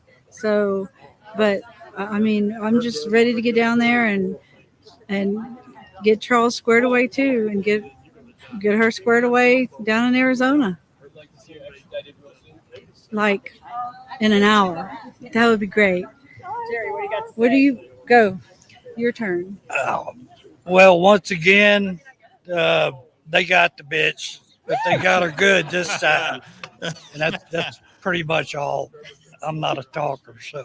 So A you man just of said a few lot. words. You said a lot in a very few words. All right, y'all. We're out of here. We've All got right. several things we've got to do. Thank y'all for coming. Thank you for your support. We love y'all.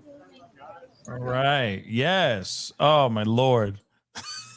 We got the B. I don't have to say much. I don't say much. We got the B. Well, I feel like we could say that family is very pleased, very happy with the verdict or with the sentencing. I'm sorry, but obviously it doesn't matter. It's still bittersweet because it doesn't bring the ones that they lost home. Doesn't bring them back to life and all that. A lot of people are very happy right now. Obviously, we're applauding, we're clapping, we're happy. This woman is going to be behind bars for the rest of her natural life. She will never see freedom ever again. And she's not even done yet. She still has another trial to go to in Arizona. Chad still needs to go and see his time in front of a judge and see his time in front of justice as well. So there's a lot still going on with this case and with this story and with this case. They have closed the chapter on this particular area, but she ain't done yet. There's still more for her coming. And then we still got Chad as well. And I'm telling you, if it's going to be televised or streamed live, we will be watching it for show. All depending on if that's what you guys want to watch. And when that happens, I don't know. That's one thing I'm still trying to find out. But man, madness. What an interesting morning. What a long morning, but an interesting one nonetheless. Anyway, guys, that is the show. I am happy. This is bittersweet. It's still, no matter what, this should not have been, there shouldn't be a trial, right? There shouldn't be a situation of them fighting to get justice for their for their lost ones, etc. There should be just these kids alive, living life and being happy. Tammy as well should be alive, enjoying her life, maybe just divorced from Chad, not actually having her life taken in such a way. So it is still a bittersweet situation. Because man, I'm sure a lot of them would give what they would give if they can get another opportunity to maybe change everything so that the results aren't this. Let's be real. S-Dubs, thank you so much for the $2 super chat. I appreciate it. I will give you firsthand info on her Arizona trial. Thank you. That would be great. That would be great. Yeah, we could definitely talk about that when that actually happens. Cotton Candy, yes, thank you for covering this. Of course, my pleasure. I'm happy to be here and talk to you guys about this. It was just, it was a long show, but necessary because I wanted so badly. I wanted to do this, to cover this story, this trial when it first came out, but I was late. I was late to the party, y'all. I was very, very late to the party.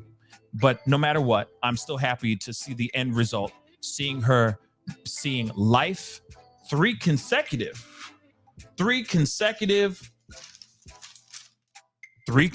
life terms in prison, and a slew of other things as well. She's gonna be behind bars for ever. Okay, so we can all wave goodbye to her for now until she's brought back in to Arizona for that as well. It's crazy, but bittersweet nonetheless. Anyway, guys, I appreciate all y'all for being here. Thank you so much. We got so many other stories to talk about, which I will be covering a couple things and a couple pop-ups later on this afternoon. So be on the lookout for that. So be sure that if you've already subscribed, make sure you hit that notification bell, set it to all so you know whenever I go live or whenever I upload, of course. But for those of y'all who are watching this show and you haven't done this yet, please make sure you hit that like button down below. If you're watching on Facebook, make sure you react and whatnot. That would really, really mean a lot. And of course, like I said, if you haven't subscribed yet, I don't know what to tell you. Hit that subscribe button. You're missing out on one of the best parties okay, on this side of these YouTube streets. And of course, if you're watching on Facebook as well, and you appreciate my coverage on all these stories, please be sure to hit that like button on my page and hit that follow button on my page. Most importantly, hit that follow button. That would really, really mean the world to me. We're working our way towards 100,000 followers on Facebook as well. It's been an amazing ride over on Facebook, and getting to know a lot of the Facebook fam has been a real treat. So please make sure you follow on my Facebook page. Okay. But anyway, guys, I appreciate all y'all. Seriously, it really means a lot that you guys are here to watch this with me. You could have watched it on so many other platforms, but you decided to watch it here. So that really does mean a lot. KG, thank you so much. Done and done. Thank you, thank you, thank you. Okay. But anyway, guys, it's time to get going. It's almost a 5-hour stream, so I got to jump off. Now I'm hungry. So it's time for me to eat. All right. Have a wonderful rest of your day. Be on the lookout for some pop-ups. They're going to be on both platforms, so be on the lookout for those, okay? Anyway, it is time to get going. Be good to yourselves. Be good to one another. And I'll see you guys in the next video. This is The Pascal Show. Bye.